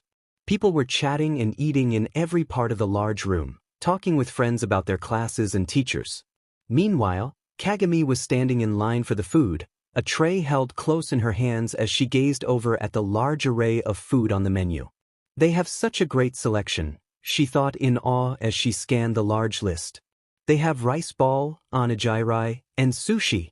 This is amazing. She smiled to herself when her eyes finally landed on a dish on the very bottom of the menu. They have cold soba too? She kind of wanted to cry. UA is amazing. As she finally reached the counter, a young woman sent her a smile and asked, Now, what can I get for you, miss? The raven-haired girl grinned and said, Could I have a plate of 10 salmon sushi and 1 bowl of cold soba? The woman sent her a thumbs up and whistled away behind the counter, reappearing a few minutes later with her ordered items in hand before placing them onto her tray. Thank you, she hummed as she handed her a set of bills before slowly walking away. Her mouth began to water as she stared at her meal in pure joy. I can't believe it was so inexpensive too, she thought to herself in glee. This really is the best. Excuse me, a familiar voice sounded behind her, causing her to turn around. She looked over in curiosity and was shocked to see Todoroki once more, this time leaning over the counter to speak with the lunch lady. Is the cold soba sold out already? He asked. The woman nodded sadly. Yes, my boy, she said. It seems like it. But I can ask Lunch Rush to make some more. It'll only take a few minutes. The dual-haired boy shook his head. No, it's all right. He pointed to something else on the menu. I'll take that instead. Kagami watched him from afar, guilt welling up in her chest as she attempted to peel off the impassive mask she found him wearing more often than not. She wondered if he was upset from hearing the kitchen was out of cold soba, but quickly erased that thought. He must have been at least a little disappointed, she thought. It must be a food he really likes if he asked the lunch lady for confirmation. With a frown, she looked down at her tray, eyeing the bowl of cold soba she had ordered from earlier with sadness. I bought enough sushi to last me the rest of the day, she noted. I'm sure I can survive without the soba. She waited for him a few steps away from the counter. The lunch lady reappeared and handed him a sandwich of some sort as he gave her a small handful of coins in return before walking away. Taking a deep breath, she walked up to him and tapped him on the shoulder. He spun around quickly, his cold eyes quickly landing on her. He looked as stony as always, but she didn't miss the way his mismatched eyes flirted to the bowl of soba she carried on her tray. I overheard you talking to the lunch lady earlier, she began to say slowly, his eyes widening with every word she spoke. And I think you should have my cold soba. For a few seconds, he only stared at her, blinking at her inexpressively in what could have been shock or confusion or even both. Then, after a few excruciating moments of silence, he finally said, No. She blinked wildly at him. But, you said you wanted some, she pointed out, raising an eyebrow at him in confusion, didn't you? He nodded. I did want some, he said, but it's sold out now, and that soba rightfully belongs to you since you purchased it first. He averted his gaze from hers, opting to look down at his feet instead. But thank you anyways. She took a step forward, not backing down. I insist, Todoroki-kun, she said persistently. Besides, I already have enough food to last me for the rest of the day. She gestured to his sandwich. You won't last until the end of next PRD with only that. He raised his head to meet her face once more, his heterochromatic eyes piercing holes right through her as he contemplated her words. Please, Todoroki-kun, she internally begged. Just take it? Are you sure? He said after a moment, catching her off guard. Of course I am, she said, grinning as she held the tray up to him. If I wasn't, I wouldn't still be standing here. Okay. He finally relented, much to her happiness. Thank you for your kindness. Don't thank me, she replied, handing him the tray with the cold soba before picking up her plate of sushi, sending him a warm smile. Just enjoy your soba. Kagami could have sworn that his cheeks turned a little pink, if it weren't for the deafening alarm that blared right after. She whipped her head around at the sound, her eyes wide as everyone around her froze and stopped whatever it was that they were doing. What is going on? She whispered to no one in particular as the incessant sound of the bell continued to ring. There has been a level 3 security breach, a woman's voice sounded through the intercom. All students please evacuate outdoors promptly. Level 3 security? She muttered under her breath. What is that? That means someone is trespassing on school grounds, Todoroki said from beside her, causing her to look up at him. We should leave right now. He quickly grabbed her plate from her hands and placed it on top of the tray, discarding it on top of a nearby table before turning to gaze her once more. Let's hurry, Kaoru-san. Without another moment of hesitation, the raven-hailed girl nodded and ran alongside with him, students pouring out of the cafeteria and into the hallway. Shouts filled the air as people pushed against one another towards the front. Don't push. Wait, I'm falling. I said don't push. Kagami winced as an elbow crashed into her side, causing her to stumble. Todoroki reached an arm out and grabbed her wrist, steadying her. Are you all right? He asked, a hint of concern in his voice. I'm okay, she replied steadily, her side pushed up against the glass window. It's just that there are so many people. He sent her a brief nod before an arm smacked the side of his head. "Todoroki-kun," she cried out, her hand tightening around his arm. "I'm fine," he said, lifting his head. "But everyone is panicking. We don't even know how dangerous the situation is, yet." She frowned. "That's right," she thought. "We don't know if it's villains attacking the school or what." She glanced over her shoulder at the window of the school, her eyes peering outside. She could see a gathering of people crowding around the doors to the school, Aizawa and Present Mike standing in the way. "That's," she thought. "It's the press," she shouted, looking back at Todoroki. "The press trespassed on school grounds. It's nothing serious at all." The dual-haired boy's eyes widened before he nodded, pushing up against the crowd once more. "It doesn't seem like anyone else knows what's going on," he stated, looking over the crowd. "Everyone is just panicking." Glancing over at the group of students, she could make out the shapes of Kirishima and Kaminari waving their arms at the crowd, shouting something. They must have realized it too, she thought, watching as they got pushed over by the terrified students. Looking around at everybody nervously, her hand squeezed Todoroki's arm, just to make sure he was still there. He squeezed back reassuringly as they pushed forward.